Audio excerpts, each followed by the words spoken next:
The Senate will convene as a court of impeachment, and the chaplain, Dr. Barry Black, will lead the Senate in prayer.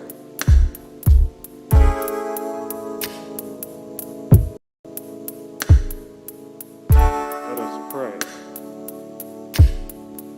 All-powerful God, sovereign of this beloved land, you are our fortress, and you desire justice to be done. As our Senate jurors remember their accountability to you, use them to cause justice to roll down like waters and righteousness like a mighty stream. Lord, during this impeachment trial, give our lawmakers the gift of discernment so that they will know truth from falsehood. Inspire them to commit their thoughts and decisions to you. Let your kingdom come and your will be done on earth as it is done in heaven. We pray in your mighty name. Amen.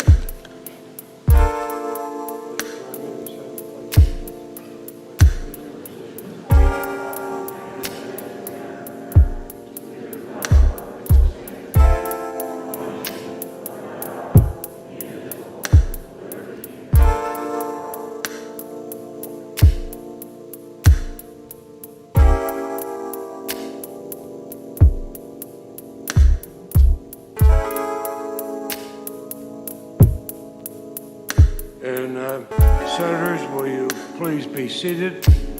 And if there's no objection, I hear none, the journal of proceedings of the trial are approved today. The Sergeant-at-Arms will make the proclamation. Hear ye, hear ye, hear ye. All persons are commanded to keep silence on pain of imprisonment while the Senate of the United States is sitting for the trial of the article of impeachment against Donald John Trump, former President of the United States.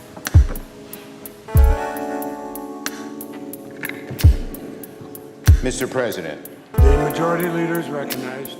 Thank you, Mr. President. Now, for the information of all senators, no motions were filed this morning, so we'll proceed to the House Manager's presentation. We anticipate 2 10-minute breaks and a 45-minute dinner break around 6 p.m. And pursuant to the provisions of Senate Resolution 47, the managers for the House of Representatives have 16 hours to make the presentation of the case. The Senate will now hear you, and we recognize Mr. Manager Raskin to begin the presentation of the case for the House of Representatives. Mr. Raskin. Thank you very much, Mr. President, members of the Senate. Good morning, good day. Some people think this trial is a contest of lawyers, or even worse, a competition between political parties. It's neither. It's a moment of truth for America. My late father, Marcus Raskin, once wrote, "Democracy needs a ground to stand upon, and that ground is the truth."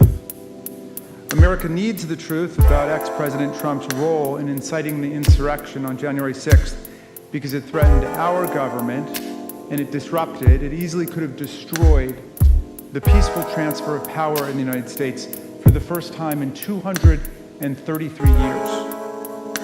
It was suggested yesterday by President Trump's counsel that this is really like a very bad accident or a natural disaster, where lots of people get injured or killed, and society is just out looking for someone to blame. And that's a natural and normal human reaction, according to President's counsel, but he says it's totally unfair in this case. President Trump, according to Mr. Castor, is essentially an innocent bystander who got swept up in this catastrophe but did nothing wrong. In this assertion, Mr. Castor unerringly echoes his client, ex-President Trump, who declared after the insurrection that his conduct in the affair was totally appropriate. And therefore, we can only assume he could do and would do the exact same thing again, because he said his conduct was totally appropriate. So now the factual inquiry of the trial is squarely posed for us. The jurisdictional constitutional issue is gone. Whether you were persuaded by the president's constitutional analysis yesterday or not, the Senate voted to reject it. And so the Senate is now properly exercising its jurisdiction and sitting as a court of impeachment, conducting a trial on the facts. We are having a trial on the facts. The House says ex-President Donald Trump incited a violent insurrection against Congress and the Constitution and the people. The president's lawyers and the president say his conduct was totally appropriate, and he's essentially an innocent victim of circumstances, like the other innocent victims that we'll see getting caught up in all of the violence and chaos over the next several days. The evidence will be for you to see and hear and digest. The evidence will show you that ex-President Trump was no innocent bystander. The evidence will show that he clearly incited the January 6th insurrection. It will show that Donald Trump surrendered his role as commander-in-chief and became the inciter-in-chief of a dangerous insurrection. And this was, as one of our colleagues put it so cogently on January 6th itself, the greatest betrayal of the presidential oath in the history of the United States. The evidence will show you that he saw it coming and was not remotely surprised by the violence. And when the violence inexorably and inevitably came as predicted and overran this body, in the House of Representatives with chaos, we will show you that he completely abdicated his duty as commander-in-chief to stop the violence and protect the government and protect our officers and protect our people. He violated his oath of office to preserve, protect, and defend the Constitution, the government, and the people of the United States. The evidence will show you that he assembled, inflamed, and incited his followers to descend upon the Capitol to stop the steal, to block Vice President Pence and Congress from finalizing his opponent's election victory over him.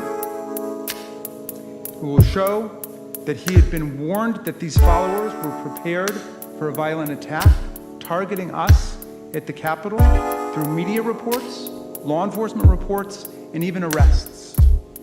In short, we will prove that the impeached president was no innocent bystander, whose conduct was totally appropriate and should be a standard for future presidents, but that he incited this attack, and he saw it coming. To us, it may have felt like chaos and madness, but there was method in the madness that day.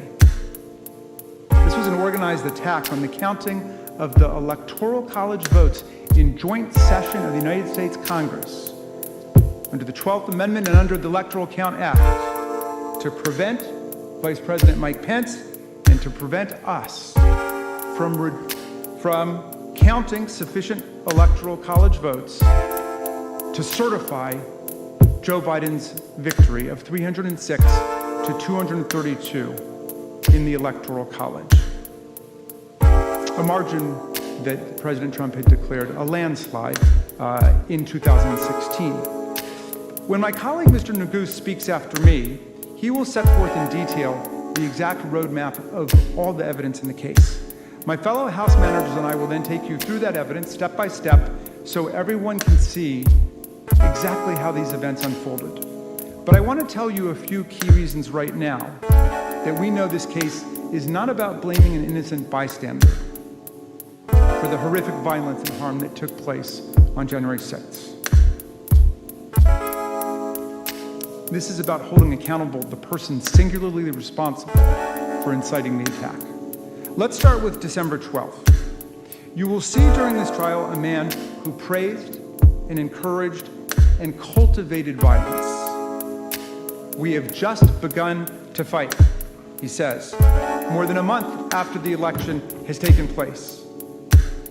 And that's before the second Million MAGA March, a rally that ended in serious violence and even the burning of a church. And as the president forecast, it was only the beginning. On December 19th, 18 days before January 6th, he told his base about where the battle would be that they would fight next. January 6th would be wild, he promised. Be there, we'll be wild, said the President of the United States of America. And that, too, turned out to be true. You'll see in the days that followed, Donald Trump continued to aggressively promote January 6th to his followers. The event was scheduled at the precise time that Congress would be meeting in joint session to count the Electoral College votes and to finalize the 2020 presidential election. In fact, in the days leading up to the attack, you'll learn that there were countless social media posts, news stories, and most importantly, credible reports from the FBI and Capitol Police that the thousands gathering for the President's Save America March were violent, organized with weapons, and were targeting the Capitol. This mob got organized so openly because, as they would later scream in these halls, and as they posted on forums before the attack, they were sent here by the President. They were invited here by the President of the United States of America. And when they showed up, knowing of these reports that the crowd was angry and it was armed, here's what Donald Trump told them. President Trump whipped the crowd into a frenzy, exhorting followers, if you don't fight like hell, you're not going to have a country anymore. And then he aimed straight at the Capitol, declaring, you'll never take back our country with weakness. You have to show strength, and you have to be strong. He told them to fight like hell, and they brought us hell on that day. Incited by President Trump, his mob attacked the Capitol. This assault unfolded live on television before a horrified nation. According to those around him at the time, this is how President Trump reportedly responded to the attack that we saw him incite in public. Delight, enthusiasm, confusion as to why others around him weren't as happy as he was. Trump incited the January 6th attack, and when his mob overran and occupied the Senate and attacked the House and assaulted law enforcement, he watched it on TV like a reality show. He reveled in it. And he did nothing to help us as Commander-in-Chief. Instead, he served as the inciter-in-chief, sending tweets that only further incited the rampaging mob. He made statements lauding and sympathizing with the insurrectionists. Over at 4:17 p.m., over 3 hours after the beginning of the siege, for the very first time he spoke out loud, not on Twitter, spoke out loud to the American people. Here's what he said. I know your pain. I know you're hurt. So you might be saying, all right, the president is going to console us now. He's going to reassure America. He knows our pain. He knows we're hurt. We've just seen these horrific images of officers being impaled and smashed over the head. We've just been under attack for 3 hours. But here's what he actually goes on to say. I know your pain. I know you're hurt. We had an election that was stolen from us. It was a landslide election, and everyone knows it, especially the other side. So you think he's about to decry the mayhem and violence, the unprecedented spectacle of this mob attack on the U.S. Capitol, but he's still promoting the big lie that was responsible for inflaming and inciting the mob in the first place. If anyone ever had a doubt as to his focus that day, it was not to defend us, it was not to console us, it was to praise and sympathize and commiserate with the rampaging mob. It was to continue to act as inciter-in-chief, not commander-in-chief, by telling the mob that their election had been stolen from them. Even then, after that vicious attack, he continued to spread the big lie. And as everyone here knows, Joe Biden won by more than 7 million votes, and 306 to 232 in the Electoral College. But Donald Trump refused to accept his loss even after this attack.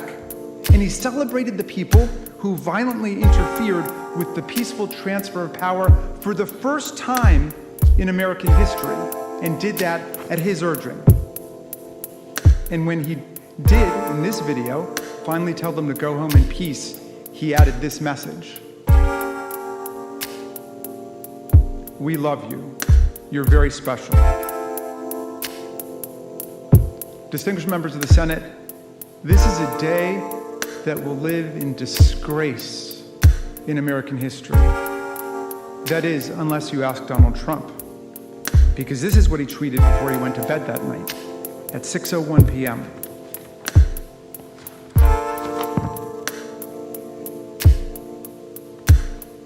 Not consoling the nation, not reassuring everyone that the government was secure, not a single word that entire day condemning the violent insurrection. That's what he says. These are the things and events that happen when a sacred landslide election victory is so unceremoniously and viciously stripped away from great patriots who have been badly and unfairly treated for so long. Go home with love and in peace. Remember this day forever. These are the things and events that happen when a sacred landslide election victory is so unceremoniously and viciously stripped away from great patriots. In other words, this was all perfectly natural and foreseeable to Donald Trump. At the beginning of the day, he told you it was coming. At the end of the day, he basically says, I told you this would happen. And then he adds, remember this day forever. But not as a day of disgrace, a day of horror and trauma, as the rest of us remember it, but as a day of celebration, a day of commemoration. And if we let it will be a day of continuation, a call to action, and a rallying cry for the next rounds of insurrectionary justice, because all of this was totally appropriate. Senators, the stakes of this trial could not be more serious. Every American, young and old and in between, is invited to participate with us in this essential journey to find the facts and share the truth. Trials are public events in a democracy, and no trial is more public or significant than an impeachment trial. Because the insurrection brought shocking violence, bloodshed, and pain in the nation's capital, and we will be showing relevant clips of the mob's attack on police officers and other innocent people, we do urge parents and teachers to exercise close review of what young people are watching here, and please watch along with them if you're allowing them to watch. The impeachment managers will try to give warnings before the most graphic and disturbing violence that took place is shown. We believe that the manager's comprehensive and meticulous presentation will lead to one powerful and irresistible conclusion. Donald Trump committed a massive crime against our Constitution and our people, and the worst violation of the presidential oath of office in the history of the United States of America. For this, he was impeached by the House of Representatives, and he must be convicted by the United States Senate.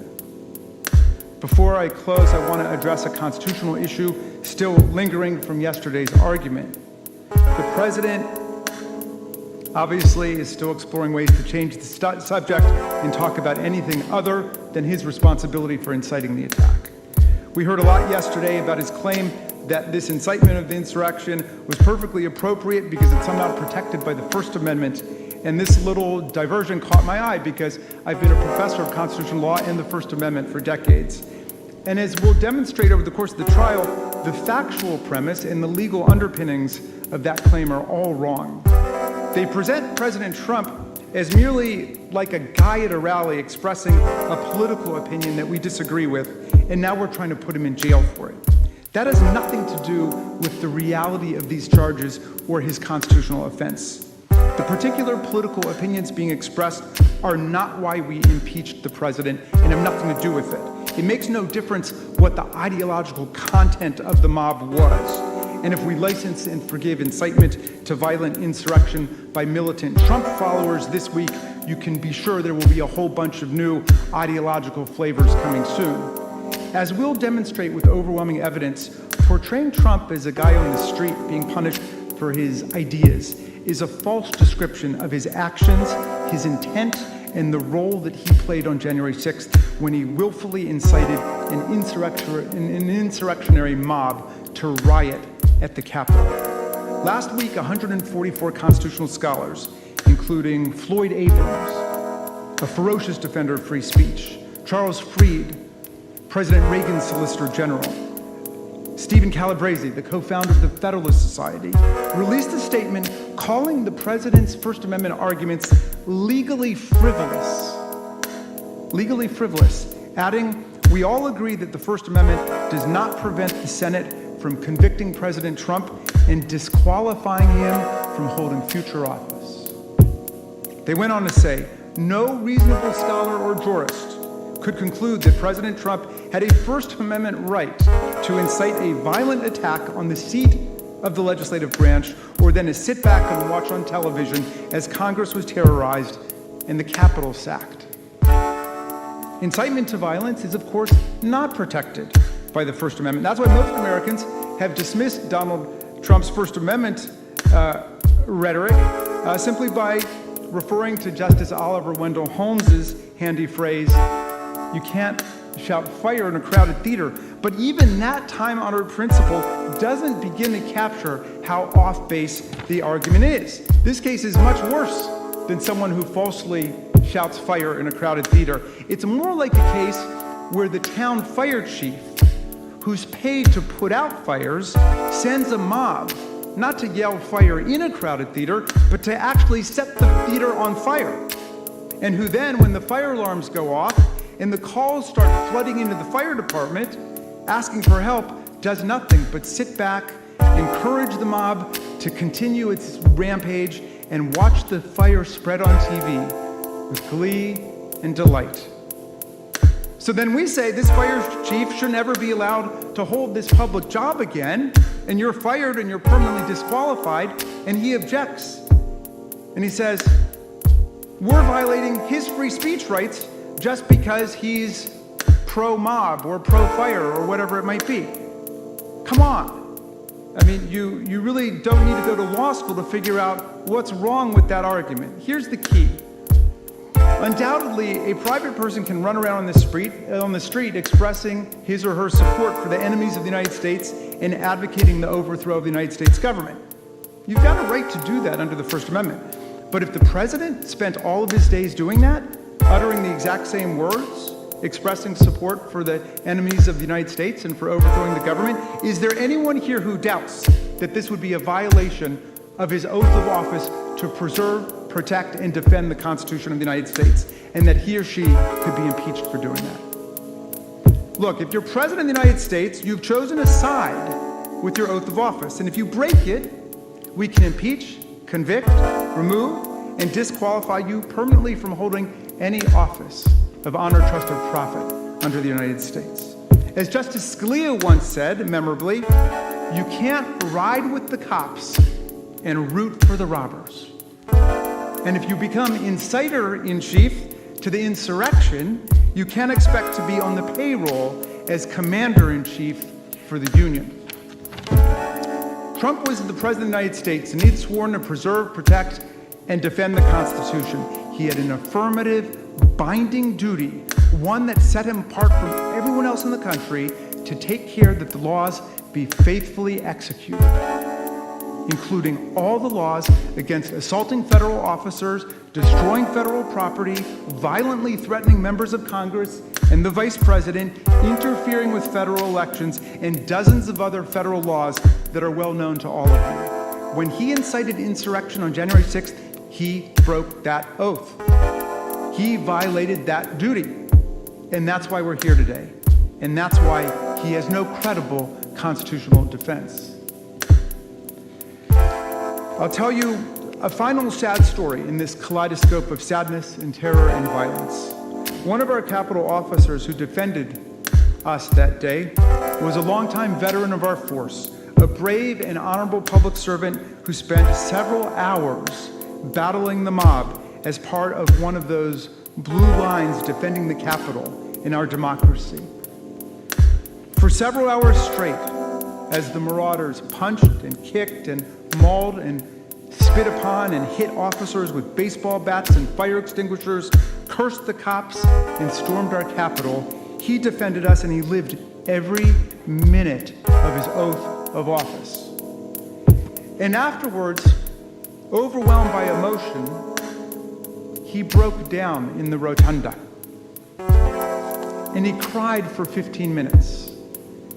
And he shouted out, "I got called an N-word 15 times today." And then he recorded, "I sat down with one of my buddies, another black guy, and tears just started streaming down my face, and I said, 'What the F, man? Is this America?'" That's the question before all of you in this trial. Is this America? Can our country and our democracy ever be the same if we don't hold accountable the person responsible for inciting the violent attack against our country, our capital, and our democracy, and all of those who serve us so faithfully and honorably? Is this America?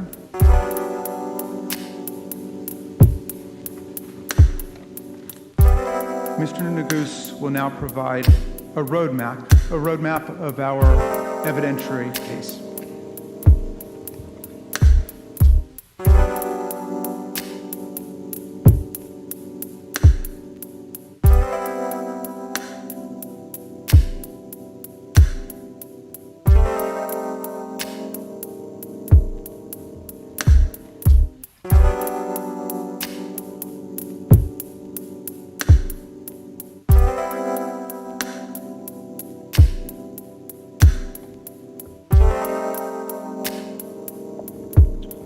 Mr. President, distinguished senators, counsel, like several of you, I am a child of immigrants. And as a son of immigrants, I believe firmly in my heart that the United States is the greatest republic that this world has ever known. A hallmark of our republic since the days of George Washington has been the peaceful transfer of power. For centuries, we've accepted it as fact. Unfortunately, sadly, we know now that we can no longer take that for granted. Because as lead manager Raskin explained on January 6th, the peaceful transition of power was violently interrupted when a mob stormed this Capitol and desecrated this chamber. As you'll see during the course of this trial, that mob was summoned, assembled, and incited by the former President of the United States, Donald Trump. And he did that because he wanted to stop the transfer of power so that he could retain power, even though he had lost the election. And when the violence erupted, when they were here in our building with weapons, he did nothing to stop it. If we are to protect our republic and prevent something like this from ever happening again, he must be convicted. Now, I want to be very clear about what we will show you during the course of this trial. As my fellow managers present our case to you today, tonight, tomorrow, it'll be helpful to think about President Trump's incitement of insurrection in three distinct parts: the attack, the provocation, the attack, and the harm. Let's start with the provocation. We will show during the course of this trial that this attack was provoked by the president, incited by the president. And as a result, it was predictable and it was foreseeable. And of course, that makes sense. And this mob was well orchestrated. Their conduct was intentional. They did it all in plain sight, proudly, openly, and loudly. because they believed, they truly believed that they were doing this for him, that this was their patriotic duty. They even predicted that he would protect them. And for the most part, they were right. In his unique role as commander-in-chief of our country, and as the one person that the mob was listening to and following orders from, he had the power to stop it. And he didn't.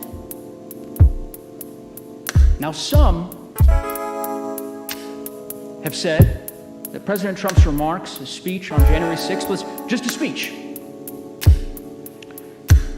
Well, let me ask you this. When in our history has a speech led thousands of people to storm our nation's capital with weapons, to scale the walls, break windows, kill a Capitol police officer?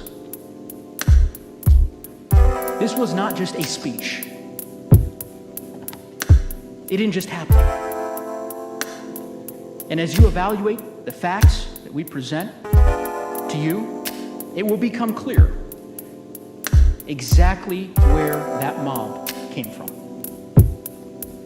Because here's the thing, President Trump's words, as you'll see on January 6th, in that speech, just like the mob's actions, were carefully chosen.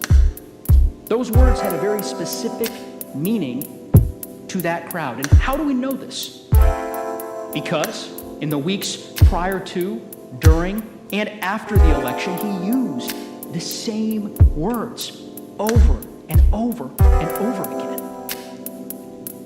You will hear over and over three things. You can see them on the screens. First, what lead manager Raskin referred to as the big lie, that the election was stolen, full of fraud, rigged. You will hear over and over him using that lie to urge his supporters to never concede and stop the steal. And finally, you will hear the call to arms, that it was his supporters' patriotic duty to fight like hell. To do what? To stop the steal, to stop the election from being stolen by showing up in this very chamber, to stop you, to stop us. I'd respectfully ask that you remember those three phrases as you consider the evidence today. Election was stolen, stop the steal, and fight like hell, because they did not just appear on January 6th. Let me show you what I mean. Let's start with the big lie. You will see during this trial that the president realized really by last spring that he could lose, he might lose the election. So what did he do? He started planting the seeds to get some of his supporters ready by saying that he could only lose the election if it was stolen. I mean, in other words, really what he did is create a no-lose scenario. Either he won the election, or he would have some angry supporters, not all, but some, who believed that if he lost, the election had to be rigged. And they would be angry because he was telling Americans that their vote had been stolen. And in America, our vote is our voice.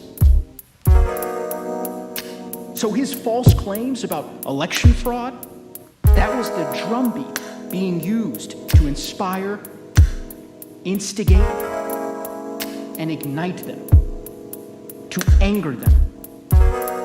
Watch this clip.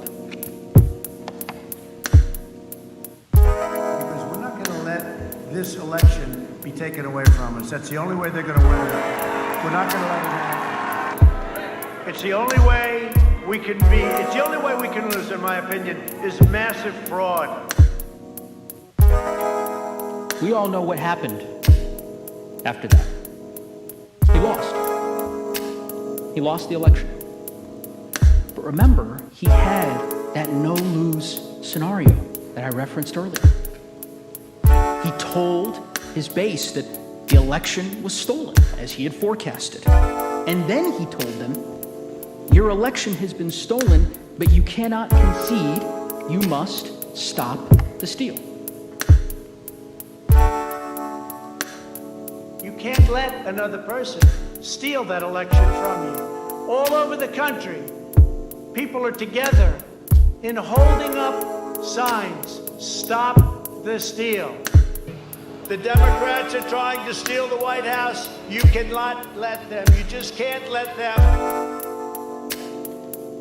Now, while he's inciting his supporters, he's also simultaneously doing everything he possibly can to overturn the election.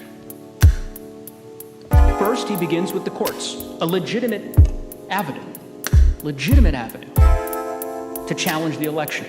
But he ignores all of their adverse rulings when all of his claims are thrown out.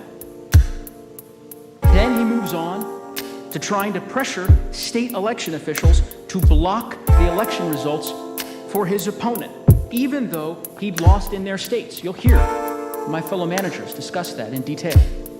Then he tries to threaten state election officials to actually change the votes, to make him the winner, even threatening criminal penalties if they refused. He had the Justice Department investigate his claims, and even they found no support for those claims. So he tried to persuade some members of his party in Congress to block the certification of his vote with attacks in public forums. When that failed, he tried to intimidate the Vice President of the United States of America to refuse to certify the vote and send it back to the states. None of it worked. So, what does he do? With his back against the wall, when all else has failed, he turns back to his supporters who he'd already spent months telling them that the election was stolen. And he amplified it further. He turned it up a notch. He told them that they had to be ready not just to stop the steal, but to fight like hell.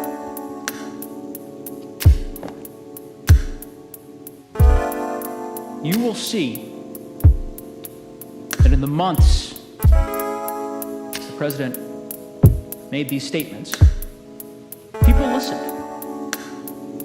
Armed supporters surrounded election officials' homes. The Secretary of State for Georgia got death threats.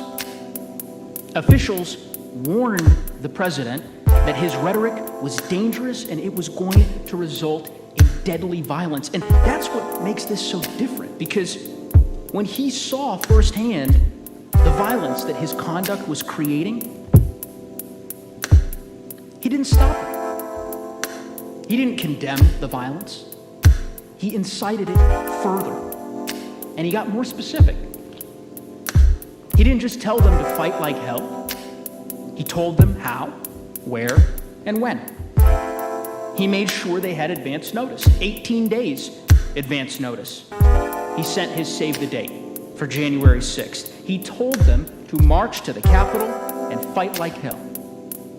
On January 6th, as Lead Manager Raskin said, the exact same day that we were certifying the election results. What time was that rally scheduled for? The exact same time that this chamber was certifying the election results in joint session. When did he conclude his speech? Literally moments before Speaker Pelosi had gavelled us into session. Many of us were in the House during that joint session of Congress.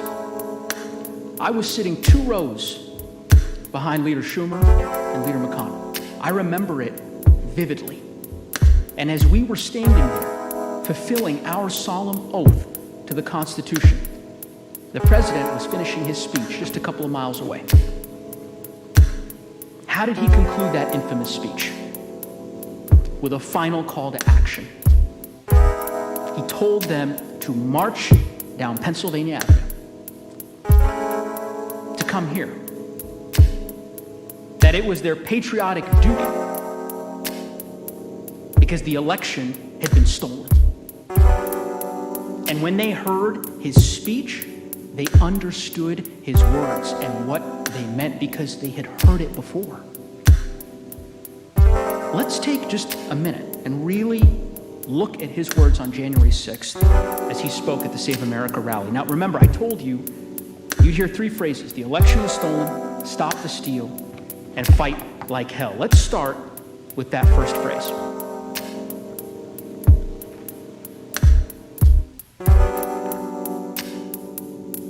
Now, of course, each of you heard those words before. So had the crowd. The president had spent months telling his supporters that the election had been stolen, and he used this speech to incite them further, to inflame them, to stop the steal, to stop the certification of the election results. Finally, the president used this speech as a call to arms. It was not rhetorical. Some of his supporters had been primed for this over many months. As you'll learn, days before this speech, as lead manager Raskin noted, there were vast reports across all major media outlets that thousands of people would be armed, that they'd be violent.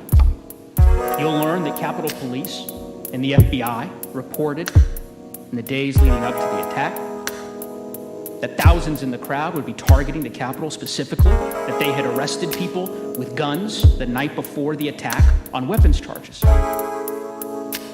And this is what our commander-in-chief said to the crowd in the face of those warnings, right before they came here.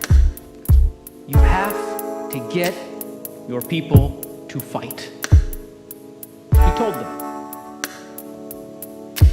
Senators, this clearly was not just one speech. It didn't just happen. It was part of a carefully planned, months-long effort with a very specific instruction. Show up on January 6th and get your people to fight the certification. He incited it. It was foreseeable. And again, you don't have to take my word for it. The president's former chief of staff, the retired Marine, 4-star general, was confirmed by this body to be the Secretary of Homeland Security, overwhelming vote. That man was John Kelly, and on the day after the insurrection, he said this. You know, the president knows who he's talking to when he tweets or when he makes statements. He knows who he's talking to, and he knows what he wants them to do. And the fact that he said the things he has been saying, the things he's been saying since the election, and encouraging people, no surprise again at what happened yesterday. No surprise. Think about that. No surprise. The president had every reason to know that this would happen because he assembled the mob, he summoned the mob, and he incited the mob. He knew when he took that podium on that fateful morning that those in attendance had heeded his words and they were waiting for his orders to begin fighting. And that, of course, brings me, my fellow managers, to what happened here in this building. As lead manager Raskin stated, my colleagues are going to walk through the events of January 6th and the evidence in very great detail.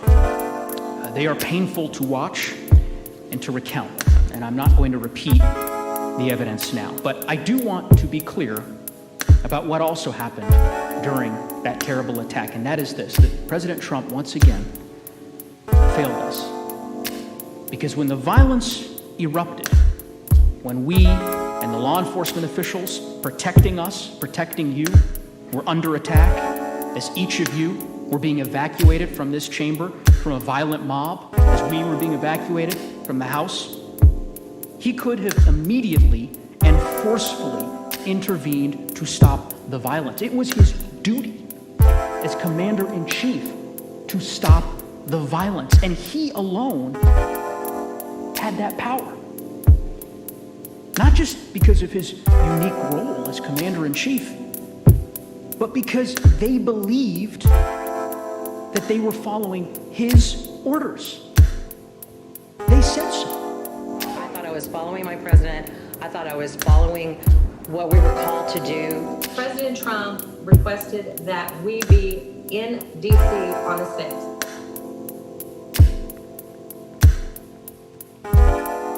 You heard it from them. They were doing what he wanted them to do. They wouldn't have listened to you, to me, to the Vice President of the United States, who they were attacking. They didn't stop in the face of law enforcement, police officers fighting for their lives to stop them. They were following the president. He alone, our commander-in-chief, had the power to stop it. And he didn't.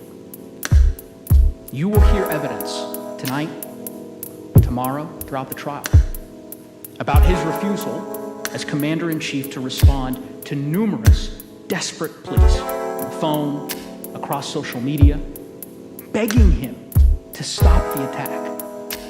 And you will see his relentless attack on Vice President Pence, who was at that very moment hiding with his family as armed extremists were chanting, "Hang Mike Pence," calling him a traitor.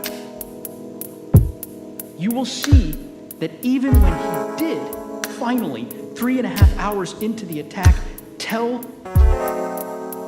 these people to go home in peace, he added, as lead manager Raskin said, I'll quote, "You're very special. We love you."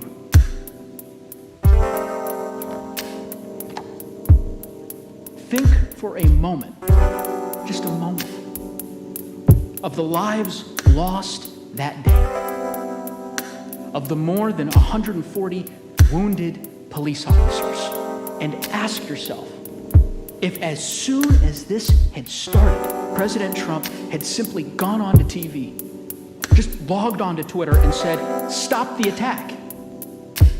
If he had done so with even half as much force as he said, "Stop the steal," how many lives would we have saved? Sadly, he didn't do that. At the end of the day, the president was not successful in stopping the certification.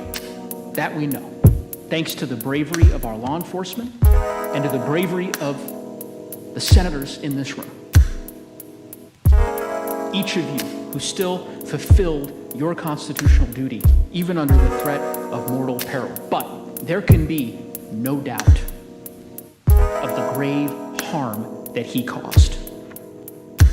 To our elected leaders, to us, our families, to all who work in the Capitol, our staff, your staff, to our brave Capitol Police who defend us tirelessly with little thanks, who believed that they had a commander-in-chief who would defend and protect them and instead put them in harm's way, to those killed for heeding his command, to our democracy and the system which ensures that we have a president elected by the people, to our national security and our standing in the world. The harm was real. The damage was real. 5 people lost their lives on that terrible, tragic day. A woman was shot dead 50 feet from where we later certified the election results. And for those who question just how bad it was, criminal complaints recently unsealed by the Department of Justice are more than revealing. You'll see one of these documents on the screen. In the charging affidavit of one of the leaders of the Proud Boys, we learned that members of this group said, I'm going to quote, they would have killed Mike Pence if given the chance. In another, we learned of a tweet in real time while they were in the building stating, we broke into the Capitol, we got inside, we did our part. We were looking for Nancy Pelosi to shoot her in the frickin' brain, but we didn't find her.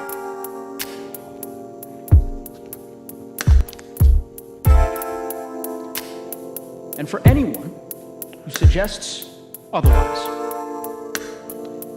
these defendants themselves have told you exactly why they were here.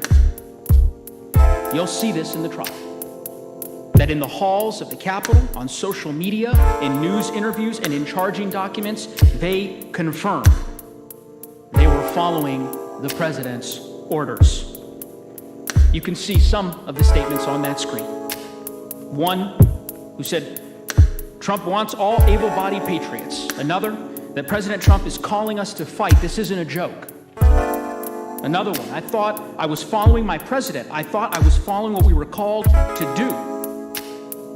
Our president wants us here. We wait and take orders from the president. He made them believe over many weeks that the election was stolen and they were following his command to take back their country. As I prepared for yesterday, this trial, there's one memory that I couldn't shake. It was on the night of January 6th, and the feeling of walking back onto the House floor and seeing many of you there. I remember us finishing our task at 4 in the morning. And as I walked off the floor, I was so grateful for the opportunity to thank the Vice President of the United States, Mike Pence, for his actions, for standing before us and asking us to follow our oath and our faith and our duty. We only got a couple hours of sleep that morning. Early the next day, I called my dad, who came to this country, as I mentioned, as an immigrant 40 years ago. And I told him that the proudest moment by far of serving in Congress for me was going back onto the floor with each of you to finish the work that we had started. I'm humbled to be back with you today. And just as on January 6th, when we overcame that attack on our capital, on our country, I'm hopeful that at this trial, we can use our resolve and our resilience to again uphold our democracy by faithfully applying the law, vindicating the Constitution, and holding President Trump accountable for his actions.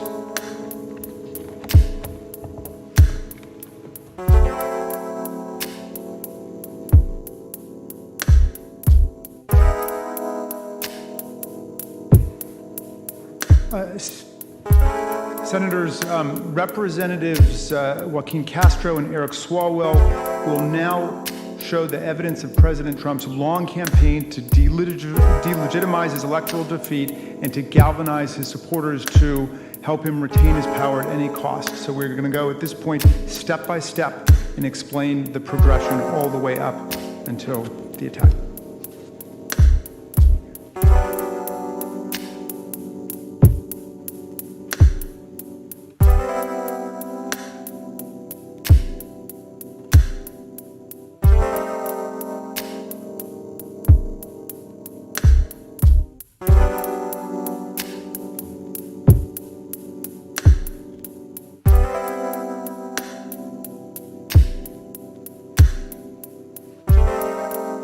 Good afternoon, y'all.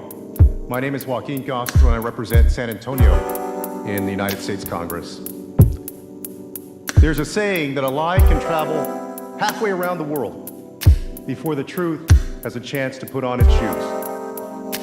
And that was before the internet. The point of that saying is that a lie can do incredible damage and destruction. And that's especially true when that lie is told by the most powerful person on earth, our Commander-in-Chief, the President of the United States. This attack did not come from one speech, and it didn't happen by accident. The evidence shows clearly that this mob was provoked over many months by Donald J. Trump. And if you look at the evidence, his purposeful conduct, you'll see that the attack was foreseeable and preventable. I'll start by discussing President Trump's actions leading up to the election, when he set up his big lie. Beginning in the spring of 2020, President Trump began to fall behind in the polls. And by July, President Trump had reached a new low. He was running 15 points behind his opponent. And he was scared. He began to believe that he could legitimately lose the election. And so he did something entirely unprecedented in the history of our nation. He refused to commit to a peaceful transition of power. Here's what he said. Senators, the President of the United States said, quote, "There won't be a transition of power. There'll be a continuation." President Trump was given every opportunity to tell his supporters, yes, if I lose, I will peacefully transfer power to the next president. Instead, he told his supporters the only way he could lose the election is if it was stolen. In tweet after tweet, he made sweeping allegations about election fraud that couldn't possibly be true. But that was the point. He didn't care if the claims were true. He wanted to make sure that his supporters were angry, like the election was being ripped away from them. On May 24th, 6 months before the election, he tweeted, "It will be the greatest rigged election in history." How could he possibly know it would be the greatest rigged election in history 6 months before the election happened? And on June 22nd, more of the same. Rigged 2020 election. It will be the scandal of our times. Again, about an election that had not even happened. On July 30th, 2020 will be the most inaccurate and fraudulent election in history. Again, just big words with nothing to prove them. But he wanted to make his supporters believe that an election victory would be stolen from him and from them. And this was to rile up his base, to make them angry. Now, these were just a few of the many times President Trump tweeted about this. And he did it in speeches, in rallies, and in television too. This is clearly a man who refuses to accept the possibility or the reality in our democracy of losing an election. And there are dozens more tweets and speeches of Donald Trump spreading his lie, but you get the point. His supporters got the point as well. They firmly believe that if he lost, it was because the election was rigged. Do you accept the result if Joe Biden wins? No. Under any circumstance? No. Why is that? Because it's lies and deceit and corruption. Do you think that if we get to election night or in the following days, if Biden winds up somehow becoming the winner, do you think it's rigged? Oh, yes. Very much so. Election night, Yes. days after, if it shows up that Joe Biden won, Yes. in your opinion, would that be the only way that Trump could lose? That it would be a rigged election? Is that the only way Joe Biden can win? Absolutely. I agree with that, because there's no way in heck our president's going to lose. But yes, it would be a rigged election. There's some type of cheating went on, what have you. And I firmly believe that. Now, all of us in this room have run for election, and it's no fun to lose. I'm a Texas Democrat. We've lost a few elections over the years. But can you imagine telling your supporters that the only way you could possibly lose is if an American election was rigged and stolen from you? And ask yourself whether you've ever seen anyone at any level of government make the same claim about their own election. But that's exactly what President Trump did. He truly made his base believe that the only way he could lose was if the election was rigged. And senators, all of us know and all of us understand how dangerous that is for our country. Because the most combustible thing you can do in a democracy is convince people that an election doesn't count, that their voice and their vote don't count, and that it's all been stolen, especially if what you're saying are lies. Let us turn now to the election. As you know, the results were not fully reported on election night, which is not unusual in our nation's history. But by November 7th, major news networks, including Fox News, reported that once the remaining votes were counted, Joe Biden would be the likely victor. So President Trump began urging his supporters to stop the count. I would imagine that if we went around this room, there are folks sitting here that started down on election night and ended up coming back up and winning their races. Perhaps that's why some of you are seated in this room today.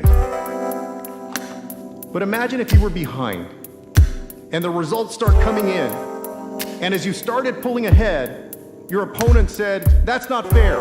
Stop the count while I'm still ahead." That's what Donald Trump did. But that's not how America works. Here, every vote counts. You don't just stop counting when one person is ahead. We count every vote. And let's be clear. President Trump knew that you can't just stop counting votes, but he wanted to inflame his base. There was a purpose behind this, to truly make them believe that counting votes would result in a stolen, rigged election. He said at 12:49 a.m. on election night, quote, "They're trying to steal the election. We will never let them do it." A little over an hour later, at roughly 2:30 in the morning, before all the votes were even close to being counted, he goes even further and actually declares victory. Frankly, we did win. Rather than calmly saying, "Let's count the votes. If there's legal issues, we'll go to court and we'll resolve them." Instead, he told his supporters that he actually won the election and the whole thing was a fraud. He said that on November 4th, and he has never recounted that statement since. Despite President Trump's pressure at the time, election officials around the country continued to carry out their duties. And as votes were counted and his loss became more certain, he riled up his base further. Take a look at these tweets. On November 5th, he tweeted in all capital letters, as if shouting commands, quote, "Stop the count. Stop the fraud." Senators, this is dangerous. I also want you to remember these tweets for another reason. Because that's what it looks like when Donald Trump wants people to stop doing something. And bear in mind, this is not the president saying to his supporters that somebody stole your cup of coffee. This is the commander-in-chief telling his supporters, your election is being stolen and you must stop the counting of American votes. And it worked. His words became their actions. His commands led to their actions. Take a look at this. The same day as those tweets, around 100 Trump supporters showed up in front of the Maricopa County Election Center in Phoenix, some of them carrying rifles, literally trying to intimidate officials to stop the count, just as President Trump had commanded. Arizona Secretary of State Katie Hobbs said that protesters were, quote, causing delay and disruption and preventing those employees from doing their job. Let's call this what it was. We're facing a global pandemic.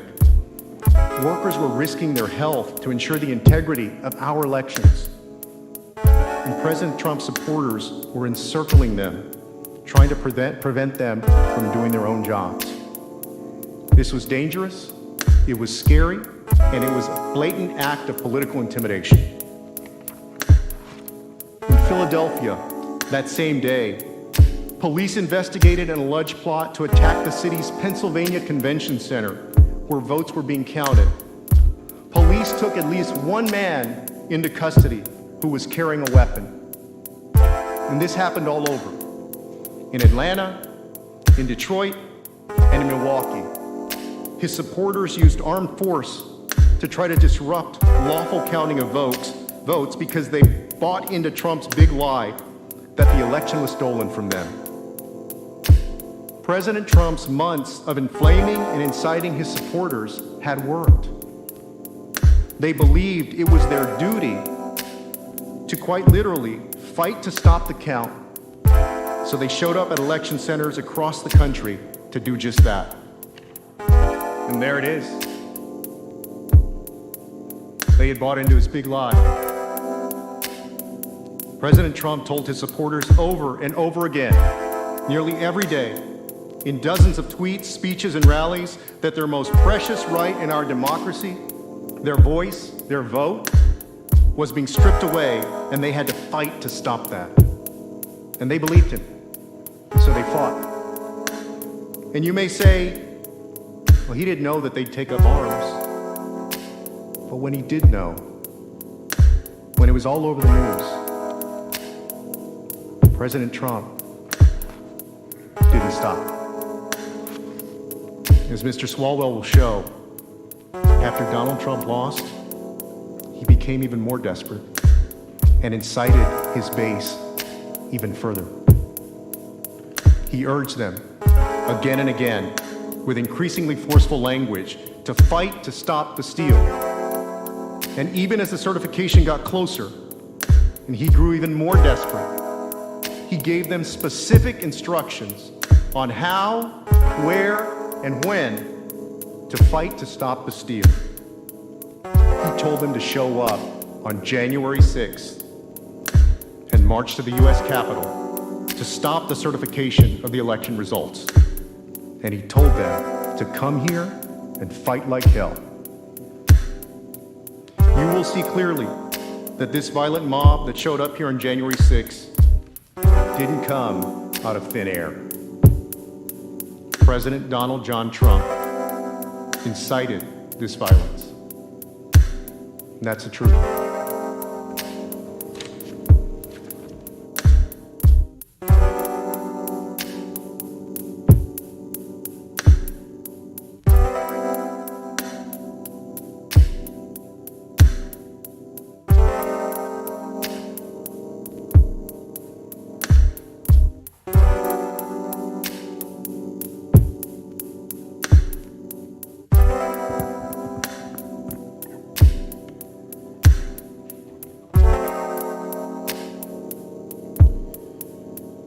Mr. President, distinguished senators, my name is Eric Swalwell and I represent California's 15th Congressional District. Manager Castro just told you about Donald Trump's lies and acts before the election. But, to paraphrase Winston Churchill, that wasn't the end of his efforts. That wasn't the beginning of the end. But perhaps it was the end of the beginning. Here's what I mean. You saw President Trump prime for months his supporters to believe that if the election was lost, it only could have been so because it was rigged. But that took time. Just like to build a fire, it doesn't just start with the flames. Donald Trump, for months and months, assembled the tinder, the kindling, threw on logs for fuel to have his supporters believe that the only way their victory would be lost was if it was stolen. So that way, President Trump was ready, if he lost the election, to light the match.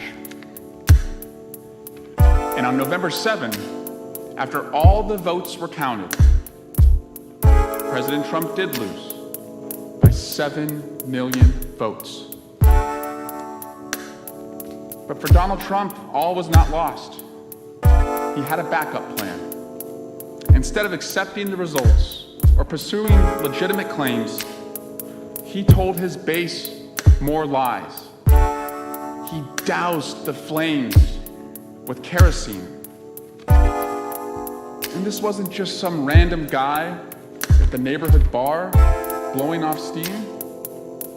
This was our commander-in-chief. Day after day, he told his supporters false, outlandish lies that the victory, that the election outcome was taken and it was rigged. And he had absolutely no support for his claims. But that wasn't the point. He wanted to make his base angrier and angrier. And to make them angry, he was willing to say anything. On November 15, he states, "I concede nothing. We have a long way to go. Rigged election." Doesn't say why the election is rigged. November 17, in a Twitter statement, "Dead people voted." That's it. No evidence. Just dead people voted. November 28, Twitter statement. "We have found many illegal votes. Stay tuned." This just wasn't true. He never found illegal votes. He didn't even try to pretend that he had evidence for that. And stay tuned, well, that was all about inciting his base, not about bringing legitimate claims. It was about dramatizing the election to anger his supporters. December 5, you see here, he goes after the governors of Arizona and Georgia, governors from his own party, claiming that they weren't with him. You see, senators, he is casting this in combat terms, that either you were with him, making sure that he won the election, or you're fighting against him. These are just a few of the hundreds of Twitter statements that President Trump sent. And it wasn't just Twitter statements. As you'll see, he was dialing into meetings, holding rallies, appearing on television, continuing to spread the big lie that his election victory was stolen. Massive midnight vote dumps. Dead people voting all over the place. He said there were votes going up to the sky. This was never about pursuing legitimate claims. He was saying anything he could to trigger and anger his base so that they would fight like hell to overturn a legitimate election. And it worked. Just as Manager Castro showed you, President Trump's supporters were taking up arms to stop the count. His message to fight like hell, was having real consequences. In Michigan, you'll recall that President Trump was attacking that state and its officials. He continued these attacks even after Michigan certified its votes. He's literally telling them that there were more votes in Detroit than people. About 260,000 people voted in Detroit. There are roughly 500,000 registered voters in Detroit. There are approximately 670,000 people living in the city. So again, not true. But he needed to make these outlandish claims to truly make his supporters believe that their victory was stolen from them. And it was working. A few days after these clips, on December 5, his supporters surrounded the Michigan Secretary of State's home. 9 o'clock at night, the Secretary's family's inside. Protesters have surrounded her home, and they're chanting that she's a felon.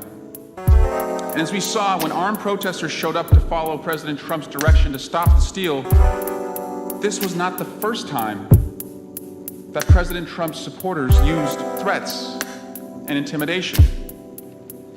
President Trump cannot say, "I didn't know what I was inciting." From what Manager Castro showed and what I just showed, there was plenty of evidence that his words had consequences. And if he wanted to stop it, he could stop it.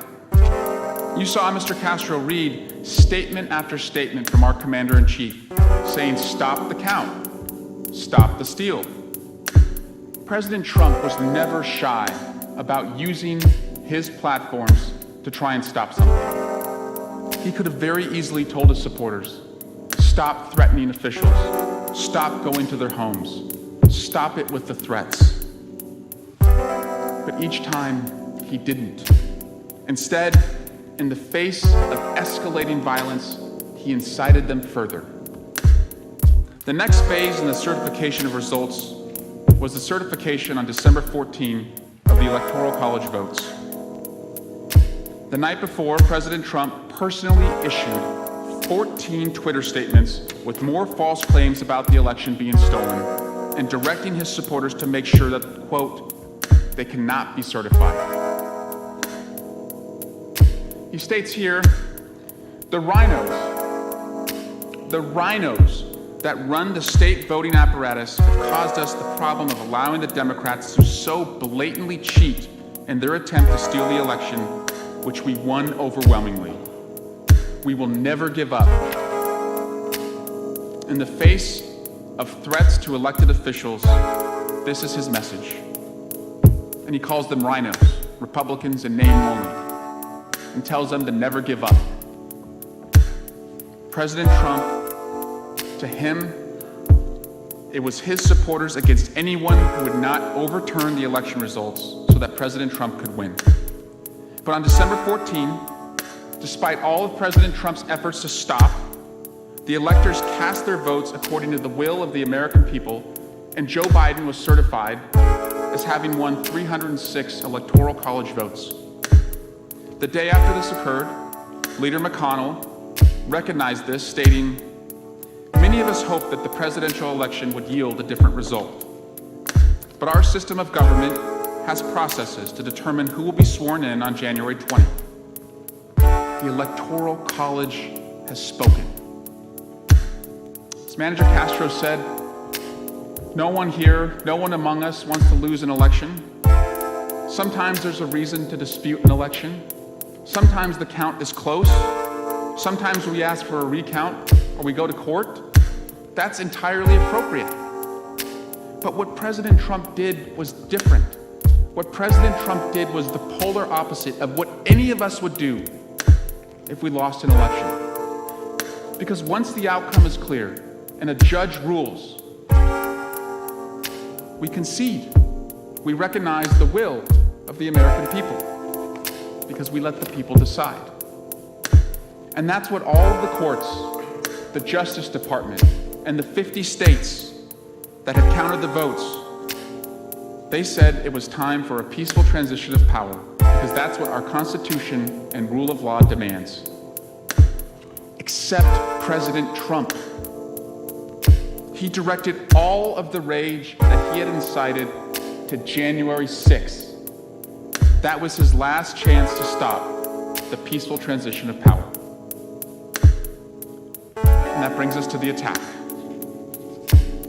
Manager Castro told you the power of the lie, especially when the lie comes from the most powerful person in the world, Commander-in-Chief. It also helps if you spend millions of dollars to amplify that lie. You'll see here, in mid-December, President Trump announced the release of ads including ones entitled, "The Evidence is Overwhelming," "Fraud," "Stop the Steal." He spent $50 million from his legal defense fund on these ads to stop the steal and amplify his message. They were released nationally, played in video ads, online advertising, and targeted text messages. They used the same words and phrases that President Trump had been spreading for months, that the election was full of fraud, to stop the steal.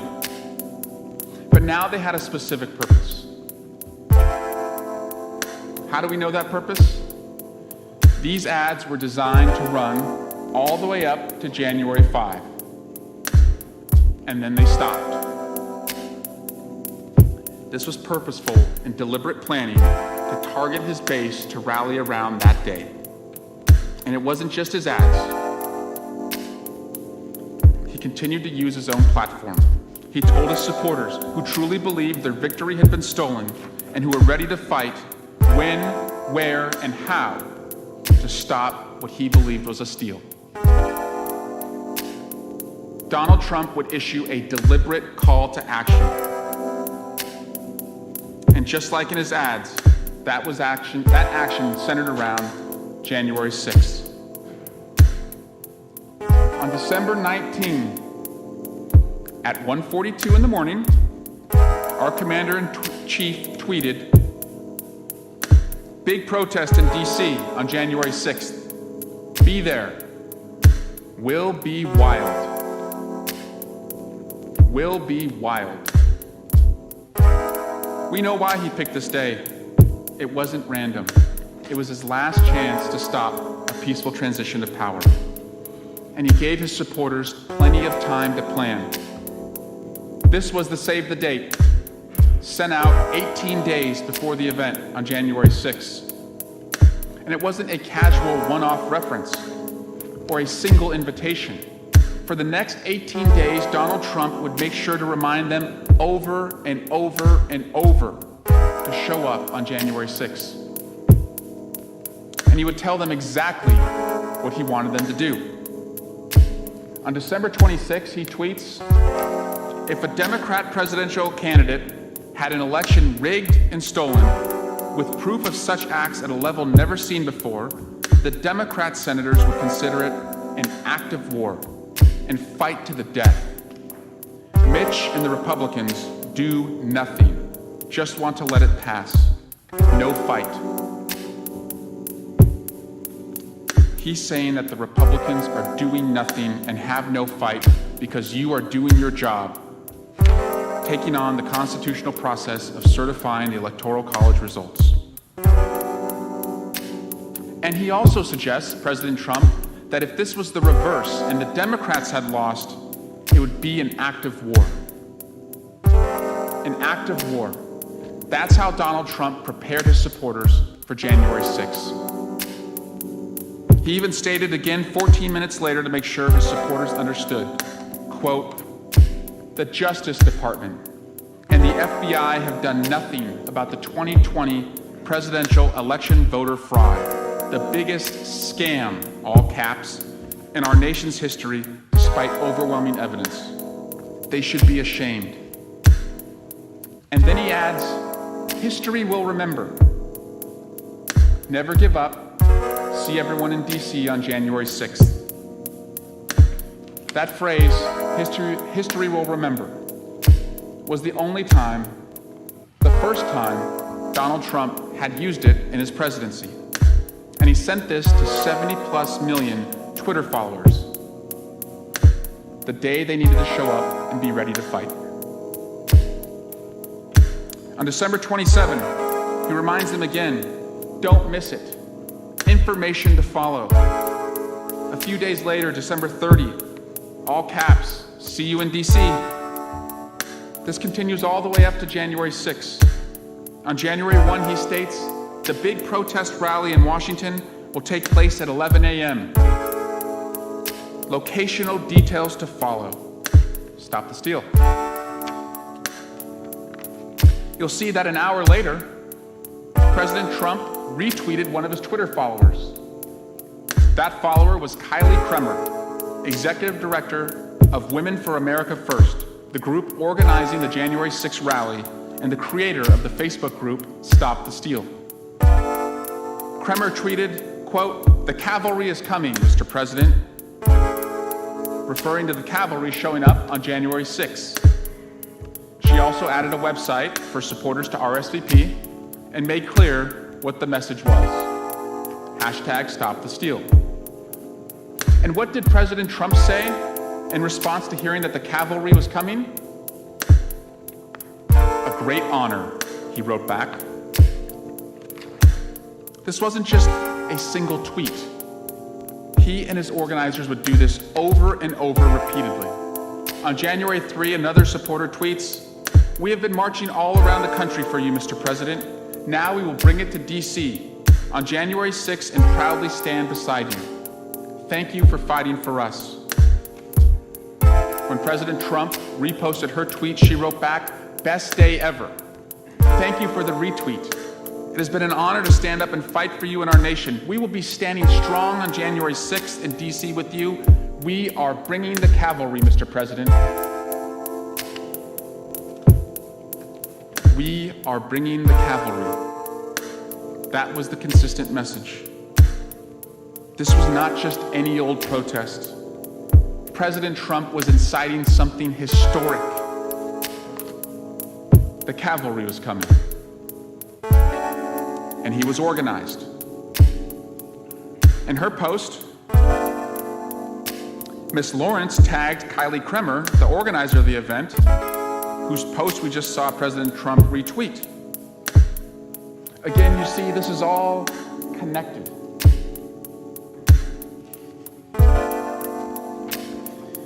I won't show you all of the Twitter statements, and there are a lot, but here's one more. President Trump retweeted another of Ms. Kremer's posts, which had all the details of January 6th, with the same hashtags. March for President Trump, do not certify, stop the steal. And in response, President Trump, he writes back, "I will be there. Historic day." Before Congress, I prosecuted violent crimes in California as an Alameda County Deputy District Attorney. And when you investigate and prosecute violent crimes, you have to distinguish. Was this a heat of passion crime? Or was it something more deliberate, planned, premeditated? The evidence here on this count is overwhelming. President Trump's conduct leading up to January 6th was deliberate, planned, and premeditated. This was not one speech, not one tweet. It was dozens in rapid succession with the specific details. He was acting as part of the host committee. In fact, when he had assembled his inflamed mob in DC, he warned us that he knew what was coming. This was President Trump's statement the night before the attack. I should say this was one of his dozens of statements on Twitter in the hours leading up to the attack.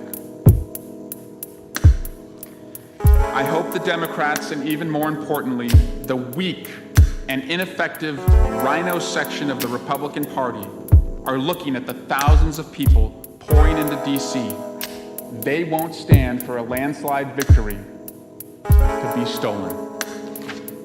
At Senate Majority Leader, at John Cornyn, at Senator John Thune. Thousands of people pouring into DC who won't stand for the landslide election to be stolen. It's all right there. And he tags senators to pressure you to stop this. And he warns all of us that his thousands of supporters, whom you'll see that the FBI had warned were armed and targeting the Capitol, won't stand for us certifying the results of the election. This was never about one speech. He built this mob over many months with repeated messaging until they believed that they had been robbed of their vote and they would do anything to stop the certification. He made them believe that their victory was stolen and incited them so he could use them to steal the election. for himself. Can't let it happen. Never concede. Fight, he told them in speech after speech. These crowds were ready to fight. This is what President Trump was inciting. He foresaw what was coming, and this is what he deliberately led to our doorstep on January 6th. I want to be clear. During this trial, when we talk about the violent mob during the attack, we do not mean every American who showed up at President Trump's rally. Certain Americans came to protest peacefully, as is their right. That is what makes our country so great, to debate freely, openly, and peacefully our differences, just like all of you were attempting to do in this very room on January 6th. But what President Trump did was different. He didn't tell his supporters to fight or be strong in a casual reference. He repeatedly, over months, told them to fight for a specific purpose. He told them their victory was stolen, the election was rigged, and their patriotic duty was to fight to stop the steal. And he repeated this messaging even after he saw the violence it was inciting.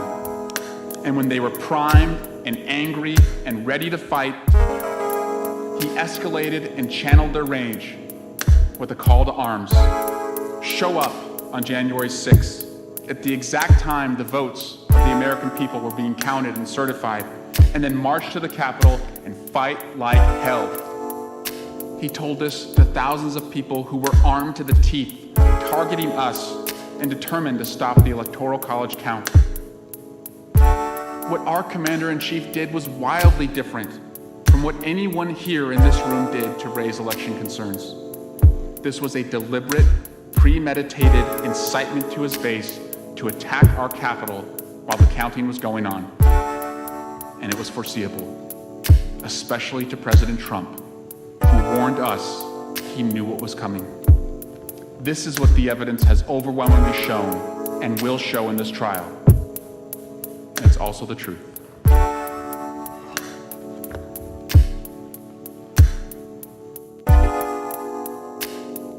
Mr. President, The Majority Leader. I ask unanimous consent the Senate recess for a 15-minute break. Without objection, so ordered.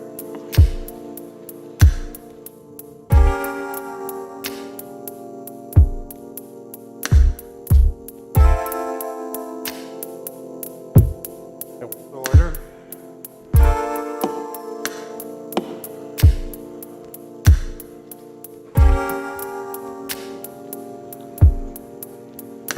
My kids.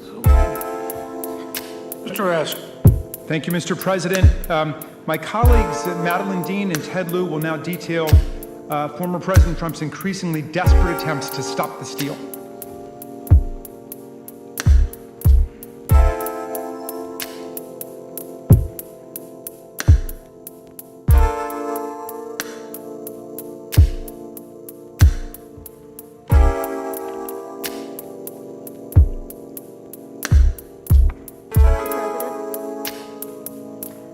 Esteemed members of the Senate, it is my solemn honor to be before you today.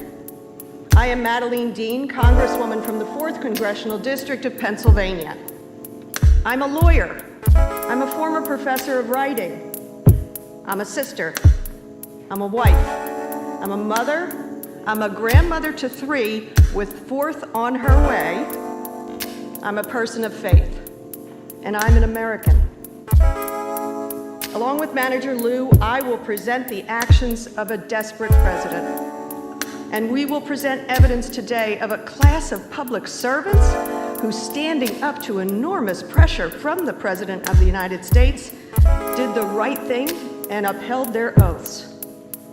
My colleagues just presented evidence of a President Trump's months-long efforts to incite his base, leading them to believe the election was stolen, that they needed to fight like hell to stop the steal on January the 6th. These weren't President Trump's only efforts to overturn the results. Manager Lieu and I will present evidence of President Trump's relentless, escalating campaigns to fabricate an election victory, by ignoring adverse court rulings, pressuring and threatening election officials, attacking senators and members of Congress, pressuring the Justice Department, and finally bullying his own vice president. President Trump and his allies filed 62 separate lawsuits in federal courts across more than half a dozen states and the District of Columbia, including Pennsylvania, my home state, as well as Arizona, Georgia, Michigan, Minnesota, Nevada, and Wisconsin. Of the 62 post-election legal challenges, he lost 61. Only one was successful, and that case involved ballot curing in Pennsylvania and had no impact on President Biden's 80,555 vote victory in our Commonwealth. To be clear, not a single court, not a single judge agreed that the election results were invalid or should be invalidated. Instead, court after court reviewing these challenges said these cases were, quote, not credible, without merit, based on nothing but speculation, and flat out wrong. The judiciary resoundingly rejected Trump's fraud allegations and upheld the election results. But it was more than that. The courts said these cases were different. They were dangerous to our democracy. For an example, in an opinion by United States District Court Judge Matthew Brann from Pennsylvania, he said, and I quote, "This court has been presented with strained legal arguments without merit and speculative accusations. In the United States of America, this cannot justify the disenfranchisement of a single voter, let alone all the voters of its sixth most populated state. Our people and laws and institutions demand more. Because this court has no authority to take away the right to vote of even a single person, let alone millions of citizens, it cannot grant plaintiffs' requested relief." That decision by Judge Braun was affirmed on appeal by Judge Stephanos Bevis, a Trump appointee who agreed and wrote, and I quote, "The campaign's claims have no merit. The number of ballots it specifically challenges is far smaller than the roughly 81,000 vote margin of victory. And it never claims fraud or that any of the votes were cast by illegal voters. Plus, tossing out millions of mail-in ballots would be drastic and unprecedented, disenfranchising a huge swath of the electorate and upsetting all down-ballot races," end quote. Similarly, as Judge Linda Parker of the Eastern District of Michigan framed it, she said, "Stunning in its scope and breathtaking in its reach. If granted, the relief would disenfranchise the votes of more than 5.5 million Michigan citizens who, with dignity and hope and a promise of a vote, participated in the 2020 general election. Donald Trump told his supporters they are stealing the election. They took away your vote. It's rigged." That was not true. According to judge after judge, the truth was exactly the opposite. Trump was not suing to ensure election integrity. He was pursuing lawsuits that would, in effect, strip away American votes so that he could win. In other words, Donald Trump was asking the judiciary to take away votes from Americans so that he could steal the election for himself. Then, after losing in all the courts, Trump turned to another tactic, pressuring and threatening election officials. You saw what happened in Michigan after Trump attacked the state and its election officials. His supporters surrounded the Secretary of State's home, as you saw in the earlier slide, chanting, calling her a felon. On November 17th, the Board of Canvassers for Wayne County, Michigan, home to Detroit, unanimously certified the election results for Biden. That same night, after their vote to certify the results, Trump called the two Republican members of that board, pressuring them to change their minds. The call worked. The next day, both Monica Palmer and William Hartman, the Republican board members, attempted to rescind their vote to certify Michigan's election results, but they simply couldn't. President Trump didn't stop there. He then contacted Majority Leader of the Michigan Senate, Mike Shirkey, and the Speaker of the Michigan House, Lee Chatfield, to lobby them to overturn Michigan's results. Trump invited Mr. Chatfield and Mr. Shirkey to Washington to meet with him at the White House, where the president lobbied them further. Let's be clear.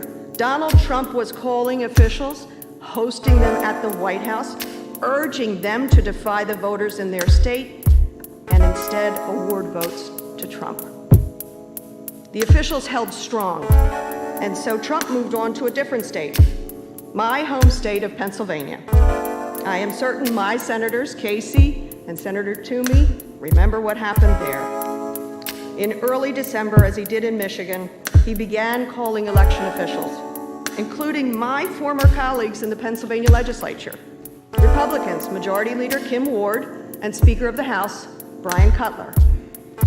Majority Leader Ward said the president called her to, quote, declare there was a fraud in the voting, end quote.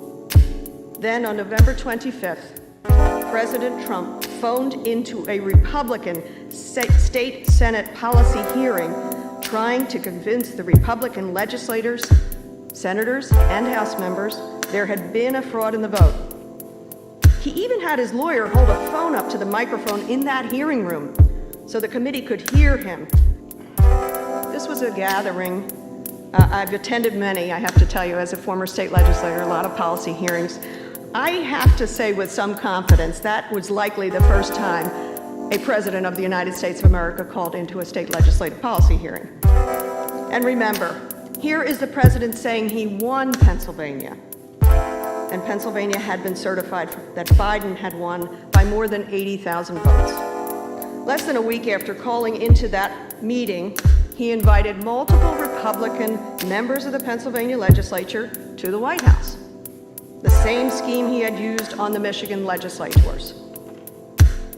It didn't work with those public servants either. Think about it.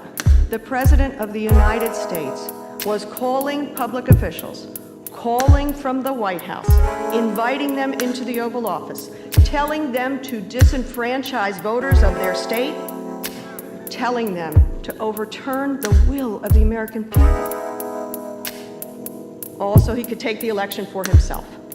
And then in Georgia, a state Trump had counted on for victory, his conduct was perhaps the most egregious. On November 11th, Republican Secretary of State Brad Raffensperger confirmed that he believed ballots were accurately counted for Biden. Trump went on a relentless attack. Here are just a few examples. In all, Trump tweeted at Raffensperger 17 times in the coming week. I'll show you just a few. Calling him a disaster, obstinate, not having a clue, being played for a fool, and being a so-called Republican. All because Raffensperger was doing his job, ensuring the integrity of our elections. And these attacks had consequences. Mr. Raffensperger and his family received death threats. Quote, your husband deserves to face a firing squad. You better not botch this recount. Your life depends upon it. The Raffenspergers should be put on trial for treason and face execution. Just some of the threats they received.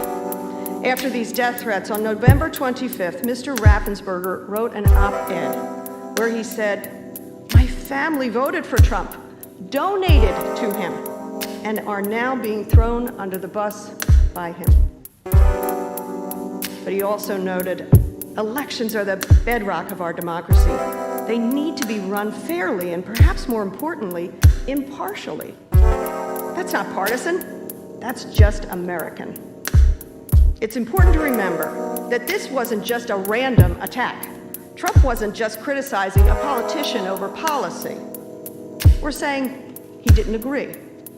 Donald Trump was savagely attacking a Secretary of State because the official did his job and certified the state according to how the people in that state voted. Donald Trump was trying to undermine our elections by taking votes away from the American people so that he could remain president. And he was willing to blame and betray anyone, even his own supporters, if they got in the way. Remember, senators, those threats were to Mr. Raffensperger's family. So some may say Trump didn't know his attacks against Mr. Raffensperger would result in death threats, except that all of this was very public. The secretary published his op-ed in USA Today, and major networks, including Fox, covered the threats against the Raffensperger. What did Trump do? Did he stop? Did he say, no, supporters, that isn't what I meant? No, he doubled down. Let's see the evidence. Let that sink in. A Republican public servant doing his job, whose family had just received death threats, and the President of the United States labeled him an enemy of the people. And that's why this is different, because this was not just one attack or one comment. This was attack after attack in the face of clear threats of violence. And on December 1st, another official, Gabriel Sterling, a Republican who voted for Trump, made this point and appealed directly to our president to stop his dangerous conduct. Mr. President, it looks like you likely lost the state of Georgia. We're investigating. There's always a possibility. I get it. You have the rights to go to the courts. What you don't have the ability to do, and you need to step up and say this, is stop inspiring people to commit potential acts of violence. Someone's going to get hurt. Someone's going to get shot. Someone's going to get killed. Mr. Sterling put this perfectly. In this country, we can appropriately challenge a close count, or go to the courts, or disagree with others, or make bold statements. But what Trump was doing was different. Someone's going to get hurt. Someone's going to get shot. Someone's going to get killed. Mr. Sterling saw what Trump's conduct was fomenting. He warned him on live TV that violence was already happening and that more violence was foreseeable and inevitable. Sterling's pleas were played over and over on every network. Rather than heed that warning, Trump escalated again. In early December, Trump called Brian Kemp, the governor of Georgia, and pressured him to hold a special session of the state legislature to overturn the election results and to appoint electors who would vote for Trump. A few weeks later, on December 23rd, Trump called the chief investigator for the Georgia Bureau of Investigations, who was conducting an audit of the signature matching procedures for absentee ballots. Trump urged him, find the fraud, and claimed the official would be a national hero if he did. Let's call this what it is. He was asking the official to say there was evidence of fraud when there wasn't any. The official refused, and the investigation was completed. And on December 29th, Raffensperger announced that the audit found, quote, no fraudulent absentee ballots with a 99% confidence level. On January 3rd, Trump tweeted about a call he had with a Georgia election official the day before. He said, and I quote, I spoke to Secretary of State Brad Raffensperger yesterday about Fulton County and voter fraud in Georgia. He was unwilling or unable to answer questions such as the ballots under the table scam, ballot destruction, out-of-state voters, dead voters, and more. He has no clue. On January the 5th, the Washington Post released a recording of that call, which had occurred on January 2nd. Remember, just 4 days before the attack on the Capitol. Let's be clear. This is the President of the United States telling a Secretary of State that if he does not find votes, he will face criminal penalties. And not just any number of votes. Donald Trump was asking the Secretary of State to somehow find the exact number of votes Donald Trump lost the state by. Remember, President Biden won Georgia by 11,779 votes. In his own words, Trump said, "All I want to do is this. I just want to find 11,780 votes." He wanted the Secretary of State to somehow find the precise number plus one so that he could win. He says it right there. The President of the United States telling a public official to manufacture the exact votes needed so he can win. Senators, we must not become numb to this. Trump did this across state after state, so often, so loudly, so publicly. Public officials like you and me received death threats and calls threatening criminal penalties, all because Trump wanted to remain in power. These public officials exercised great political and personal courage in the face of unprecedented pressure from a President of the United States. Senators, ours is a dialogue with history, a conversation with the past, with a hope for the future. Senators, I thank you today for your kind attention.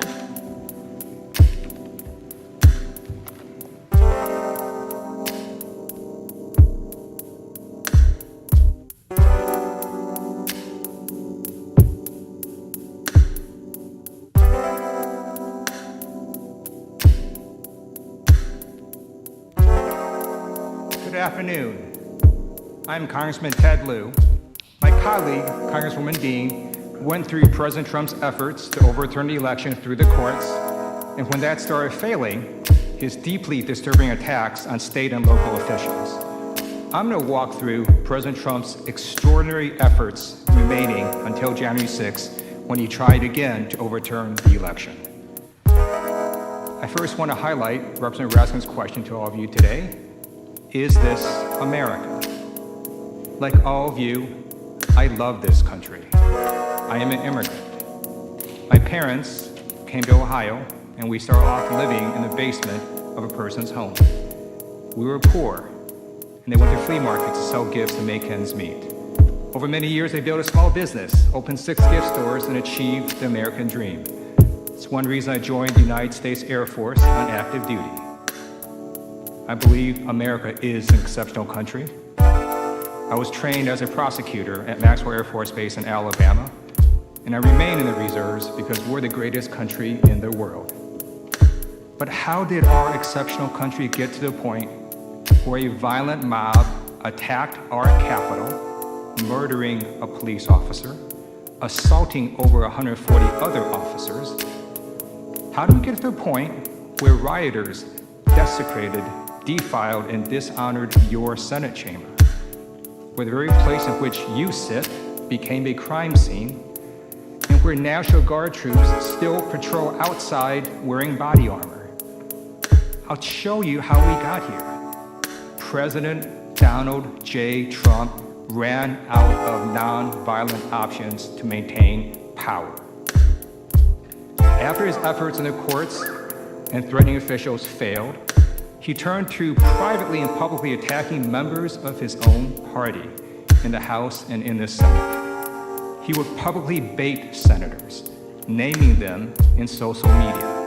For example, on December 18th, President Trump named at Senate Majority Leader and Republican senators, telling them they have to get tougher or they won't have a Republican Party anymore. We won the presidential election by a lot. Fight for it. Don't let them take it away. President Trump was suggesting to members of this Senate that if they didn't help him try to overturn the election, there would be consequences. On December 24th, President Trump wrote, "I saved at least 8 Republican senators, including Mitch, from losing in the last rigged for-president election. Now they almost all sit back and watch me fight against a crooked and vicious foe, the radical left Democrats. I will," and in all capital letters he wrote, "never forget!" exclamation point. President Trump was telling you that you owe him. that if you don't help him fight to overturn the results, he will never forget and that there will be consequences. These are threats just like the threats he made to state and local officials. And it continued. On December 29th, President Trump tweeted, "Can you imagine if the Republicans stole a presidential election from the Democrats? All hell would break out. Republican leadership only wants a path of least resistance. Our leaders, not me of course, are pathetic. They only know how to lose. P.S. I got many senators and congressmen and congresswomen elected. I do believe they forgot." President Trump targeted senators and members of Congress on social media, calling them pathetic for letting the election get, quote, stolen from them. On January 4th, 2 days before the attack, President Trump tweeted, "The surrender caucus within the Republican Party will go down in infamy as weak and ineffective guardians of our nation, who are willing to accept the certification of fraudulent presidential numbers." Now he's mocking some Republican members as the surrender caucus, calling them weak and ineffective guardians of our nation because they would not pretend that he had won when in fact he had not. And then, the very day before the attack, President Trump's threats grew even more heated and specific towards Republicans that he considered to be part of that surrender caucus. Now, we've shown you this tweet before, but I want to draw your attention to how the president was not just inciting his base, but how he was also calling out specific Senate Republicans at the end of this tweet. This is a specific warning to anyone who won't help him overturn the results. Anyone who was against the president became an enemy. And let me be very clear. The president wasn't just coming for one or two people or Democrats like me. He was coming for you, for Democratic and Republican senators. He was coming for all of us, just as the mob did at his direction. In addition to going after senators and members of Congress, President Trump also pressured our Justice Department to investigate the false claims that the election was stolen. At the president's direction, Attorney General William Barr, a loyal member of the president's cabinet, authorized federal prosecutors to pursue substantial allegations of voting and vote tabulation irregularities. Bill Barr pursuing these allegations sparked an outcry. 16 assistant U.S. attorneys in the Trump administration urged the Attorney General to cease investigations because they had not seen evidence of any substantial anomalies. That means they did not find any evidence of real fraud. Attorney General Barr pursued the investigations anyways, and after his investigation, this is what he found, quote, "We have not seen fraud on a scale that could have affected a different outcome in the election." 2 weeks later, on December 14th, the electors voted to give Joe Biden 306 electoral votes and ensured his victory. The following day, Bill Barr resigned. Attorney General Barr had loyally served President Trump. He had never publicly come out against the president, but for Bill Barr, making up election fraud claims and saying the election was stolen was a bridge too far. Bill Barr made clear that attempting to overturn election results crossed a line. According to a news report, Bill Barr, the highest law enforcement official in the land, told President Donald Trump to his face that his theories of election fraud were, quote, bullshit, unquote. When Bill Barr resigned, his former deputy, Jeff Rosen, took his place. President Trump initially tweeted about Mr. Rosen that he was an outstanding person when he announced that he would become acting Attorney General. But when Rosen took over, President Trump put the same pressure on him that he had done with state officials, members of Congress, U.S. senators, and his former Attorney General. President Trump reportedly summoned acting Attorney General Rosen to the Oval Office the next day and pressured Rosen to appoint special counsels to keep investigating the election, including unfounded accusations of widespread voter fraud, and also to investigate Dominion, the voting machines firm. According to reports, Mr. Rosen refused. He maintained that he would make decisions based on the facts and the law, and reminded President Trump what he had already been told by Attorney General Bill Barr, that the department had already investigated and, quote, found no evidence of widespread fraud. But President Trump refused to follow the facts in the law, so the president turned to someone he knew would do his bidding. He turned to Jeffrey Clark, another Justice Department lawyer, who had allegedly expressed support for using the Department of Justice to investigate the election results. Shortly after, Acting Attorney General Rosen followed his duty in the law to refuse to reopen investigations. President Trump intended to replace Mr. Rosen with Mr. Clark, who could then try to stop Congress from certifying the Electoral College results. According to reports, White House counsel Pat Cipollone advised President Trump not to fire Acting Attorney General Rosen. Department officials had also threatened to resign en masse if he had fired Rosen. President Trump's actions, time and time again, made clear that he would do anything and pressure anyone if it meant overturning the election results. We watched President Trump use any means necessary to pursue this aim, feverishly grasping for straws at retaining his hold on the presidency. But all his efforts prior to January 6 kept failing. And finally, in his desperation, he turned on his own vice president. He pressured Mike Pence to violate his constitutional oath and to refuse to certify the oath. President Trump had decided that Vice President Pence, who presided over the certification, could somehow stop it. As Pence will later confirm, the Vice President does not have that power in the Constitution. And President Trump never tried to explain why he thought the Vice President could block the certification of election results. He just began relentlessly attacking the Vice President. Publicly, President Trump attacked Pence on social media and at rallies, getting his supporters to believe that Mike Pence could stop this certification on January 6th. Of course, if he doesn't come through, I won't like him quite as much. Behind closed doors, President Trump applied significant pressure to his second-in-command. Multiple reports confirmed that President Trump used his personal attorneys and other officials to pressure the vice president. Trump reportedly told almost anyone who called him to also call the vice president. According to reports, when Mike Pence was in the Oval Office, President Trump would call people to try to get them to convince the vice president to help him. And President Trump kept repeating the myth that Pence could stop the certification to his base to anger them, hoping to intimidate Mike Pence. On the morning of the rally on January 6th, President Trump tweeted, "All Mike Pence has to do is send them back to the States," and in all caps he wrote, "and we win. Do it, Mike. This is a time for extreme courage." President Trump later went on to attack Pence nearly a dozen times in his speech at the Save America March. Privately, in person, before Pence headed to oversee the joint session on January 6th, President Trump again threatened Pence. "You can either go down in history as a patriot," Mr. Trump told him, according to two people briefed on the conversation, "or you can go down in history as a pussy."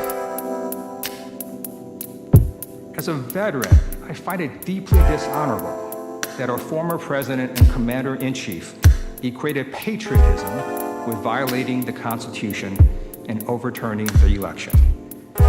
You will see and hear the consequences of President Trump's repeated attacks on the vice president, the chance of traitor, and the chance of hanging Mike Pence.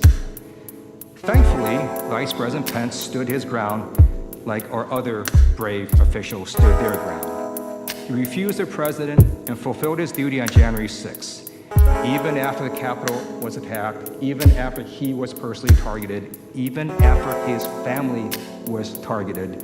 Vice President Pence stood strong and certified the election.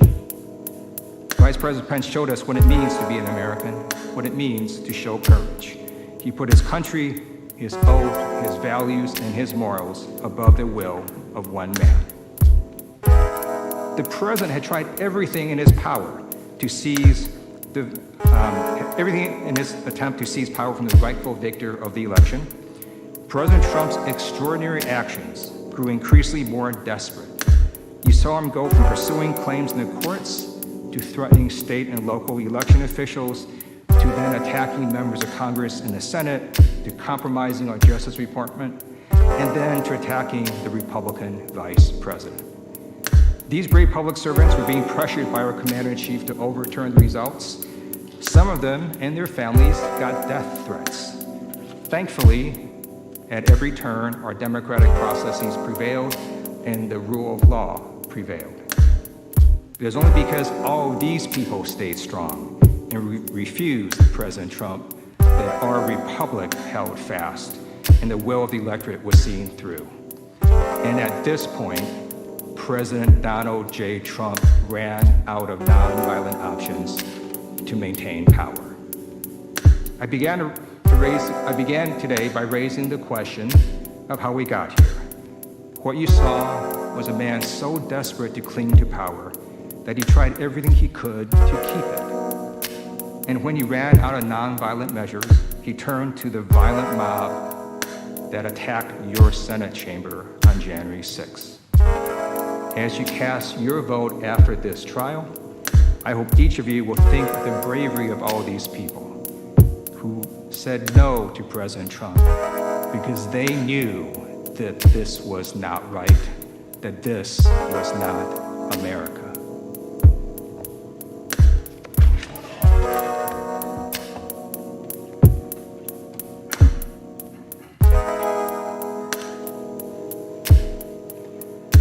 Next, Representative Stacey Plaskett of the Virgin Islands will show in quite chilling detail, I should say, how President Trump was well aware of the threat of violence on January 6th and how he welcomed and amplified his supporters' plans for insurrection against the Union.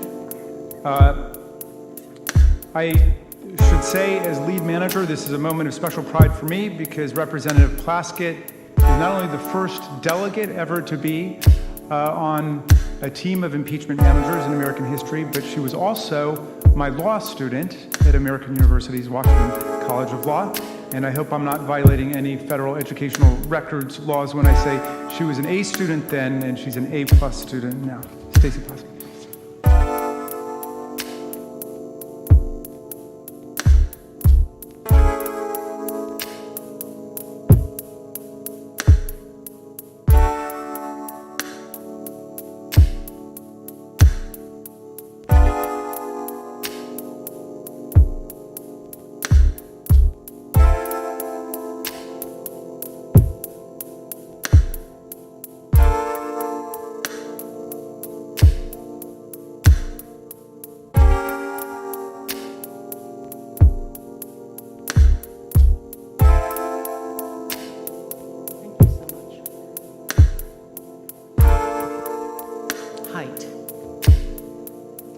Mr. President, distinguished senators, I'm Stacey Plaskett, and I represent the people of the Virgin Islands of the United States. Over this past weekend, my 11-year-old daughter, I overheard her telling one of my sons, "Mommy doesn't seem really nervous about the impeachment trial."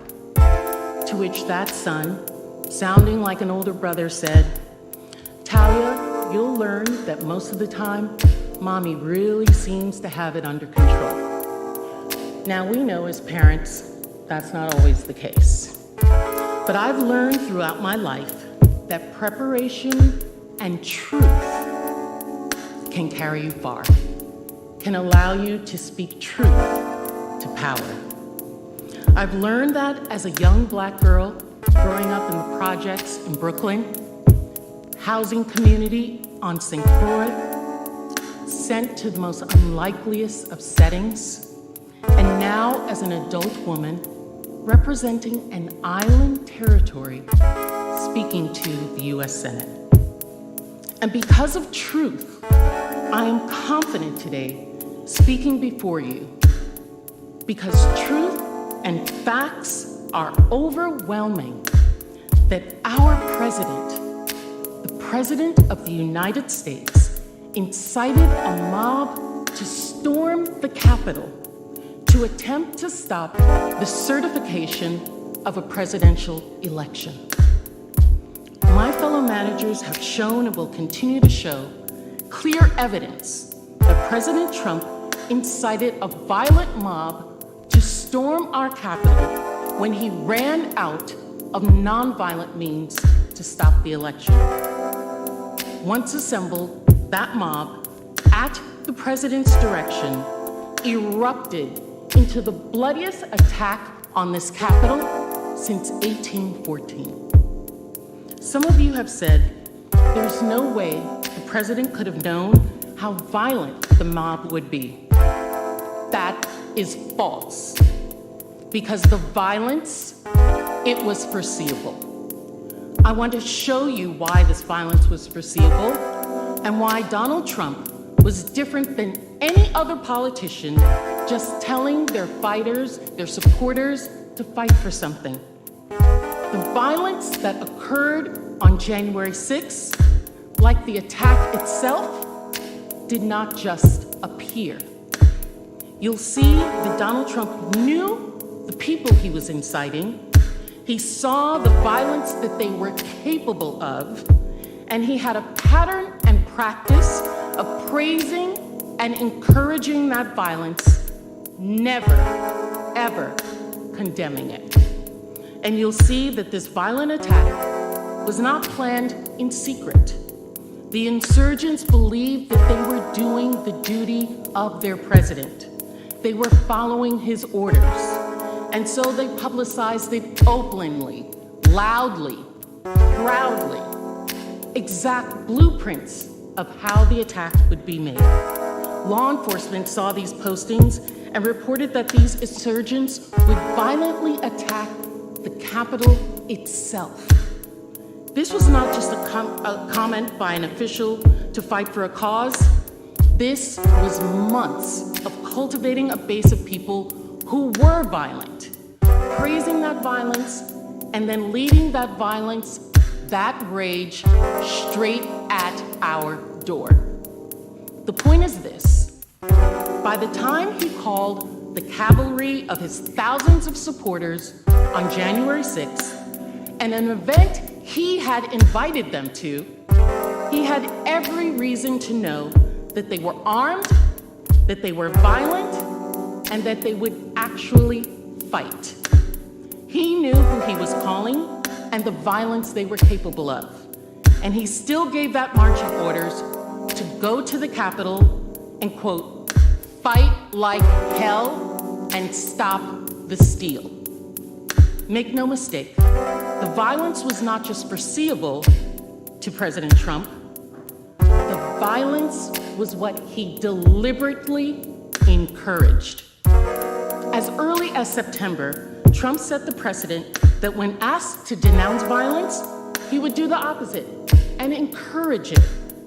Now, if the president had only said something once about fighting to stop the steal and violence erupted, there would be no way to know he intended to incite it or saw it coming. But just as the president spent months spreading his big lie of the election, he also spent months cultivating groups of people who, following his command, repeatedly engaged in real, dangerous violence. And when they did, when the violence erupted as a response to his calls to fight against the stolen election, he did not walk it back. He did not tell them no. He did the opposite. The opposite. He praised and encouraged the violence so that it would continue. He fanned the flame of violence, and it worked. You'll see this over time. These very groups and individuals whose violence the president praised helped lead the attack on January 6th. And that's how we know clearly that President Trump deliberately incited this, and how we know he saw it coming. There are many examples where the president engaged in this pattern, and I'm just going to walk you through a few of them. Let's start with the President Trump's incitement of the Proud Boys. Many of you have heard of this group, which since 2018 has been classified by the FBI as an extremist organization. Since that classification, the group has repeatedly engaged in serious acts of violence, including at pro-Trump rallies. In one such act, on September 7th, the Proud Boys attacked a man with a baseball bat and then punched him while he was down on the ground. On September 29th, during a presidential debate, President Trump was asked specifically if he was willing to condemn white supremacy and militia groups, if he was willing to tell them to stand down and stop the violence. When asked to condemn the Proud Boys and white supremacists, what did our president say? He said, "Stand back and stand by."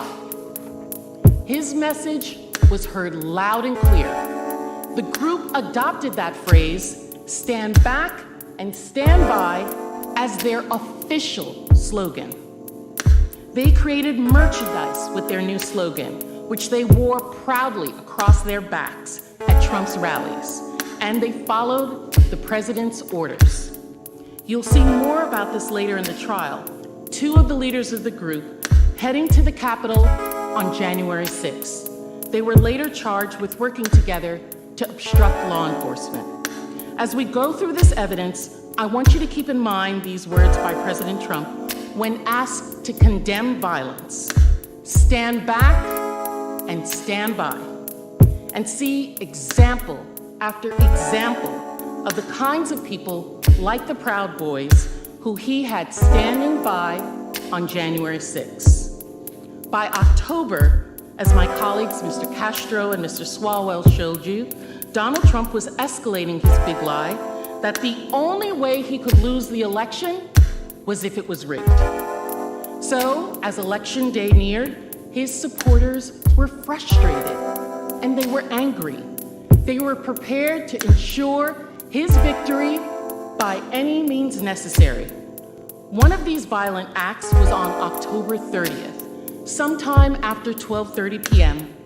A caravan of more than 50 trucks covered in pro-Trump campaign gear confronted and surrounded cars carrying Biden-Harris campaign workers and a Biden-Harris campaign bus as they were traveling down Interstate 35 from San Antonio to Austin. According to witnesses, this caravan repeatedly tried to force the bus you saw to slow down in the middle of the highway and then to run it off the road. What that does not show is that the bus that they tried to run off the road was filled with young campaign staff, volunteers, supporters, surrogates, people. As the Trump supporters closed in on the bus, a large black pickup truck adorned with Trump flags suddenly and intentionally swerved and crashed into a car driven by a Biden-Harris volunteer. News of the event went viral on social media. The President of the United States, in a campaign, saw his own supporters trying to run a bus carrying his opponent's campaign workers off the highway to physically intimidate people in this country campaigning. Here was his response the next day. The President of the United States tweeted a video of his supporters trying to drive a bus off the road. You'll recall in that first video, there was no sound. Well, the one that he tweeted had a fight theme song placed to it that the president put that music to that video. And he added at the top, "I love Texas." By the next evening, that tweet that he did had been viewed 12.6 million times. And it wasn't just a tweet. On November 1st, at a Michigan rally with a sea of supporters, the president talked about that incident again. The president made a public joke of violence against campaigners in an American election. He made light of it. This was not a joke.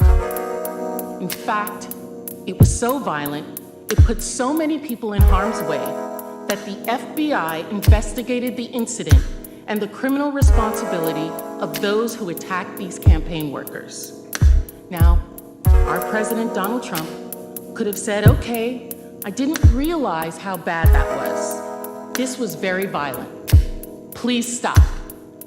But he didn't. He saw the investigation and made a statement in defense of his supporters' attack on the bus, writing, quote, "In my opinion, these patriots did nothing wrong.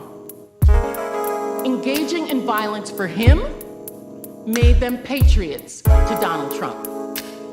For anyone who says Donald Trump didn't know the violence he was inciting, I ask you to consider his supporters tried to drive a bus off the highway in the middle of the day to intimidate his opponent's campaign workers.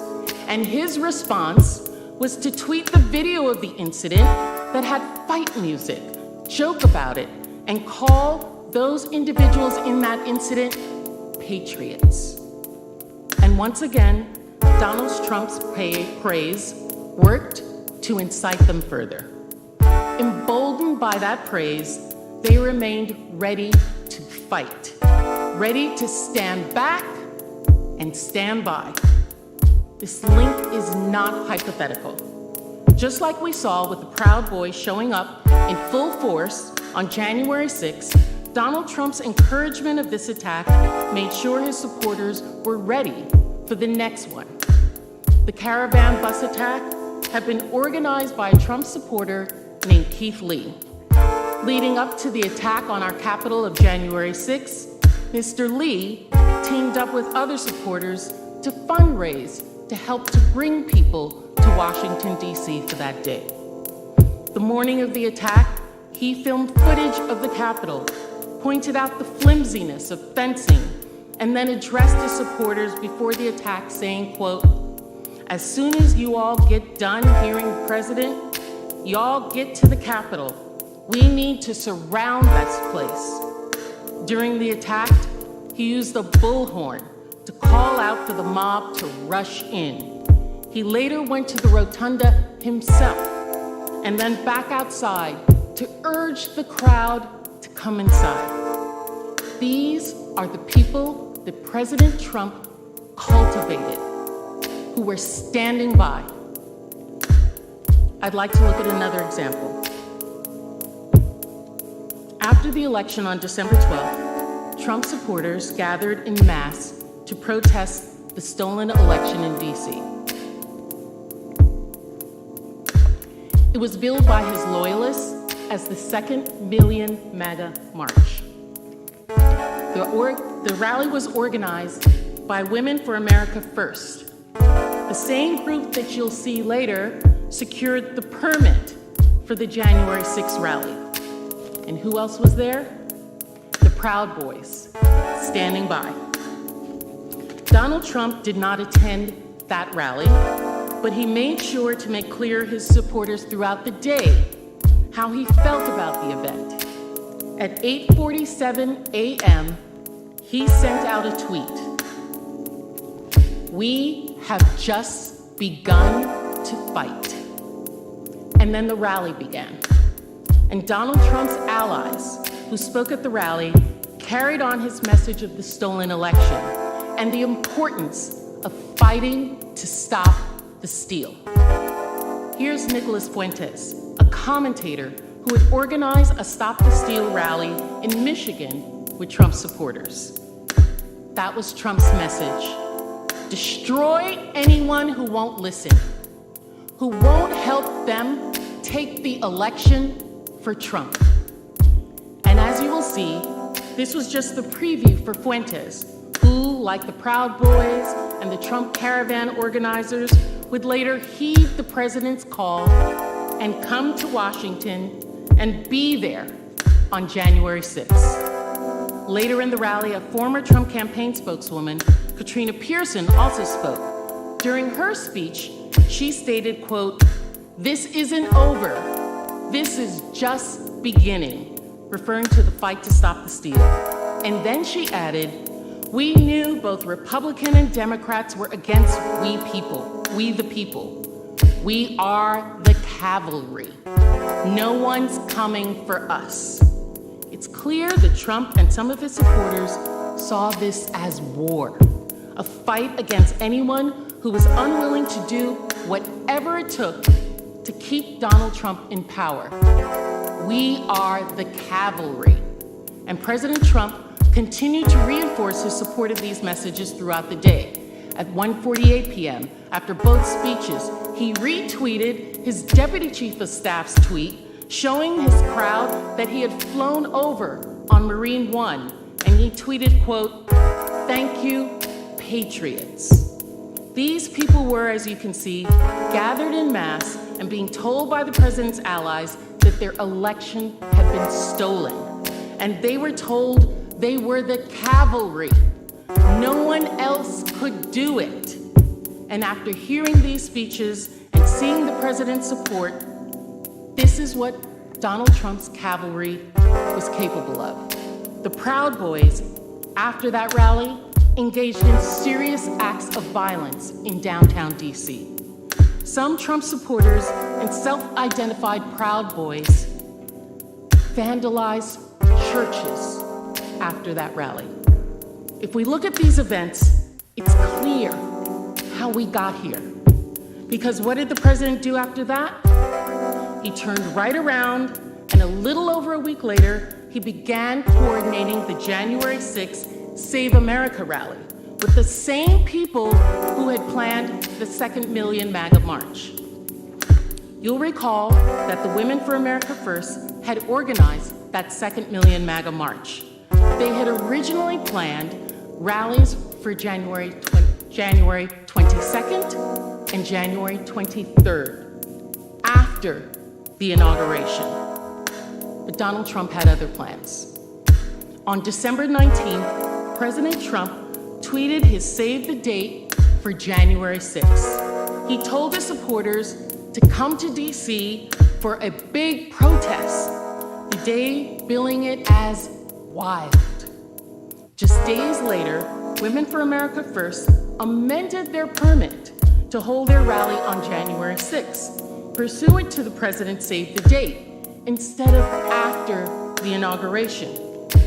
This was deliberate. Reports confirm that the president himself, President Trump, became directly involved with the planning of the event, including the speaking lineup, even the music to be played, just as he chose the music for his retreat of the caravan driving the Biden-Harris bus off the road with that fight song. And he brought the same people who spoke at the second Million MAGA rally to help as well. Trump's campaign advisor, Katrina Pearson, who you recall said on December 12th that this is only the beginning, we are the cavalry, also became directly involved in planning the event. They even sent out invitations together.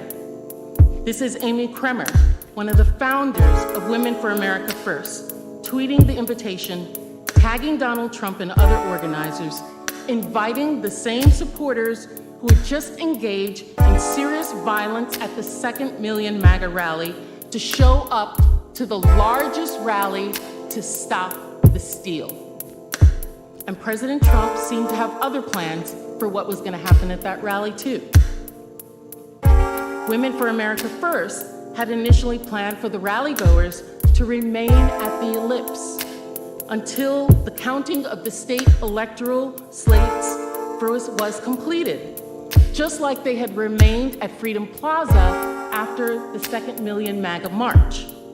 In fact, the permit stated in no uncertain terms that the march from the ellipse was not permitted. It was not until after President Trump and his team became involved in the planning that the march from the ellipse to the Capitol came about, in direct contravention of the original permit. This was not a coincidence. None of this was.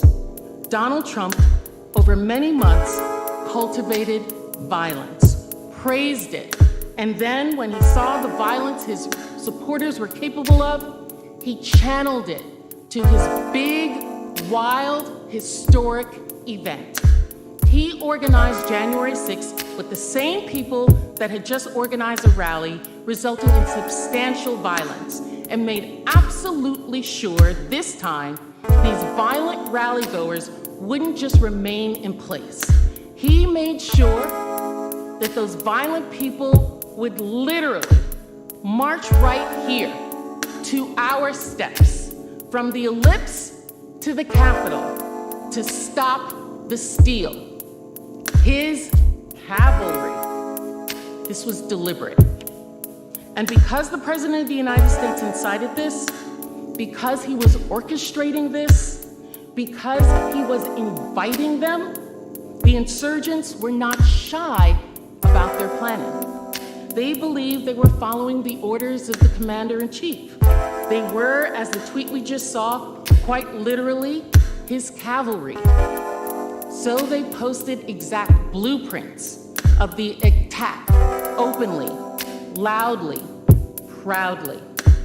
And they did this all over public forums. These were not just hidden posts and dark websites that Trump would not have seen. Quite the opposite. We know that President Trump's team monitored these websites. We know this because his advisors confirm it. An ex-White House and campaign insider, as you'll read, who has known both Scavino and the president for years, said there was no way that Scavino and the Trump social media operation would not have been aware of the plan circulating online to storm the Capitol. Because, and I quote, "The Trump operation closely monitored the web's darkest corners, ranging from mainstream sites such as Twitter, Facebook, and Reddit, to fringe message boards like 4chan and XChan, now called XCun, to the Donald.win, an offshoot of a banned Reddit community dedicated to rabidly supporting all things Trump. They actively monitored the exact sites, like the Donald.win, on which these insurrectionists wrote their posts. And so what would Trump and his team have seen when they were monitoring these white sites? What would his supporters have said? They would have seen a clear roadmap of exactly what happened. This is an example of a post that was captured from one of the sites dedicated to Donald Trump that we just talked about, shortly before the site was taken down. And the meme reads, quote, "The Capitol is our goal. Everything else is a distraction. Every corrupt member of Congress locked in one room and surrounded by real Americans is an opportunity that will never present itself again." Let that sink in. Think about that. The exact thing that happened on January 6th, that was their goal. And they said it out loud on sites that the Trump administration was actively monitoring. A third-party site captured a post on the Donald.win where one user posted, quote, "This cannot simply be a protest. It has to be the establishment of the MAGA militia with the command offices set up, with all further militia tactical missions spreading from there." Another user said in response, quote, "We will have to achieve an actual tactical victory, like storming and occupying the Capitol, to have the intended effect." That's what they understood Donald Trump to want. There it is in black and white. And they explained why they felt justified in this. Another poster on the forum, the Donald.win, wrote on January 4th, quote, "If Congress illegally certifies Biden, Trump would have absolutely no choice but to demand us to storm Congress and beat them up. Donald Trump will have no choice. That was what he made them believe, to the point his supporters felt justified even in carrying weapons and storming our Capitol. This was in post after post. Here's another. When discussing how to carry guns into D.C., one noted, quote, "Yes, it's illegal, but this is war, and we are clearly in a post-legal phase of our society." What? They treated it as a war, and they meant it. The morning of the attack, under the thread, "Today I told my kids goodbye," one poster wrote, "Today I had the very difficult conversation with my children that Daddy might not come home from D.C. Within a matter of hours, that post amassed 4,000 likes. President Trump had truly made them believe that their election had been stolen and that it was their patriotic duty to fight to steal it back.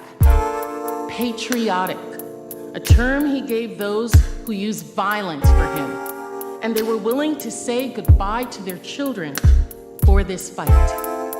And their supporters didn't just rely on entering the Capitol with guns haphazardly. They had maps of this building. They talked through which tunnels to use and how to get to the Senate chamber. Some posted specific floor plans, layouts of the Capitol, alongside hopes of overwhelming law enforcement to, quote, "find the tunnels, arrest the worst traitors." Posters also fixated on what they saw as their ability to easily overwhelm the Capitol Police, as, quote, "there are only around 2,000 of them." And again, they urged, quote, "the Capitol is our goal. Everything else is a distraction." There were hundreds of these posts, hundreds, monitored by the Trump administration. And these posts, they were chillingly accurate, right down to communication devices. A new affidavit filed by the FBI described preparations by the right-wing group, the Proud Boys, to storm the Capitol, including using earpieces and walkie-talkies to direct movements throughout the building. This happened. That's the level of planning in advance that occurred. They had earpieces. On the slide, you'll see Proud Boy member Dominic Pizzola has an earpiece in his right ear, consistent with the affidavit. And in addition to these detailed posts, they made clear why they thought they should do this, why they thought they could do this. It wasn't just that they were doing it to following the president's orders. They thought he would help them.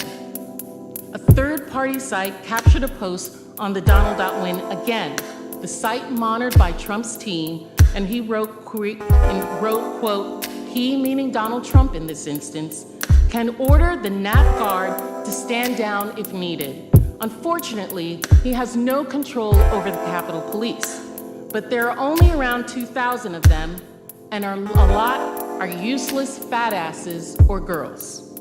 It's all right there. The overall goal, maps of the Capitol, weapons, communication devices. They even said publicly, openly, proudly, that President Trump will help them to commandeer the National Guard, so all they have to do is overwhelm the 2,000 Capitol Police officers. This was reported in the NBC News and the Washington Post with headlines like, "Violent threats ripple through far-right internet forums ahead of protests. Pro-Trump forums erupt with violent threats ahead of Wednesday's rally against the 2020 election." Fox News also reported that the Proud Boys would come to the January 6th rally, prepared for violent action, even quoting a Proud Boy member who said they would, quote, "incognito and spread across downtown D.C. in smaller numbers." City officials, seeing these same warnings, also publicly warned about the violence and unlawful weapons at the event. D.C. Mayor Muriel Bowser cautioned residents of the District of Columbia to avoid the downtown area while the rally attendees were in town. Federal law enforcement warned of these threats also.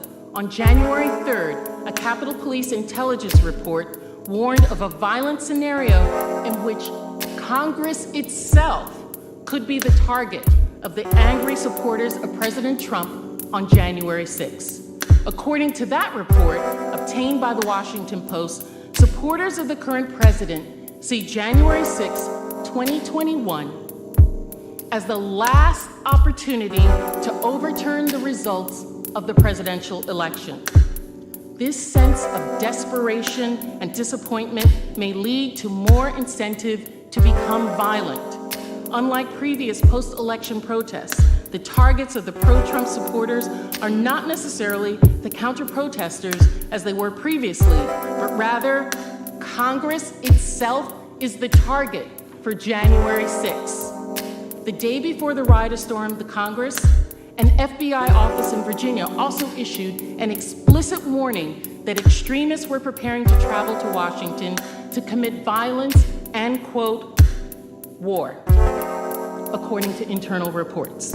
The FBI report cited to an online post where the user declared that Trump supporters should go to Washington and get violent.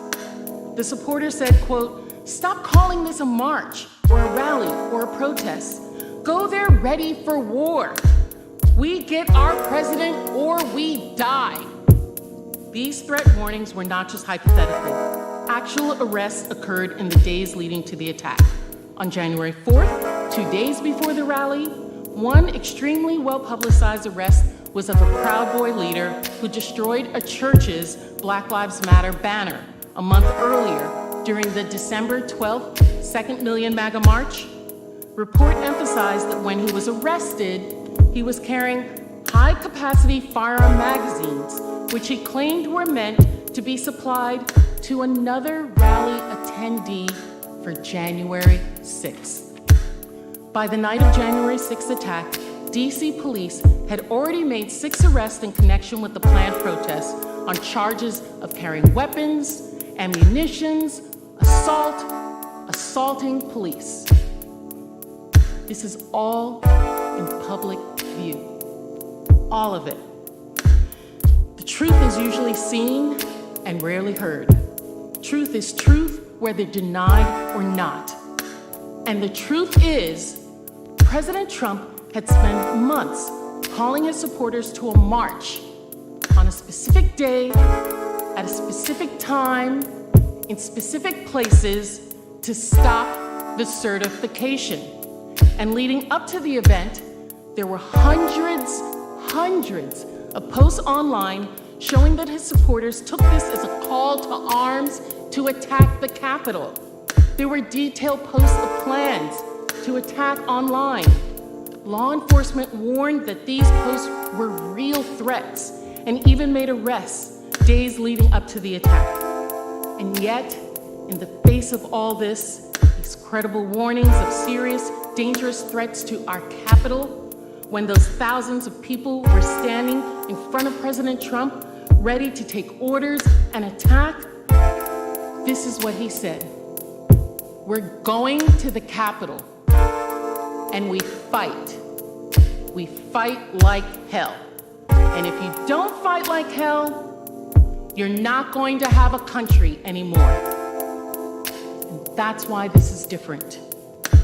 And that's why he must be convicted and disqualified.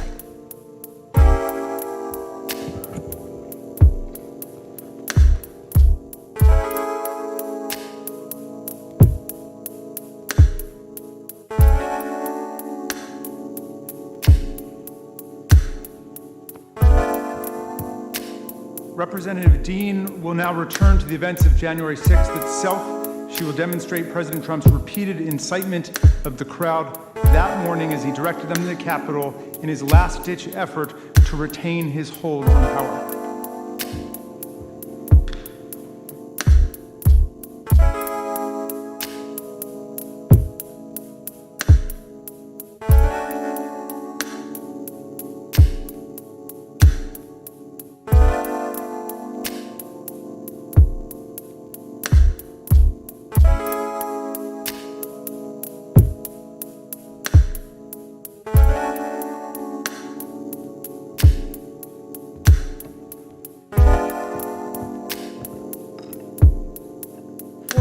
and for many Americans, January 6th is forever etched in our memories.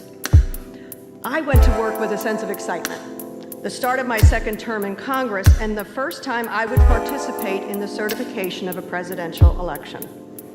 And then we all know what happened. I know many of us have similar experiences from that day, but I'll briefly share mine. I stood with colleagues in the gallery above the House floor to observe the Arizona challenge. Moments later, police radios reported a breach of the Capitol grounds. Someone shouted up to us, "Duck, then lie down, then ready your gas masks." Shortly after, there was a terrifying banging on the chamber doors. I will never forget that sound. Shouts and panicked calls to my husband and to my sons, instructions to flee, and then the constant whirring of the gas masks filtering the air. The chamber of the United States House of Representatives turned to chaos. For Donald Trump, it was a very different day. Earlier, I showed you Donald Trump's desperate attempts to maintain power, ignoring adverse court rulings, attacking elected officials, pressuring his Justice Department, even attacking his own vice president. You saw a man who refused to lose, who was desperate to retain power by any means necessary.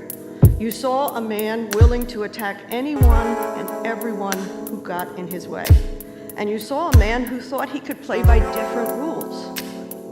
He told his supporters, as my colleague Ms. Plaskett just showed you, exactly what he thought those different rules were. Combat, fight, violence. This was not just one speech. This was weeks and weeks of deliberate effort by Donald Trump to overturn the election results so that he didn't have to give up the presidency. The speech on January 6th builds on, refers to, and amplifies that same pattern, the pattern Trump had used and broadcasted for months. He refused to lose, his attacks on others, and his different rules. The only thing different about his speech on January 6th from all these other times that we went through was that he was no longer telling his base just that they had to fight to stop the steal. He was finally telling them, now is the time to do it. Here's the place, and here's how. For weeks, he urged his supporters to show up at a specific time and place, and when they got there, he told them exactly what he wanted. Let's start with his desperation. You saw how much planning went into January the 6th, and when the day arrived, Donald Trump's desperation was in full force. Between the time he woke up on January the 5th and the start of the Save America March, that next day, he had tweeted 34 times. When Donald Trump wants to get his message across, he is not shy, as you all know. These tweets were relentless, and these tweets all centered on his singular focus, his drumbeat to motivate, anger, and incite his supporters. His big lie. The presidential election had been rigged, it had been stolen from him, and they had to fight to stop it. And the timing was no coincidence.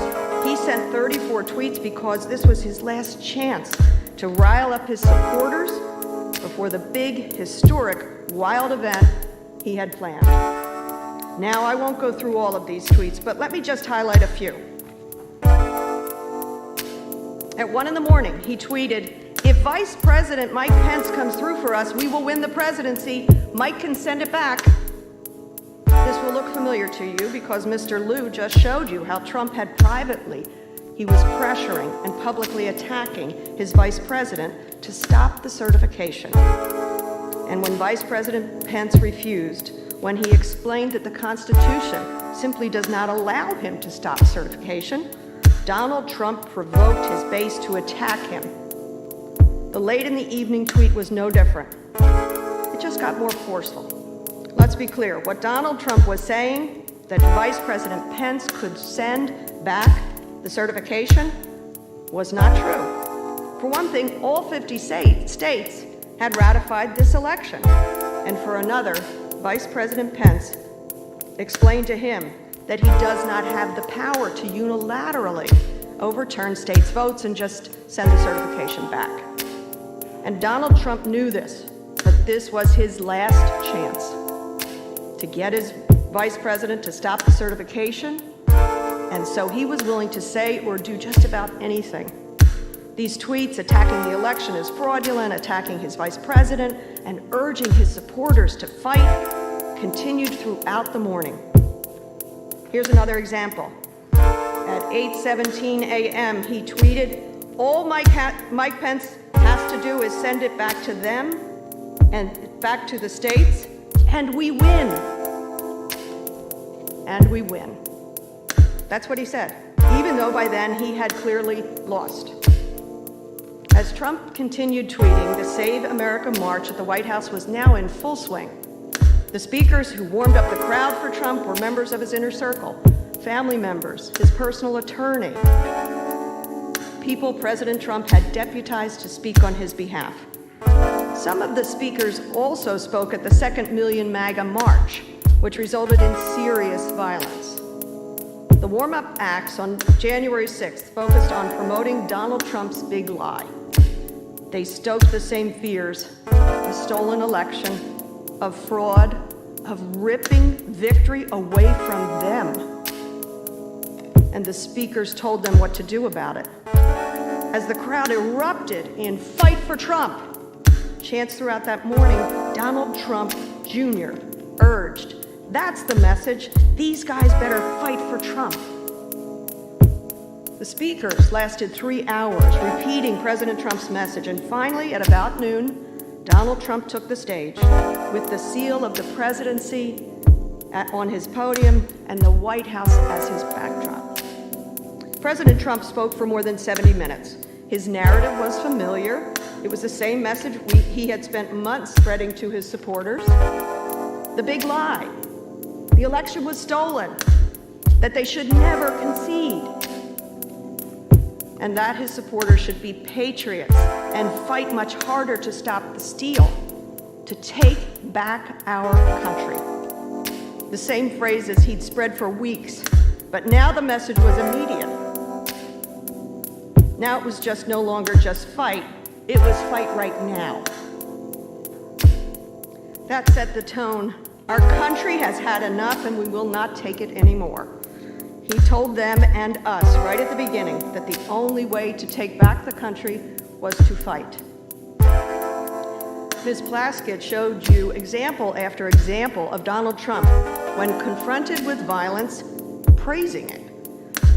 We saw him instruct the Proud Boys, a violent extremist group, to stand back and stand by.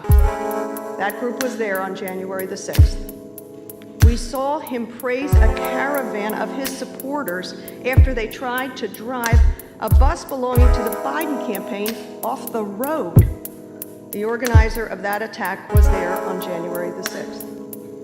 And we saw him team up with the organizers of the violent Second MAGA Million March to plan his rally on January the 6th. And what does he do at that rally? He tells Giuliani he's doing a great job addressing the crowd, saying he has guts to call for fighting. And to be clear, this is what he was praising. Trial by combat. Donald Trump praised Rudy, said he did a good job, had guts for telling the crowd that we need trial by combat.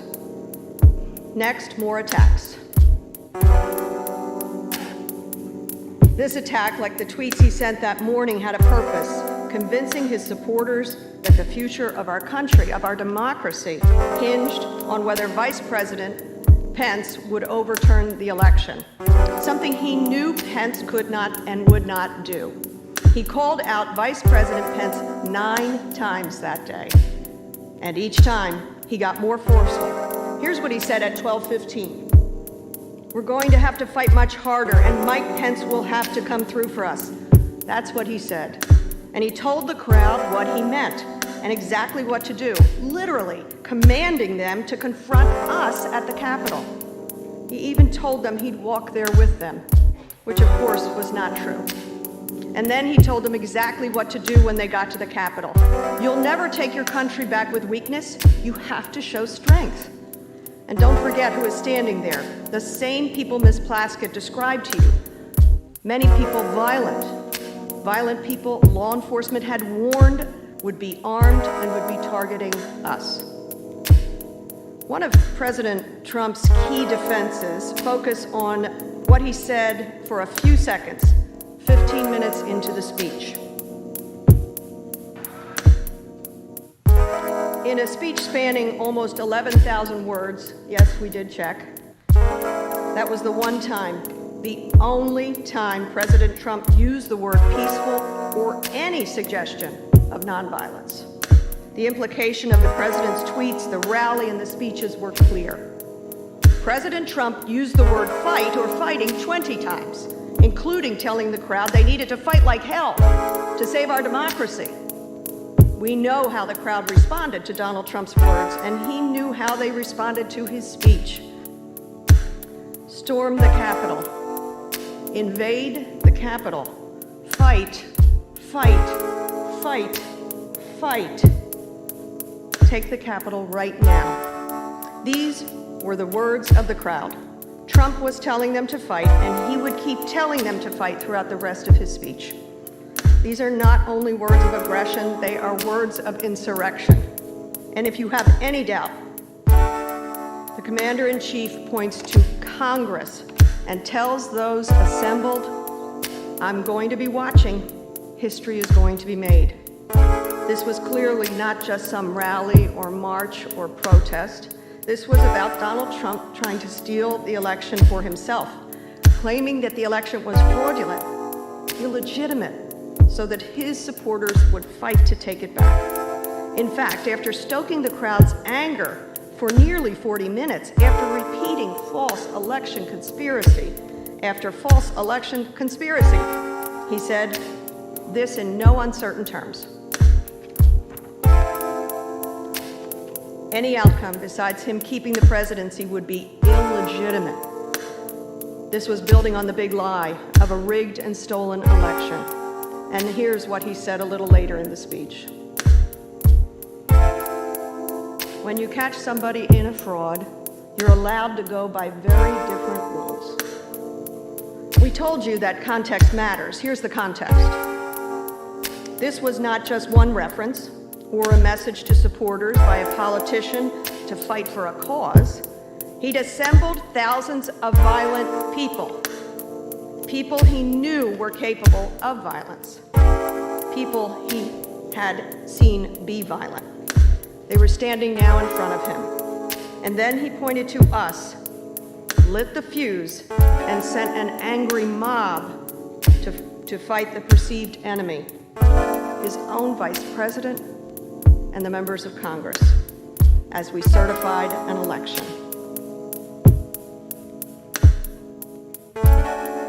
If you don't fight like hell, you're not going to have a country anymore. And there was only one fight left, and it was a mile up the road. Donald Trump, the President of the United States, ordered the crowd to march on Congress, and so the crowd marched. This is incredible, you heard him say. That's how President Trump ended his speech. I'd like to close with a very brief timeline of what was happening in parallel alongside the president as he spoke on the 6th of January. A little after noon, President Trump began his speech with a fiery refusal to concede. He commanded the crowd to fight and march down Pennsylvania Avenue. And around 12:20, some rally goers, some attendees began marching. By 12:30, as President Trump continued to incite his supporters, large segments of the rally crowd had amassed at the Capitol. At 12:53, as the president's speech was playing on cell phone broadcasts, the outermost barricade of the northwest side of the Capitol was breached. And Capitol Police were forced back to the steps of the Capitol. At 1:10, the president ended his speech with a final call to fight and a final order to march to the Capitol. At 1:45, the president's followers surged past Capitol Police, shouting, "This is a revolution!" just after 2:10, an hour after President Trump ended his speech, the insurrectionist mob overwhelmed Capitol security and made it inside the halls of Congress. Because the truth is, this attack never would have happened but for Donald Trump. And so they came, draped in Trump's flag, and used our flag, the American flag, to batter and to bludgeon. And at 2:30, I heard that terrifying banging on House chamber doors. For the first time in more than 200 years, the seat of our government was ransacked on our watch.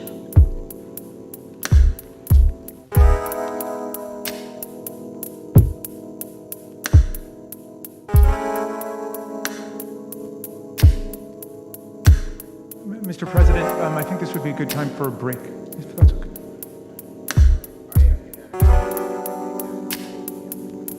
Objection, hearing none, we're recessed. 4 p.m. 4 o'clock. 4 o'clock.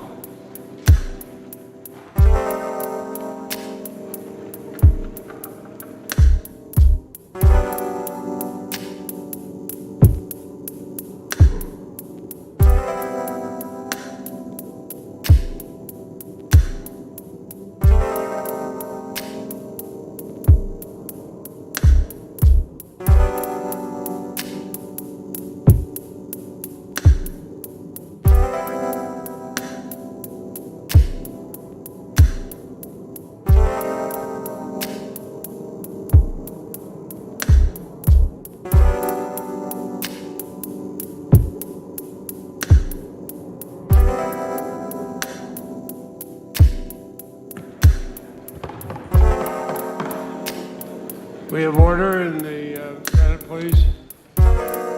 Thank you, Mr. Mr. Thank you, Mr. President, members of the Senate. At this point, Representatives Plaskett and Swalwell will take you through the actual day of the attack. They will recreate the attack as it unfolded, focusing on the threats to Vice President Pelosi, Vice President Pence, Speaker Pelosi, the joint session, and law enforcement. I do want to alert everyone that there is some very graphic, violent footage coming, just so people are aware. And I'm going to call again on Ms. Plaskett, who I should also tell you went to work at the Department of Justice and was the senior counsel for Deputy Attorney General Larry Thompson under Attorney General Ashcroft. So she's a very well-trained and experienced prosecutor, as you can tell.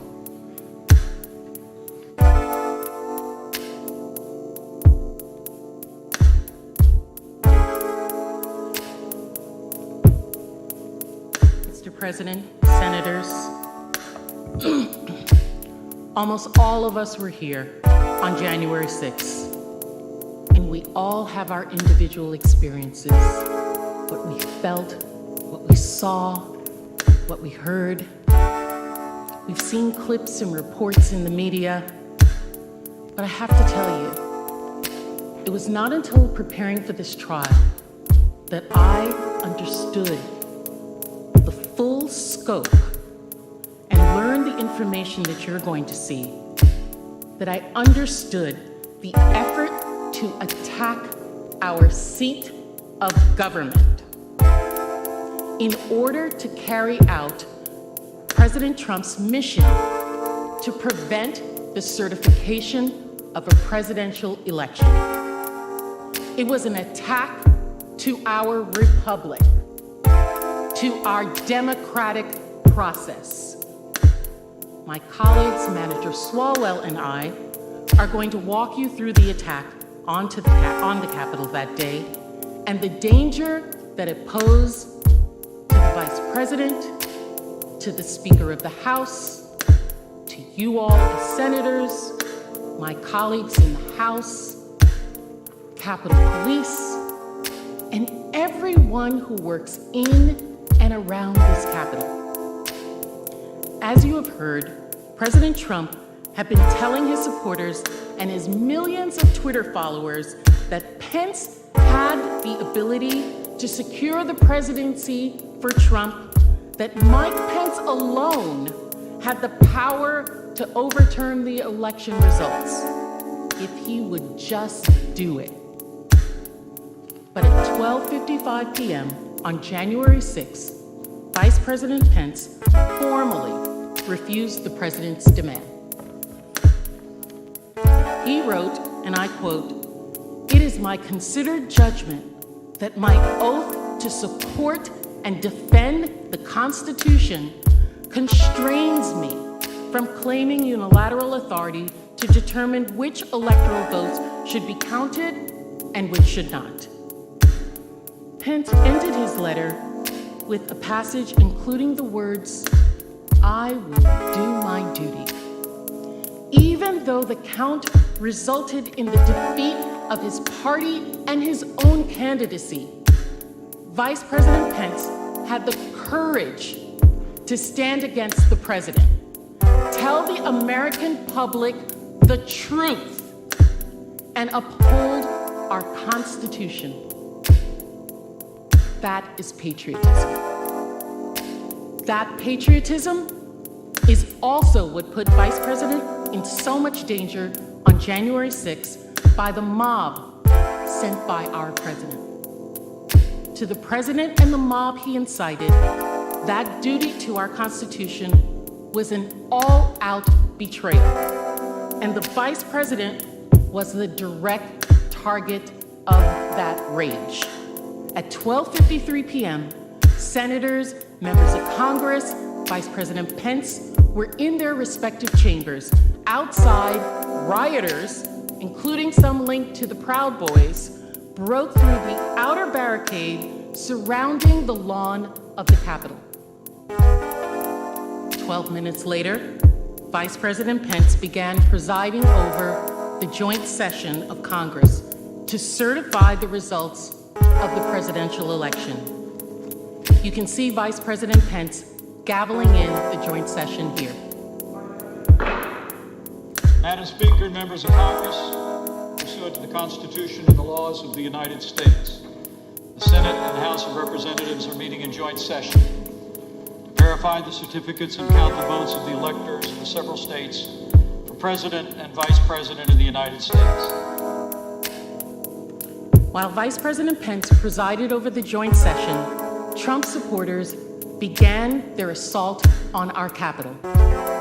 Radio communications from the Metropolitan Police Department highlight how during and following President Trump's speech, Trump supporters descended on the Capitol and became increasingly violent.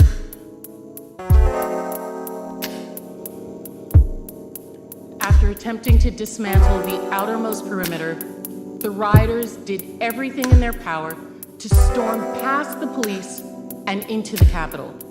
They coordinated moving metal barricades the police were using to maintain distance. Listen to the yelling of "pull them this way" as they grabbed the barriers and attacked officers trying to hold the line.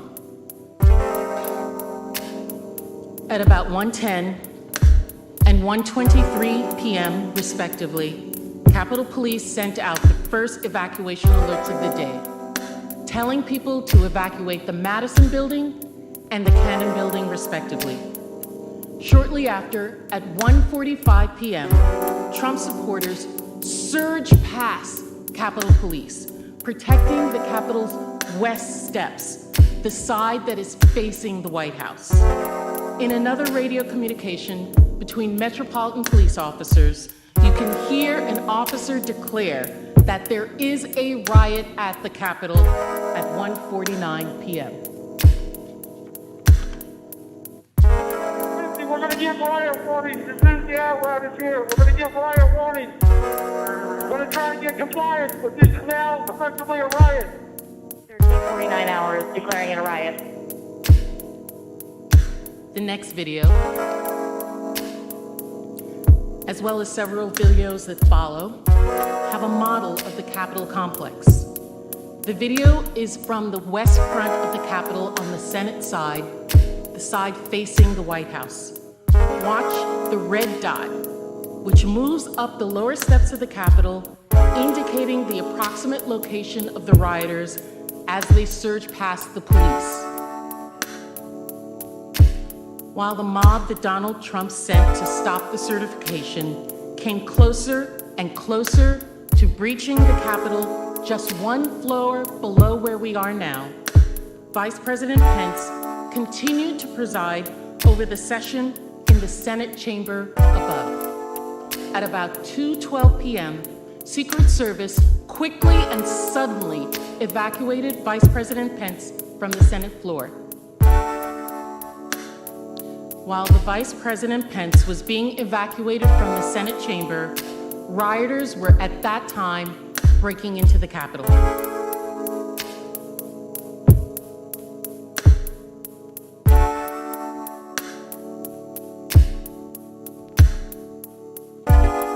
When I first saw this model that was created for this, I thought back to September 11th.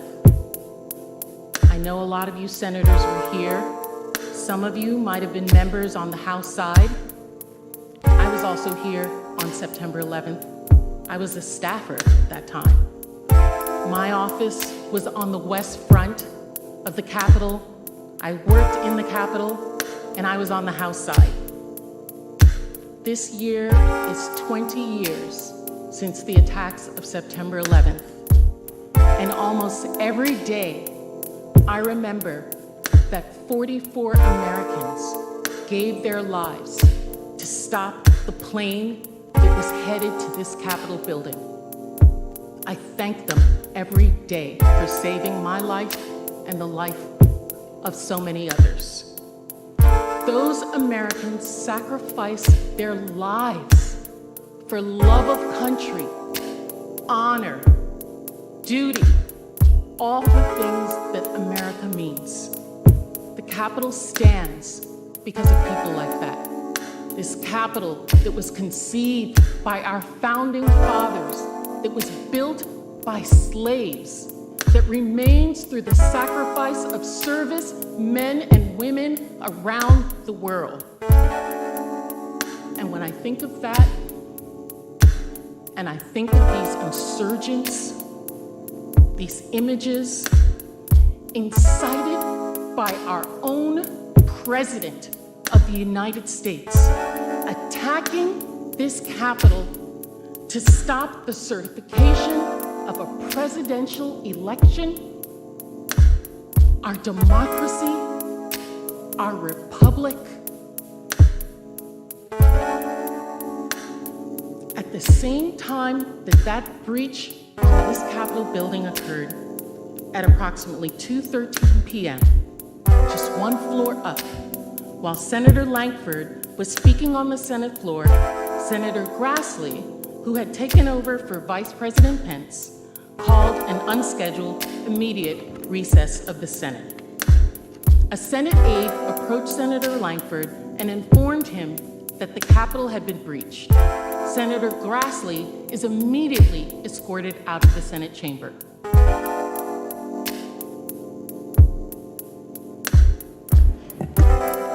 Pause. Protesters are in the building. Thank you. Now, while this was going on, Officer Eugene Goodman responded to the initial breach. You all may have seen footage of Officer Goodman previously, but there's more to his heroic story. You can see Officer Goodman running to respond to the initial breach.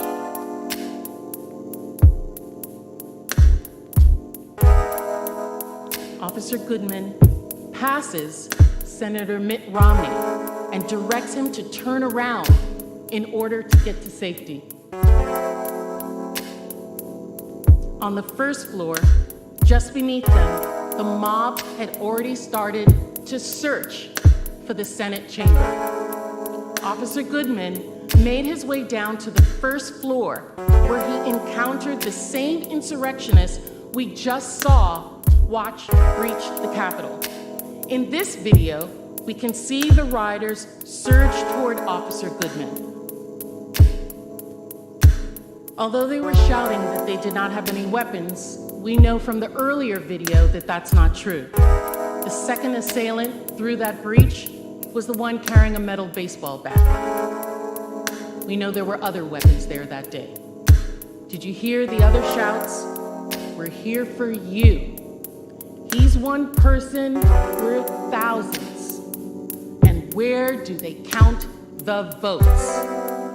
They were coming at the urging of Donald Trump to keep Congress, a separate branch of government, from certifying the results of a presidential election. As the rioters reached the top of the stairs, they were within 100 feet of where the vice president was sheltering with his family. And they were just a feet away from one of the doors to this chamber, where many of you remained at that time. And watch how Officer Goodman provokes the rioters and purposefully draws them away from the door to the Senate chamber and towards the other officers waiting down the hall. The rioter seen carrying a baseball bat in this video is the same one we saw moments ago breaching the window on the first floor.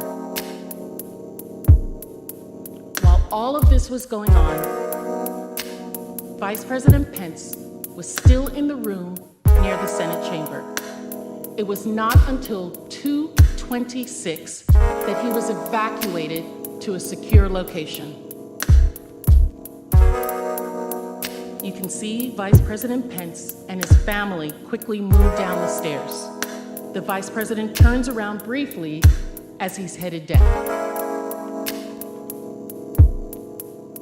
As Pence was being evacuated, rioters started to spread throughout the Capitol. Those inside helped other rioters break in through doors in several locations around this entire building. And the mob was looking for Vice President Pence because of his patriotism. Because the Vice President had refused to do what the President demanded and overturn the election results. During the assault on the Capitol, extremists reportedly coordinated online and discussed how they could hunt down the Vice President. Journalists in the Capitol reported they heard rioters say they were looking for Pence in order to execute him. Trump's supporters had erected a gallows on the lawn in front of the Capitol building. Another group of rioters chanted, "Hang Mike Pence," as they stood in the open door of the Capitol building. You can hear the security alarm from the door in the background, and you can hear the mob calling for the death of the Vice President of the United States. This wasn't an isolated area or incident where that was being told, where that was being said.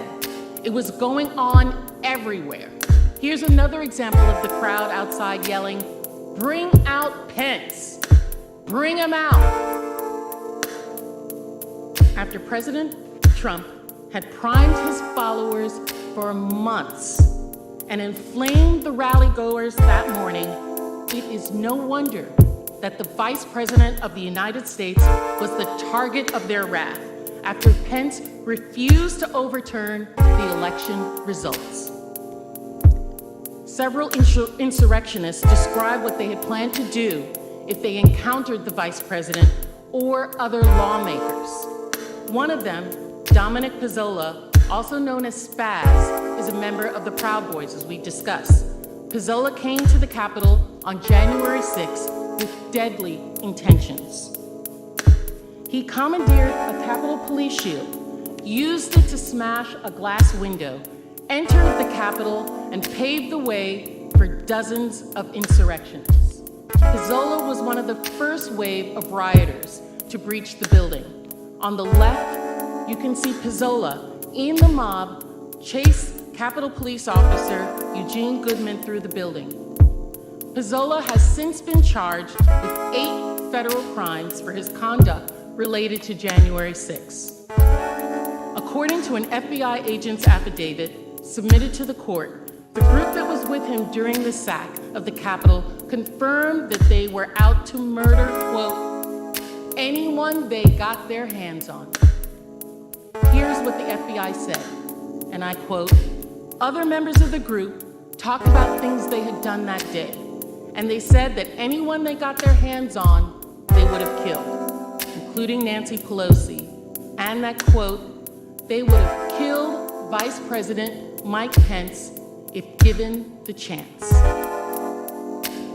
They were talking about assassinating the Vice President of the United States.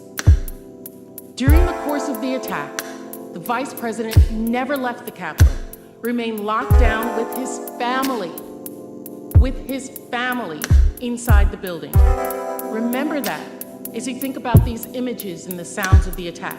The Vice President, our second in command, was always at the center of it. Vice President Pence was threatened with death by the president's supporters because he rejected President Trump's demand that he overturn the election. The mob also went after Speaker of the House, who alongside the Vice President was presiding over the joint session of the certification in the House chamber. The chilling evidence shows that on January 6th, armed and organized insurrectionists trained their sights on Speaker Pelosi. They sought out the Speaker on the floor and in her office, publicly declared their intent to harm or kill her, ransacked her office, and terrorized her staff. And they did it because Donald Trump sent them on this mission. As the insurrectionists got closer, Capitol Police rushed the Speaker from the House floor at 2:15 p.m., mere minutes after the Capitol was first breached. They recognized immediately that she was in danger. The Speaker was not just rushed from the floor, the Capitol Police deemed the threat so dangerous that they evacuated her entirely from the Capitol complex, rushing her to a secure off-site location. The insurrectionist intent to murder the Speaker of the House is well documented in charging documents that are now available. We know from the rioters themselves that if they had found Speaker Pelosi, they would have killed her. I have already discussed Proud Boys member Dominic Pizzola, who has since been charged with 8 federal crimes for his conduct on January 6. As you will recall, according to the FBI agent's affidavit submitted to the court, the group he attacked the Capitol with confirmed that, quote, anyone they got their hands on, they would have killed, including Nancy Pelosi. William Calhoun, a lawyer from Georgia, also participated in the insurrection that day, and he too has been charged for his actions. This insurrectionist detailed his criminal activity at the Capitol online. Calhoun wrote about his involvement on his own Facebook page. Here's the post. Calhoun stated, quote, and get this, the first of us who got upstairs kicked in Nancy Pelosi's office door and pushed down the halls towards her inner sanctum. The mob howling with rage. Crazy Nancy probably would have been torn into little pieces, but she was nowhere to be seen. Crazy Nancy. That's Trump's nickname for the Speaker of the House. Then he explains that he and his group only abandoned their claim to the Speaker's office when, quote, a SWAT team showed up. He writes, quote, then a SWAT team showed and we retreated back to the rotunda and continued our hostile takeover of the Capitol building. Retreated, hostile takeover. He's using military terms for this attack. The mob continued to look for Speaker Pelosi throughout the time they occupied the Capitol, including invading her offices.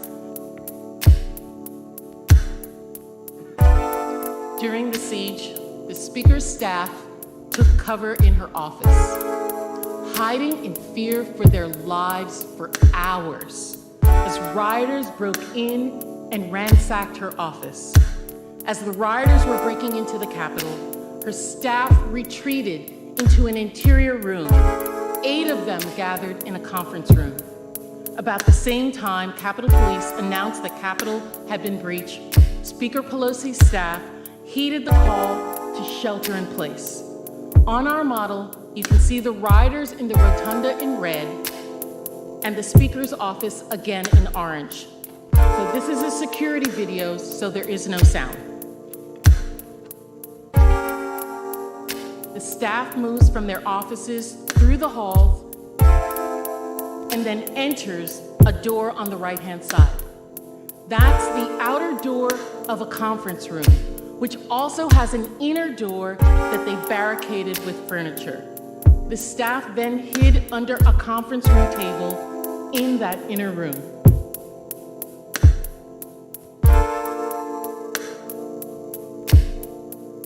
This is the last staffer going in and then barricading themselves inside of the inner office.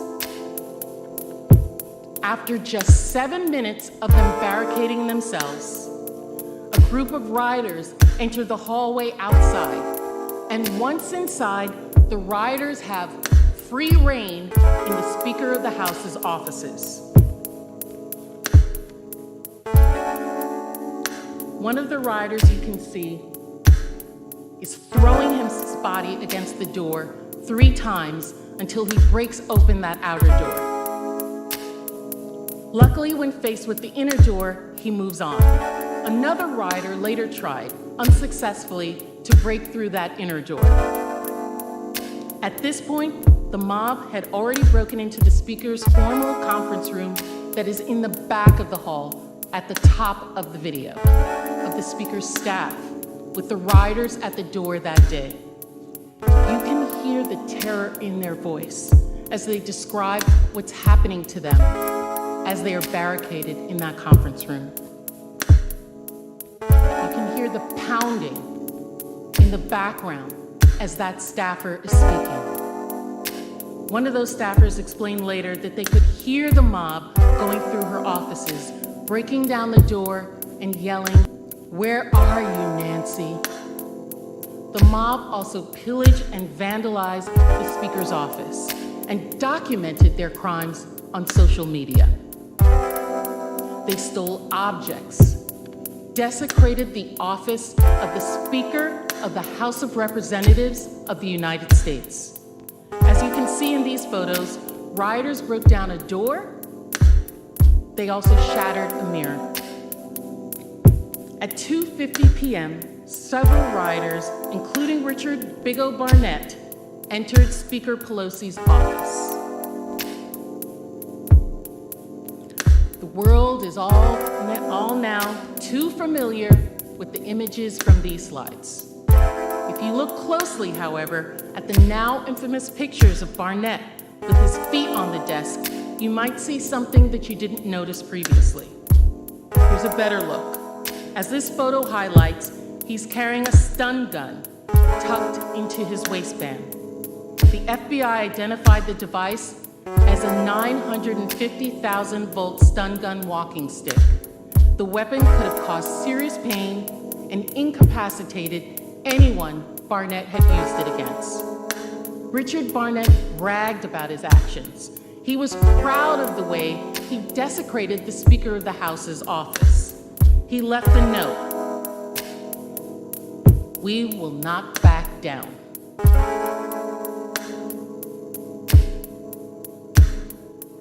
Trump's mob ransacked the Speaker of the House's office.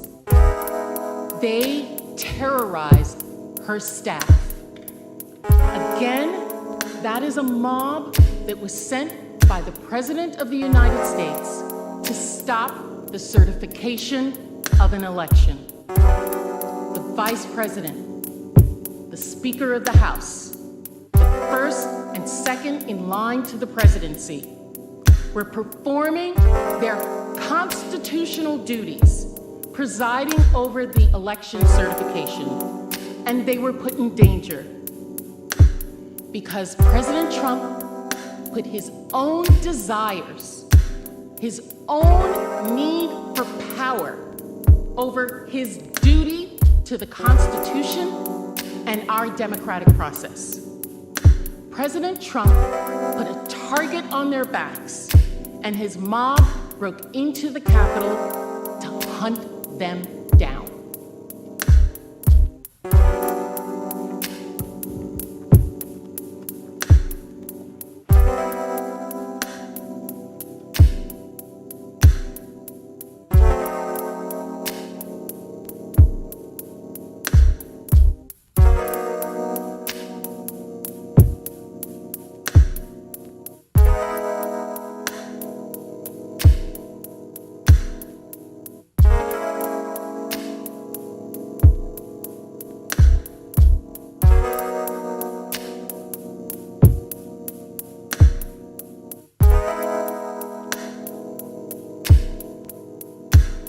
Shortly after 2 p.m., the Capitol Police and Metropolitan Police were overwhelmed by President Trump's mob. Perimeters were broken.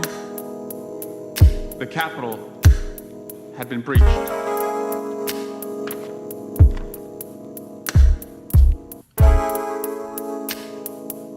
Those officers kept fighting back for hours and hours to hold the line.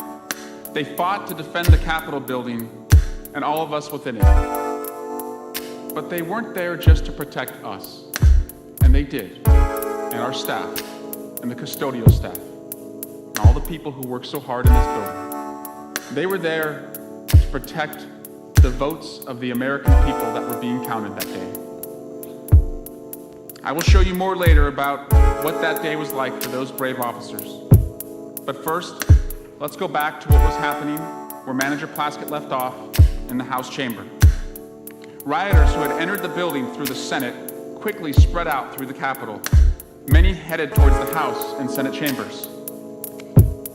After Speaker Pelosi was ushered out, Chairman McGovern was presiding in the House, attempting to keep the counting process going.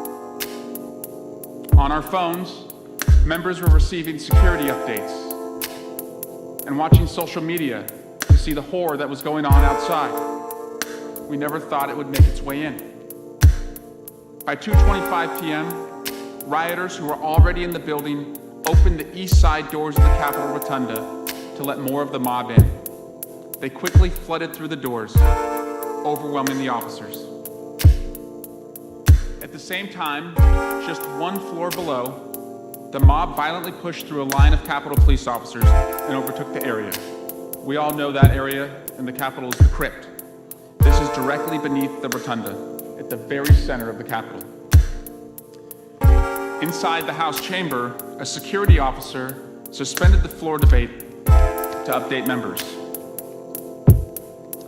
We were told there were tear gas masks underneath our seats and be prepared to grab them. Determined to keep the count going, Chairman McGovern called the House back into session. But only 4 minutes later, at 2:30 p.m., the House abruptly recessed. A new security announcement was made. Get down under your chairs if necessary, so we have folks entering the rotunda and coming down this way. So we'll update you as soon as we can, but just be prepared. Stay calm. As I heard that announcement on the floor, I saw the new House chaplain, on just her 4th day on the job, walk to the front podium. Unannounced and amidst the chaos, she started to recite a prayer for peace. Uncertain what would happen next, I sent a text message to my wife. I love you and the babies. Please hug them for me. I imagine many of you sent a similar message. What we could not see from inside the chamber was that outside the mob was growing larger and larger and approaching our doors. But we could hear them. Those doors, to orient you at home, are the doors that the President of the United States walks through when he or she gives a State of the Union address. You may have heard one man yelled, "No violence," and another responded, too late for that. They don't listen without that. They were there to stop the certification of the election. At this point, inside the House chamber, we could now hear the pounding on the doors. At 2:35 p.m., members on the House floor were told an evacuation route was secured and it was time to leave. Because of coronavirus restrictions, congressional members had been waiting in the gallery for their time to speak, just one level above the House floor. Representatives, staff, journalists all took cover under their chairs, helped each other put on their gas masks, and held hands as rioters gathered outside. Here in this slide, you see Representative Jason Crow comforting our colleague, Representative Susan Wild. The rioters continued to surround the House chamber, flooding the halls and kicking on the doors as they passed them.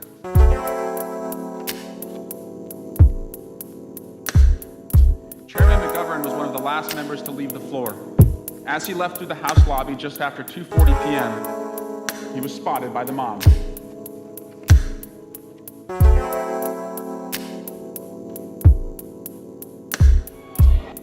Minutes later at 2:44 p.m., Ashley Babbitt attempted to climb through a shattered window into the House lobby.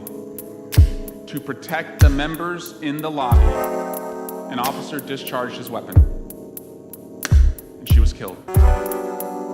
Inside the chamber, representatives, staff, and journalists remained trapped in the gallery, one floor above the House floor, and heard the gunshot.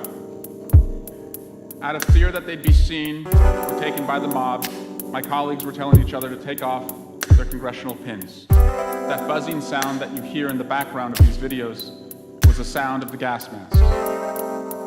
It was not until approximately 2:50 p.m., about 6 minutes after the shooting, downstairs, remaining members, staff, and journalists in the gallery were finally able to flee. You can see them exiting. Many members are still wearing their gas masks. They walk just feet away from where Capitol Police are holding an insurrectionist at gunpoint. Just minutes earlier, that insurrectionist had tried to open the gallery door and thankfully was stopped by a tactical team.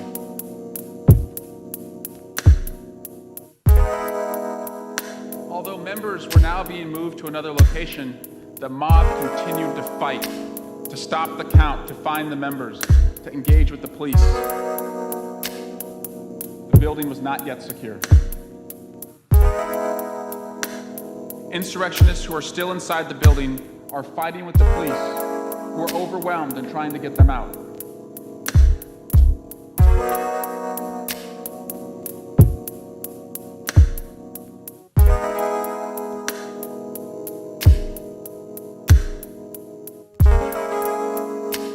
Throughout this presentation, we have been very careful to not share where members of Congress were taken on the paths they followed to get out and off the floors. But that very issue was under discussion by the insurrectionists themselves. One example comes from an FBI affidavit, which stated that a leader of a militia group known as the Oath Keepers received messages while he was at the Capitol.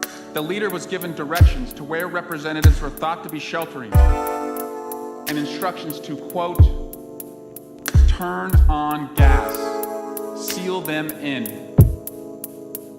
And as you know, the threat to the Senate was no less than that of the members of the House. The mob approached the Senate with the same purpose, fulfilling President Trump's goal of stopping the count, delaying the certification of the Electoral College votes of the American people. As you heard from Manager Plaskett, Vice President Pence was moved away from the area near the Senate chamber around 2:25 p.m.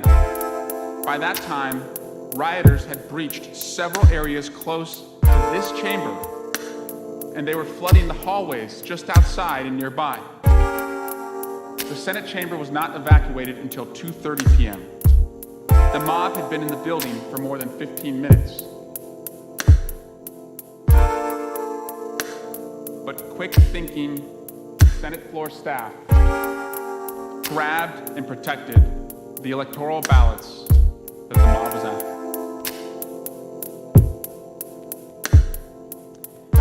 Those of you who were here that day will recall that once you left the Senate floor, you moved through a hallway to get to safety.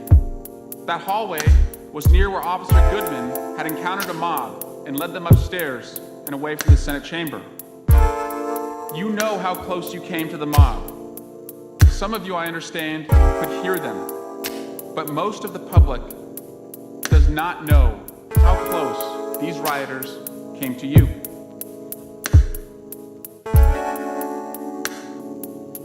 As you were moving through that hallway, I paced it off. You were just 58 steps away from where the mob was amassing and where police were rushing to stop them. They were yelling. In this security video, you can see how the Capitol Police created a line and blocked the hallway with their bodies to prevent rioters at the end of the hall from reaching you and your staff. Leader Schumer and the members of his protective detail had a near miss with the mob. They came within just yards of rioters and had to turn around.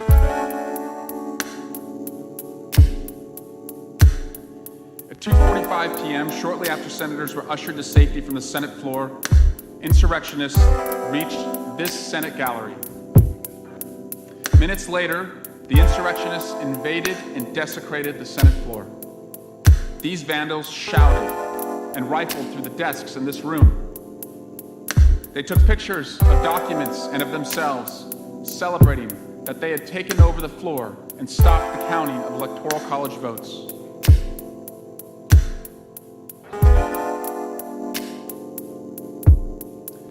Larry Brock, who was arrested for his role in the insurrection, was photographed on the Senate floor wearing a helmet, tactical gear, and carrying flex cuffs. This man, also in the Senate gallery, is Eric Munchell. Like Brock, he was dressed in what appears to be tactical gear, also holding up flex cuffs. If the doors to this chamber had been breached just minutes earlier, imagine what they could have done with those cuffs. After insurrectionists occupied the Capitol and stopped the joint session from counting the votes, the Capitol was in lockdown for 5 hours.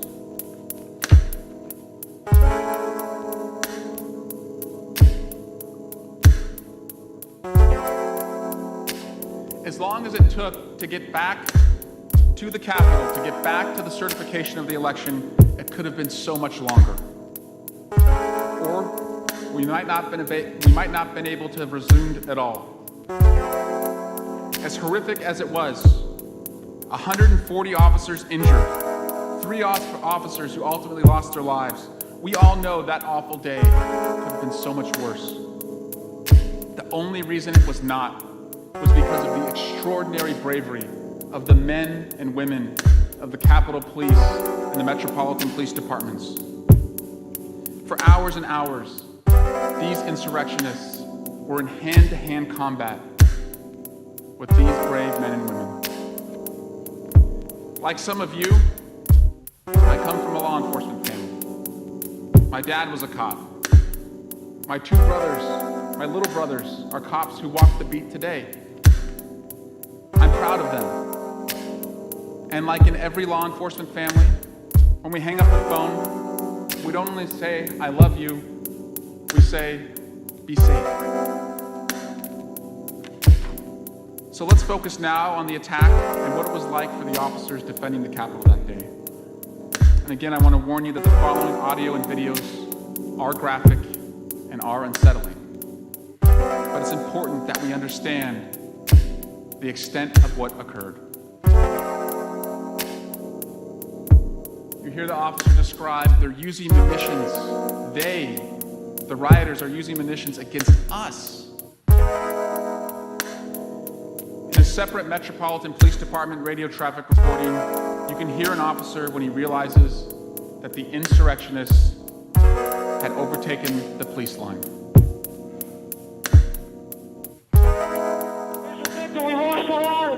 We've lost the line. All MPD, pull back. All MPD, pull back up to the upper deck. All MPD, pull back to the upper deck. ASAP. All MPD, come back to the upper deck. Upper deck. There's a 50 has blinked. 1033. I repeat, 1033 was from the Capitol. We've been blinked and we've lost the line. The MPD officer calls out 1033. That's the code for emergency. Officer in need of assistance. His words, we've lost the line. Hours after members of the House and Senate had left this area, on the west front of the building, the mob continued to grow, continued to beat the officers as they tried to get in. In this new security video, you can see the mob attacking officers with a crutch, a hockey stick, a bullhorn, and a Trump flag.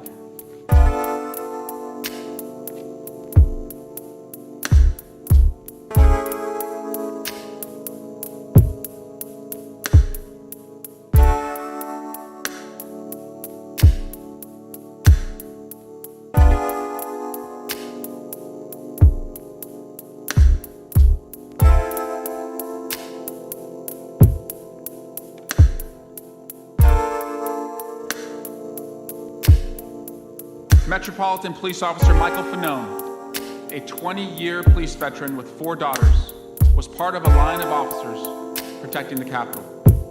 He was one of 3 officers that the mob dragged down the stairs. When they dragged him, they stole his badge, his radio, his ammunition magazine, and they tased him, triggering a heart attack. Here he describes his experience. Looked like a medieval battle scene. You know, some of the most brutal combat I've ever encountered. At one point I got tased. People were yelling out, we got one, we got one.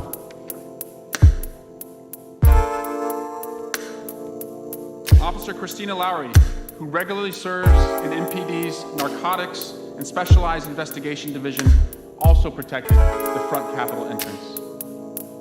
Here's her experience.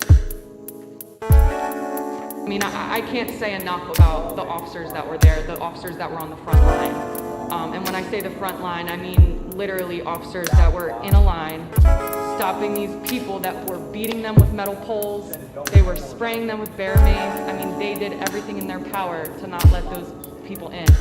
And this was going on for hours. Around 4:30 p.m., hours into the Capitol riots, Officer Daniel Hodges was protecting a West Side Capitol entrance when rioters who were trying to stop the certification trapped him between 2 doors. When Officer Hodges was interviewed later, this is how he described what was happening. They threw down a huge metal object that hit me in the head. I was also knocked down. The medical mask I was wearing at the time got pulled up over my eyes, so I was on the ground and blinded, and they started just attacking me from all sides. Rioters crushed Officer Hodges. He was wedged in the doorway, blood dripping from his mouth. He was struggling to breathe, all while the insurrectionists hit him. Officer Hodges' experience reminds you of what he and many other officers experienced that day, what they went through. We're also reminded of the 3 officers who lost their lives. Capitol Hill police officers Sicknick, Liebengood, and Metropolitan Police Officer Smith. In many law enforcement families, we pray for our loved ones, and we know the scripture of Matthew, chapter 5, verse 9. Blessed are the peacemakers, for they shall be called the children of God.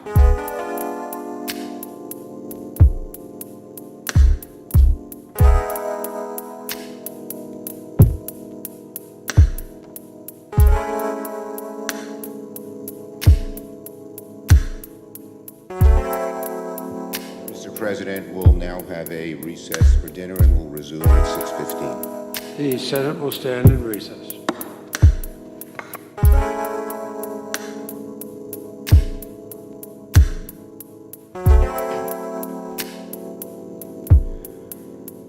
President, distinguished senators, you just heard from my colleagues about the harrowing events that happened here at the Capitol on January 6th and saw that very disturbing video.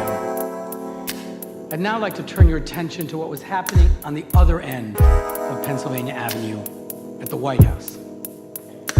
And the truth is, the facts are that on January 6th, Donald Trump did not once condemn this attack. He did not once condemn the attackers. In fact, on January 6th, the only person he condemned was his own vice president, Mike Pence, who was hiding in this building with his family in fear for his life. In the first crucial hours of this violent attack, he did nothing to stop it, nothing to help us. By all accounts, from the people that were around him, he was delighted. And here's the last thing Donald Trump said that day. And you might remember this from my motions presentation earlier in the week. At 6 p.m. on January 6th, after all the destruction that you just saw, the Capitol Police and the National Guard fighting to secure this building, here's what Donald Trump tweeted. These are the things and events that happen when a sacred landslide election victory is so unceremoniously and viciously stripped away from great patriots who have been badly and unfairly treated for so long. Go home with love and in peace. Remember this day forever. He got what he incited, and according to Donald Trump, we got what we deserved. Donald Trump's incitement of this insurrection, including his dereliction of his duty as Commander-in-Chief to defend the Capitol and the people in it, his complete refusal to condemn the attack while it was going on, and his continued incitement of the violence during the attack require impeachment. Now let's turn to then President Trump's conduct that day. I want to start at the beginning when he addressed his thousands of great patriots, as he called them that morning. Around noon, Donald Trump began speaking at his rally just down Pennsylvania Avenue. Even before Donald Trump finished speaking, his supporters began to walk down toward the Capitol, and they were already starting to chant, "Stop the steal, storm the Capitol, invade the Capitol, fight for Trump." And by 12:53 p.m., they had violently forced their way through the barricades here at the Capitol. Now, about 1 o'clock that day, with this chaos just starting, Speaker Pelosi, as the Constitution requires, formally commenced the process by which this chamber certifies the election results. Within 10 minutes, at 1:11 p.m., as if almost on cue, Donald Trump concluded his speech with his final reminder to the thousands gathered there that it was time to go to the Capitol. Now, you've seen what happened when these supporters, following his orders, arrived here at the Capitol, but I want to look at what happened next. Now, you'll recall during the speech, President Trump said, "We're going to the Capitol," sort of suggesting that he was going to go with this crowd. Of course, that was not true. This, of course, was not true. He did not go with him to the Capitol. He left and went back to the White House. And while he was en route to the White House, violence really began to grow here at the Capitol. And within minutes of Donald Trump's speech ending, there were significant reports of escalating violence that began to surface. Buildings around the Capitol were starting to be evacuated. And by 1:15, an explosive device had been found at the DNC. A pipe bomb had been found at the RNC about 15 minutes earlier. The House Sergeant at Arms had called for immediate assistance. At 1:34 p.m., the mayor of Washington, D.C. called for additional National Guard troops. I won't go through all of the details of the violence that unfolded here. You just saw that. But as we walk through what our Commander-in-Chief did that day, I want to be very clear about exactly what was happening here at the same time. For 40 minutes, while buildings were being cleared, pipe bombs were being found, his supporters were literally breaching the perimeter of the Capitol, and overwhelming law enforcement. And you saw the violence that was occurring. We heard nothing from the President of the United States. We didn't hear anything from Donald Trump until 1:49 p.m., when while all of this is unfolding, President Trump sent out a tweet. This was the first thing he did when he learned the United States Capitol, all the members of Congress, his own vice president, was under violent attack. What was that tweet? Nearly an hour after the rioters breached the Capitol perimeter, at 1:49, Donald Trump released a propaganda reel of his Save America speech that he'd given an hour before. I want to be clear. The events I just described, the rioters are breaching the Capitol, attacking law enforcement, the violence is being broadcast all over the television for the whole world to see, including the President of the United States. Even if President Trump claims he didn't know the extent of the violence that would follow his speech, it was now happening in plain view, broadcast on television. His supporters were attacking law enforcement. The mayor and the police chief were calling for help. Members of Congress and the vice president were inside, scared for their lives. And he doesn't send help, doesn't try to stop it, doesn't even acknowledge the attack. Instead, our commander-in-chief tweeted the video of the speech that he'd given before that included language like, "Our country has had enough, we will not take it anymore, and that's what this is all about. You have to be strong." Those around Donald Trump, as was later reported, were disgusted. His close aides, his advisors, those working for him, former officials, even his family were begging him to do something. Kellyanne Conway, the president's close advisor, called to, quote, add her name to the chorus of aides urging Donald Trump to take action. Ivanka Trump, the president's own daughter, went to the Oval Office as soon as the rioting escalated and was, as confirmed by Senator Graham, quote, trying to get Trump to speak out, to tell everyone to leave, end quote. Minority Leader Kevin McCarthy called Jared Kushner, pleading with him to persuade Trump to issue a statement or to do something. And Kushner, too, went down to the White House after that call. And it wasn't just the people at the White House. Members of Congress from both parties who were trapped here were calling the White House to ask for help. Some members even appealed directly to Donald Trump. These members who had, quote, been loyal Trump supporters and were even willing to vote against the Electoral College results were now scared for their lives. Minority Leader Kevin McCarthy repeatedly even got into a screaming match as the attack was underway, demanding that Trump do something, issue a statement denouncing the mob. I imagine many of you sitting here today picked up your phone and tried to reach somebody at the White House to ask for help. This wasn't partisan politics. These were Americans from all sides trying to force our commander-in-chief to protect and defend our country. He was required to do that. Now, the extent of how many people tried to reach the president to get him to act is not known. But what is clear, what we know without any doubt, is that from the very beginning, the people around Donald Trump lobbied him to take command. What's also clear is what Donald Trump, our commander-in-chief, did in those initial hours to protect us. Nothing. Not a thing. He knew it was happening. The attack was on TV. We all know that President Trump had the power to stop these attacks. He was our commander-in-chief. He had the power to assess the security situation, send backup, send help. He also had incited this violent attack. They were listening to him. He could have commanded them to leave. But he didn't.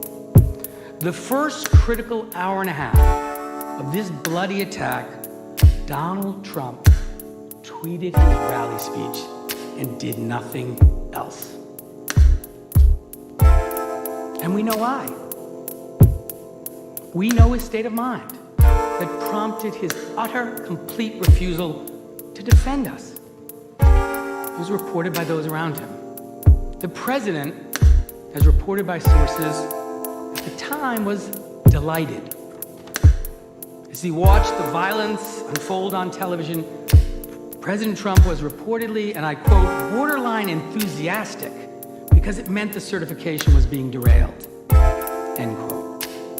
Senator Ben Sasse relayed a conversation with senior White House officials that President Trump was, quote, walking around the White House, confused about why other people on his team weren't as excited as he was, end quote.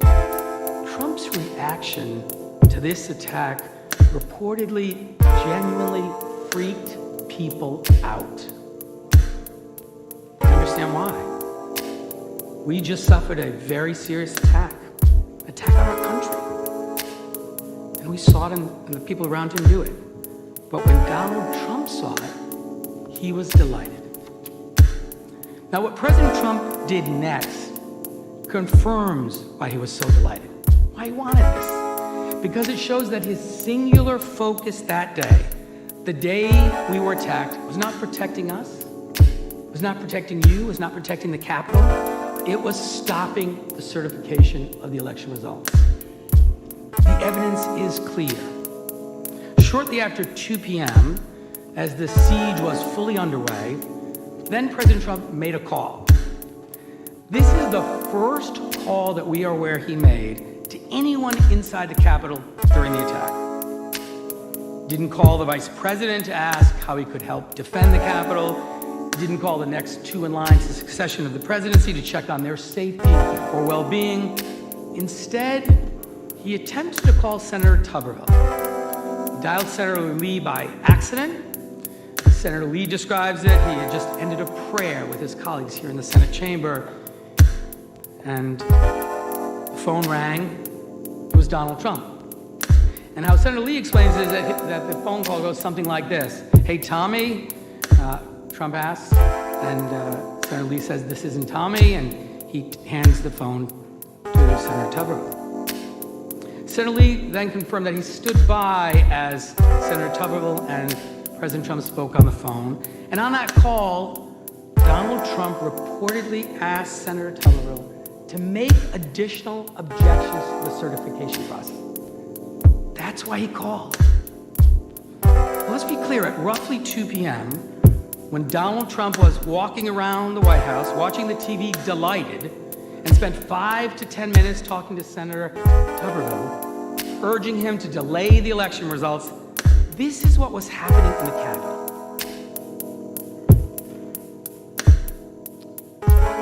Because the insurgents had broken through the barricades and had entered the building. And as these armed insurrectionists banged on the doors, members of Congress were told to put on their gas masks, to put bags over their heads for safety and prepare to evacuate. And Donald Trump was calling to ask the senator to delay the certification process. Let that sink in. Donald Trump didn't get to finish that call. It was cut off because the senators had to move to another location for your security. And thank God they did. Because as the call was occurring, the rioters got closer to the Senate chambers. And as we all know now, but for the heroism of Capitol Police Officer Eugene Goodman and other law enforcement officers who took them in a different direction to the police line, they very likely would have gotten here. Think about that. Armed insurrectionists, guns, weapons, zip ties, brass knuckles, they were coming for us. They were inside the United States Capitol, trying to stop the certification process. The police were outnumbered. And but for the grace of God, they would have gotten us. All of us. And our commander-in-chief makes a call about an hour after the siege began, not to preserve, protect, and defend you and our country and the Capitol, but to join forces with the mob and pressure a senator to stop certification. You just can't get numb to this kind of behavior. There can be no doubt as to the purpose of Donald Trump's call, that he was not calling to assess the security threats or to check on the well-being of you, anyone else. Indeed, later on that evening, while all of the destruction and damage still continued, dozens of officers were being treated for serious injuries. Deaths were confirmed. About 7 p.m., the president's personal lawyer, Rudy Giuliani, made a call. And just in case you don't think there was some coordination, he also called Senator Lee's phone trying to reach Senator Tuberville. We don't have to guess as to what Rudy Giuliani said in that voicemail because we have it recorded. So let's listen to what the president's personal lawyer said on the night of this attack. Senator Tuberville, or I should say Coach Tuberville, this is Rudy Giuliani, president's lawyer. I'm calling in because I want to discuss with you how they're trying to rush this hearing and how we need you, our Republican friends, to try to just slow it down. This was the singular focus of Donald Trump during this bloody, violent attack on the Capitol, stopping certification. Look, as I mentioned, I was a trial lawyer for 16 years. Sometimes you have to ask a jury to use reasonable inferences to piece together a defendant's state of mind. We don't have to do this here. While our country was violently attacked by an armed mob, President Trump not only refused to stop the attack or even address the attack at all, he made clear his focus was the same goal of the attackers he had incited: to stop the certification process and prevent the peaceful transition of power. The only action we know that he took an hour into this attack was to call Senator Tuberville to ask him to delay the certification. This is as clear evidence as I have ever seen of what Donald Trump really cared about that day. Now look, the certification process, as we all know, includes debate and objections. Some of us disagreed, but we came here on January 6th to formally administer the certification process pursuant to our constitutional duties. And at the end of it, Congress certified the results to ensure that we continue to be a country with leaders who are elected by the people, for the people. Donald Trump's objections to the certification are not on trial. But what is on trial is while we were under armed attack and being evacuated, while our law enforcement officers were fighting for their lives, our commander-in-chief was calling not to determine how to best secure the building and the people in it, but to continue to pressure senators to stop the certification process and the peaceful transfer of power. Just as he incited the mob to do earlier in the day. This was a breathtaking dereliction of his duty, of his violation of his oath as our commander-in-chief. Senators, before I hand this over to Manager Castro to walk through the rest of the day, please let me make one final point. These attackers stood right where you are. They went on that rostrum. They rifled through your desks and they desecrated this place. And literally, the president sat delighted, doing nothing to help us, calling one of you to pressure you to stop the certification. It can't be that the commander-in-chief can incite a lawless, bloody insurrection and then utterly fail in his duty as commander-in-chief to defend us from the attack, to defend our law enforcement officers from that attack, and just get away with it. Donald Trump abdicated his duty to us all. We have to make this right. And you can make it right.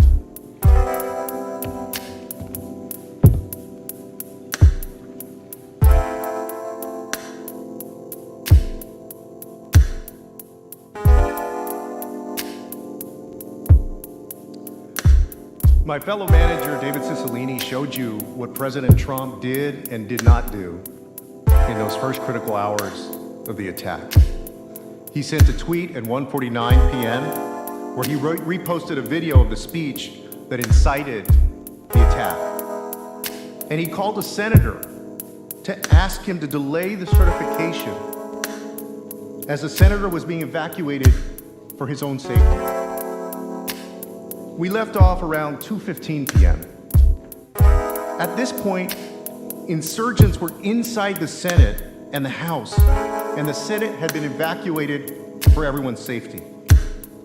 And as you saw, Vice President Mike Pence and his family even had to be evacuated for their safety. Now, you'll recall, Donald Trump had made Vice President Pence a target. He attacked the vice president at the rallies, in speeches, and on Twitter. And during President Trump's speech that morning of the attack, he ramped it up again. After privately pressuring Mike Pence in front of thousands in the crowd, he called Mike Pence out 11 times, including saying, quote, "Mike Pence, I hope you're going to stand up for the good of our Constitution and for the good of your country. And if you're not, I'm going to be disappointed in you. I will tell you right now." And this was the crowd's response to Donald Trump's days of relentless attacks on his own vice president.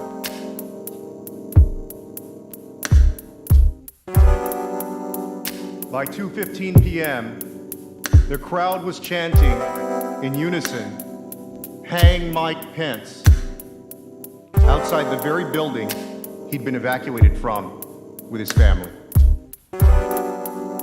Now, even if President Trump didn't know that his inflammatory remarks about his vice president would result in chants of "Hang Mike Pence," by 2:15 p.m., he surely knew. The attack was all over television. They were doing this out in the open.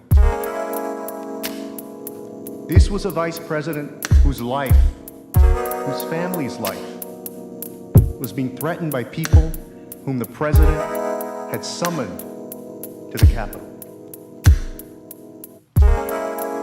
And what did President Trump do in response? Did he stop?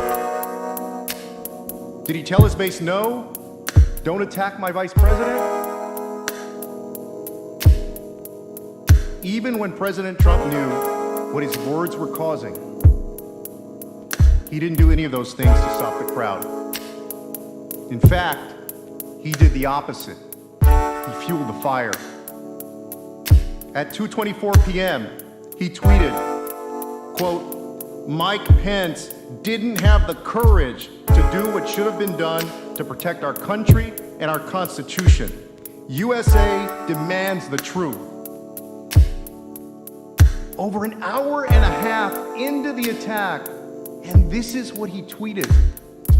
And he still, even at this point, did not acknowledge the attack on the Capitol, let alone condemn it.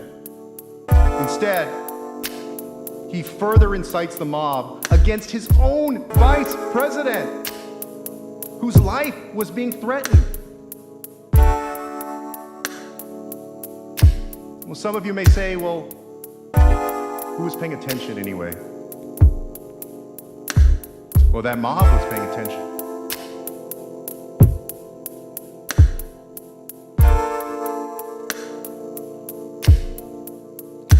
The insurgents amplified President Trump's tweet attacking the vice president with a bullhorn. They were paying attention. And they also followed instructions.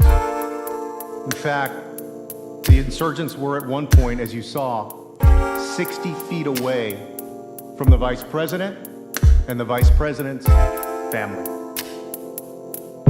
Some of these insurgents were heard saying, quote, that they hope to find Vice President Mike Pence and execute him by hanging him from a Capitol Hill tree as a traitor. And then they erected a gallows with a noose.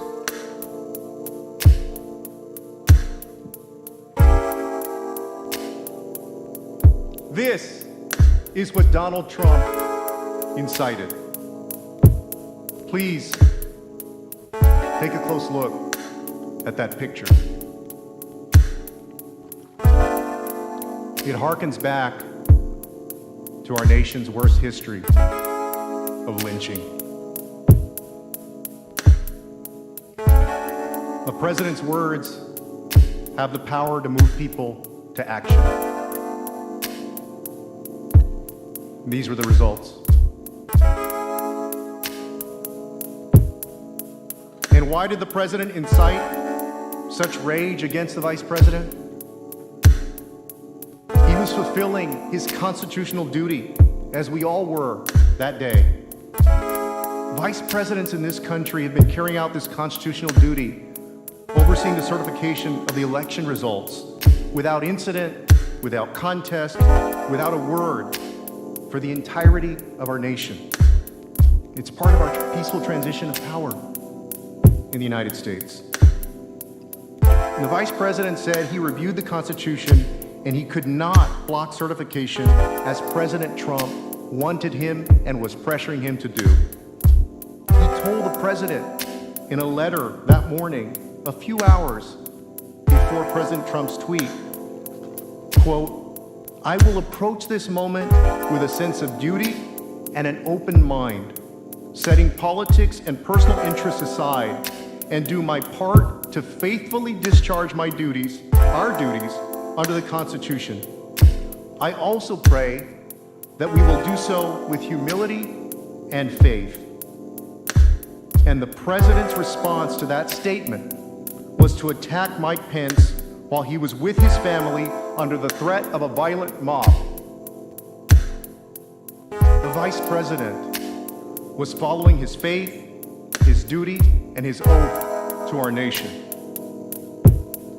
And the vice president and I don't agree on too much in politics, but he's a man who upholds his oath, his faith, his duty, and most of all upholds the Constitution. And Mike Pence is not a traitor to this country.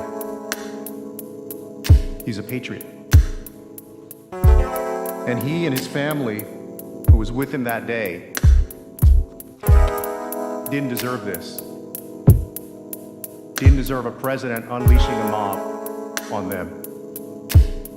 Especially because he was just doing his job. As this was unfolding and the crowd grew more violent, the president, of course, was not alone at the White House. And the people closest to him, his family and advisors who saw this unfolding in real time, begged him, implored him to stop the attack. An aide to Mark Meadows, the president's chief of staff, urged his boss to go see the president, saying, quote, they are going to kill people. They're going to kill people. That's what those around President Trump feared. And still, nothing. It wasn't until 2:38 p.m., nearly 2 hours after the start of the siege, that Donald Trump even acknowledged the attack. And when he finally did acknowledge the attack, here's what he said, broadcast all over television. And this is what he tweeted at 2:38 p.m. Quote, please support our Capitol Police and law enforcement. They're truly on the side of our country. Stay peaceful. And much has been made of the fact that in this tweet, he says, stay peaceful. Senators, stay peaceful? Think about that for a second. These folks were not peaceful. They were breaking windows, pushing through law enforcement officers, waving the flag as they invaded this Capitol building. This was a violent, armed attack. Stay peaceful? How about stop the attack? Stop the violence. Stay peaceful? How about you say, immediately leave? Stop. And he said, please support our law enforcement. How about he actually support our law enforcement by telling these insurgents to leave the Capitol immediately, which he never did. He didn't. Because the truth is, he didn't want it to stop. He wanted them to stay and to stop the certification. And his failure had grave and deadly consequences. By 2:45 p.m., the warnings were tragically proven correct. Ashley Babbitt was shot by an officer as she tried to break through a glass door to reach the Speaker's lobby. At this point, the pleas to Donald Trump, publicly and privately, grew even more desperate. At 2:54 p.m., Alyssa Farah, a former strategic communications director, begged the president, quote, condemn this now. You're the only one they will listen to for our country. Mick Mulvaney, the president's former chief of staff, his right-hand man at one point, tweeted at 3:01, the president's tweet is not enough. He can stop this now and needs to do exactly that. Tell these folks to go home. He can stop this now. Tell these folks to go home. At 3:06 p.m., Rep. McCarthy appeared on Fox News. He's saying on Fox News, which the president watches, this is not the American way. Stop the attack. Representative Gallagher at 3:11 p.m., while secured in his own office, posted a video to Twitter. And then, when the president didn't answer his pleas on Twitter, Representative Gallagher went on live television. Representative Gallagher said he'd not seen anything like this since he was deployed in Iraq. The message around the president was clear from everyone. You need to call this off. Stop it. But does he? No. His next tweet was not until about 3:13 p.m. Once again, it's important to consider what was happening between Donald Trump's 2:38 p.m. tweet and his next tweet at 3:13 p.m. You'll see footage from the attack during that time on the right and Donald Trump's tweet on the left. This isn't 10 minutes into the insurrection. This isn't just after his speech earlier that day. That's what our commander-in-chief saw happening. And that was his response. You'll notice one of the things he says to his mob, to these insurrectionists, rather than to stop or to leave, was to say thank you. Thank you. Thank you for what? Thank you for shattering the windows and destroying property? Thank you for injuring more than 140 police officers? Thank you for putting in danger all of our lives and the lives of our families? How about instead of thank you, Donald Trump on that day acted like our commander-in-chief and stopped this as only he could and told those people to leave. We know how Donald Trump acts on Twitter and otherwise when he has a message to convey. In fact, I asked you to remember those tweets earlier this morning when he yelled on Twitter, "Stop the count." When he wanted to incite his supporters to show up on January 6th, President Trump tweeted 16 times between midnight on January 5th and his noon rally speech the next day. 16 times to get them to do something he wanted. And his message in those 16 times was clear. Fight. Stay strong. Be strong. But when the violence started, he never once said the one thing everyone around him was begging him to say. Stop the attack. He refused to stop it. And as Governor Christie and Representative Kinzinger and others made clear, only Donald Trump could have stopped that attack. He was not just our commander-in-chief, he had incited the attack. The insurgents were following his commands. And we saw when they read aloud this tweet, as we saw when they read aloud this tweet attacking the vice president. And they confirmed this during the attack too.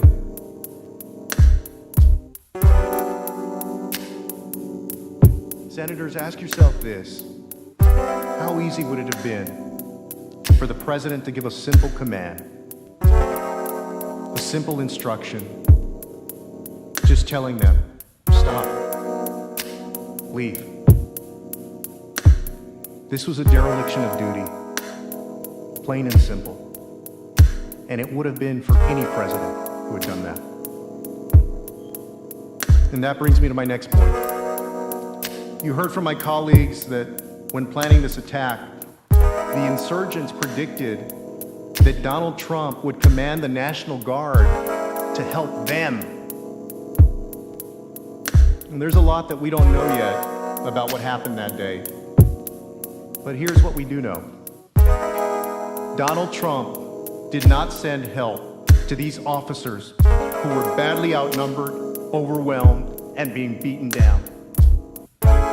2 hours into the insurrection, by 3 p.m., President Trump had not deployed the National Guard or any other law enforcement to help, despite multiple pleas to do so. President Donald Trump was at the time our Commander-in-Chief of the United States of America. He took a solemn oath to preserve, protect, and defend this country, and he failed to uphold that oath.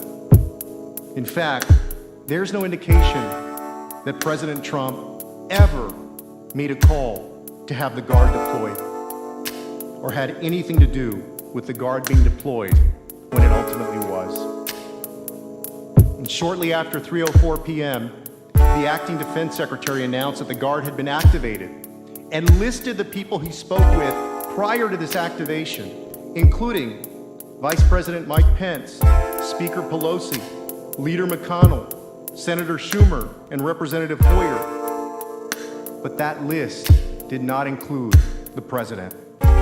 This omission of his name was reportedly not accidental.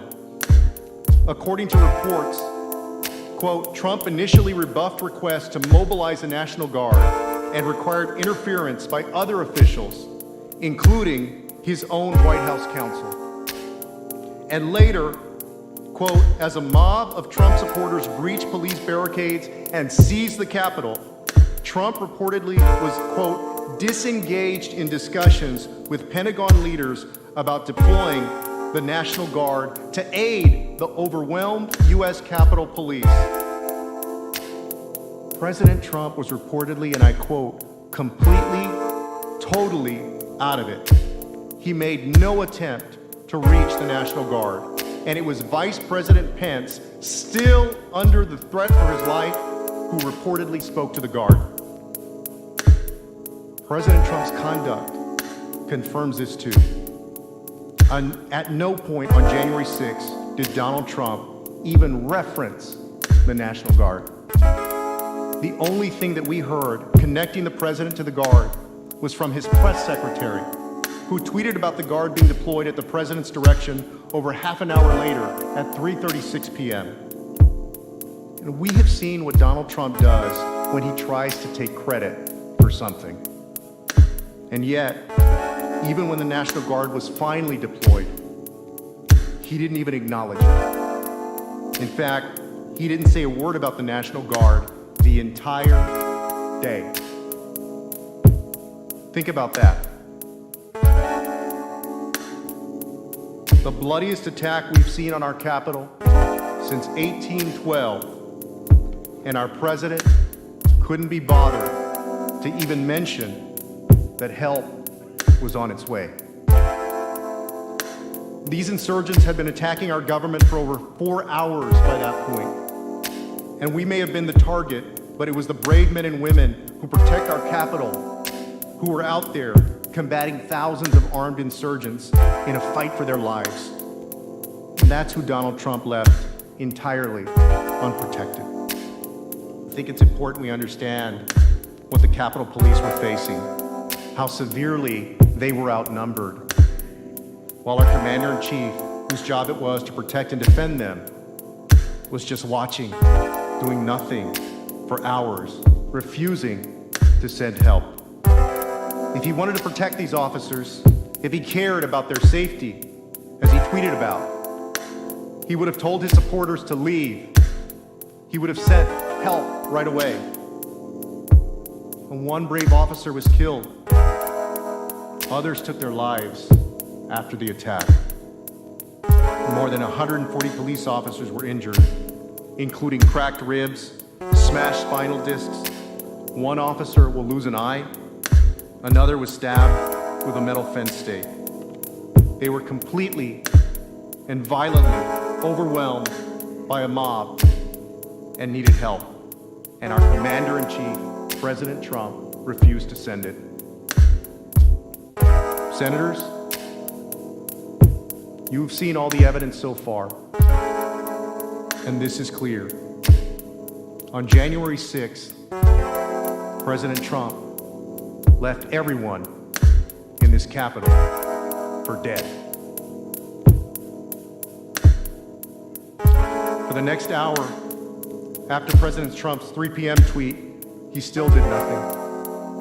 Not until 4:17 p.m., over 3.5 hours after the violence started, did our president send a message finally asking the insurgents to go home.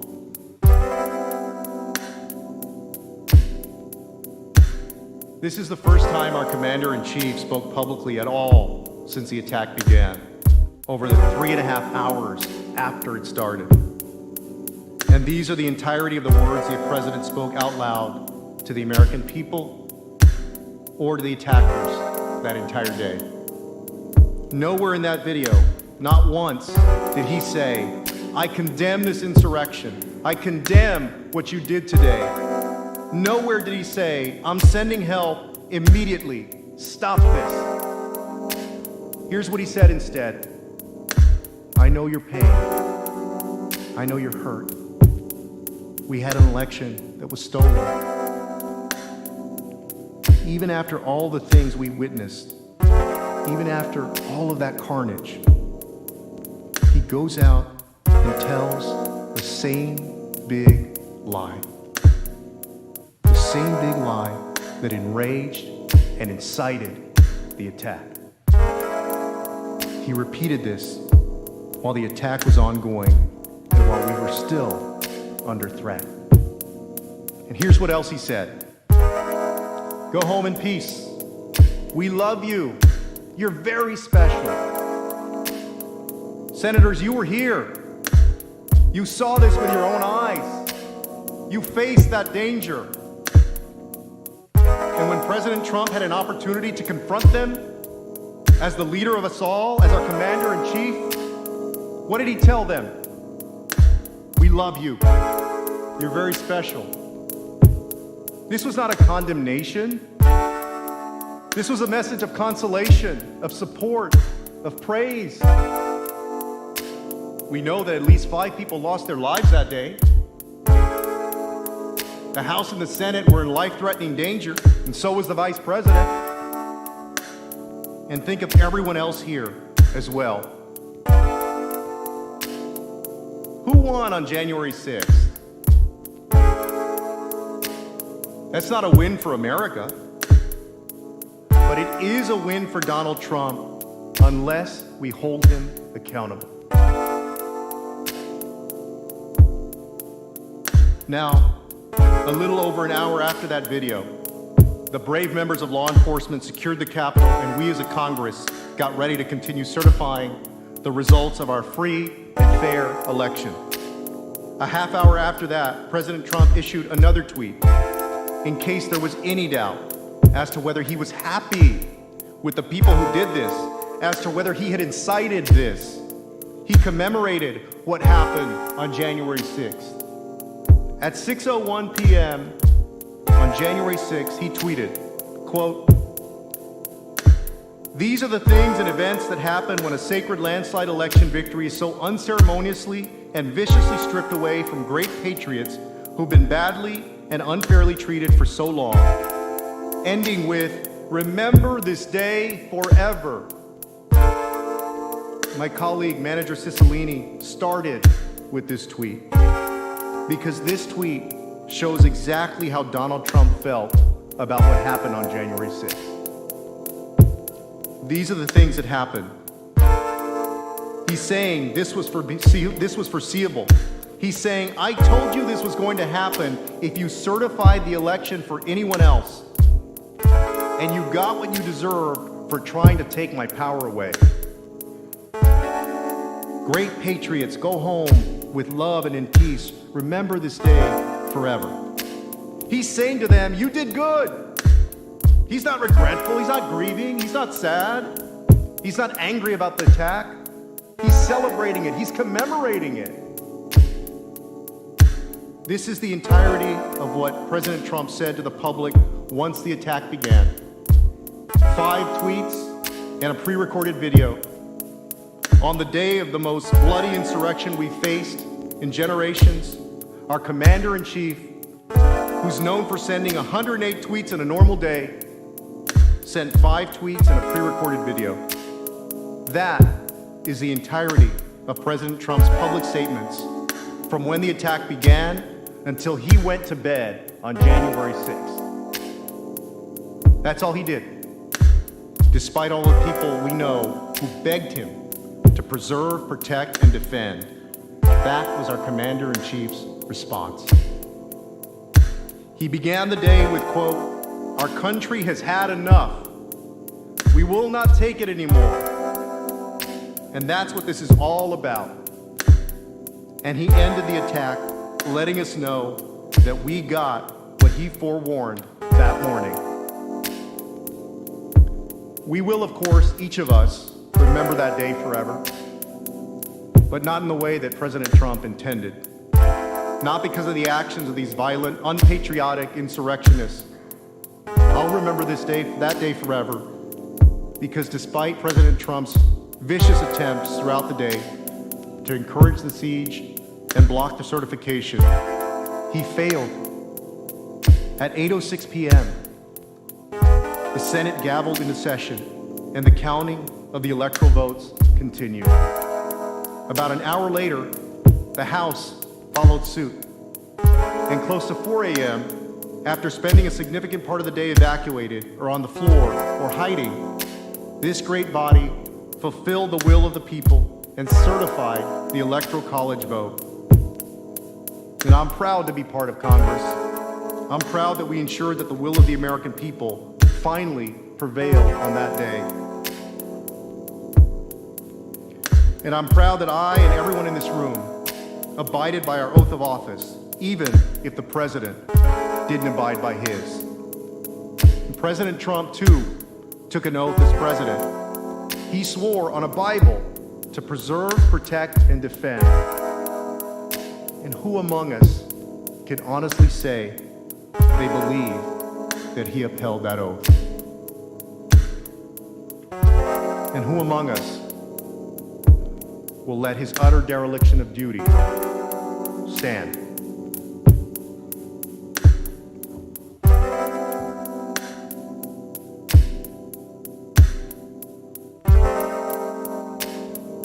President, the managers are prepared to recess for the evening and to finish our opening statement tomorrow.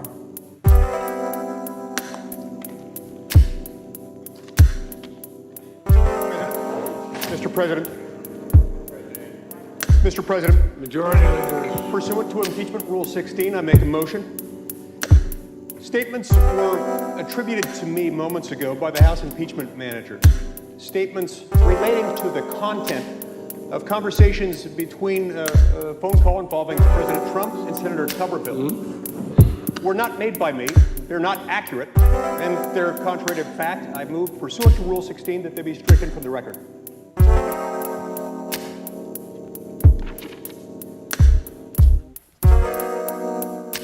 Pursuant to Senate Resolution 47, Section 4, parties' presentations are not limited to the record provided for in Section 1 of that resolution.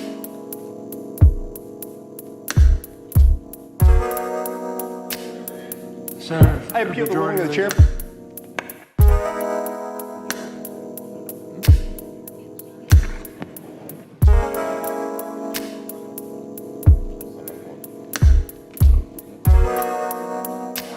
Mr. President,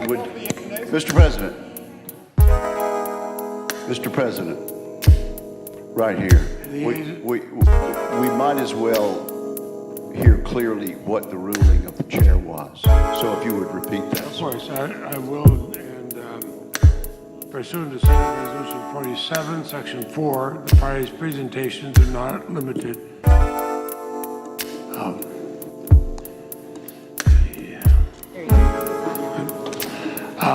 Pursuant to Senate Resolution 47, Section 4, parties' presentations are not limited to the record provided for in Section 1 of that resolution. The senator from Utah has appealed that ruling. Is that correct? Yes, I have. And the yeas and nays have been requested for sufficient. And what is the question? Is it, shall the ruling of the chair be sustained? Is that the question? Yes. No. And what, may I ask, is the ruling of the chair? My point was not about whether it's appropriate for them to make characterizations. My point was to strike them because they were false.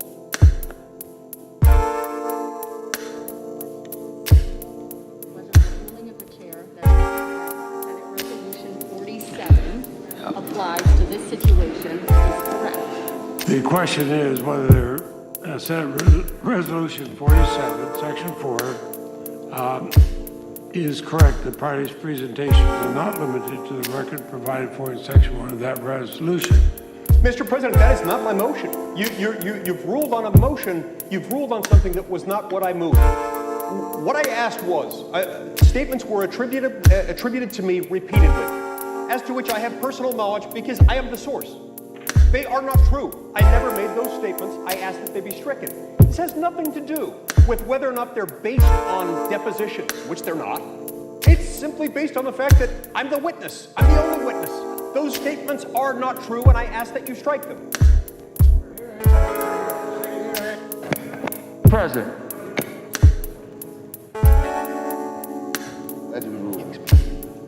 Mr. President. Joe. The yeas and nays were asked for on an appeal. Mr. President. Appeal of the ruling of the chair that this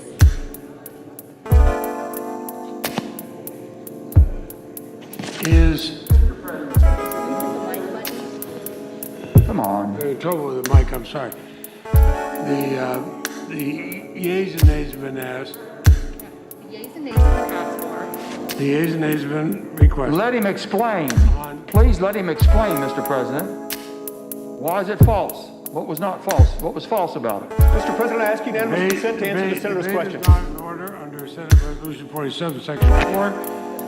Parties' presentation not limited to the record provided for in Section 1 of that resolution. And that has been appealed. The yeas and nays have been requested. The clerk will call the roll.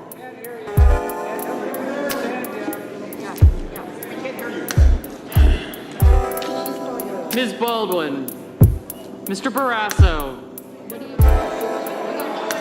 Mr. Bennett. Well, point of clarification.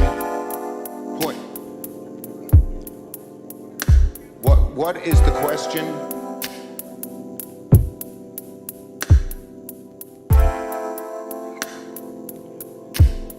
We're not allowed to here. Yes? I suggest the absence of a quorum while we work this out. Clerk will call the roll. No objection, clerk call the roll. Ms. Baldwin.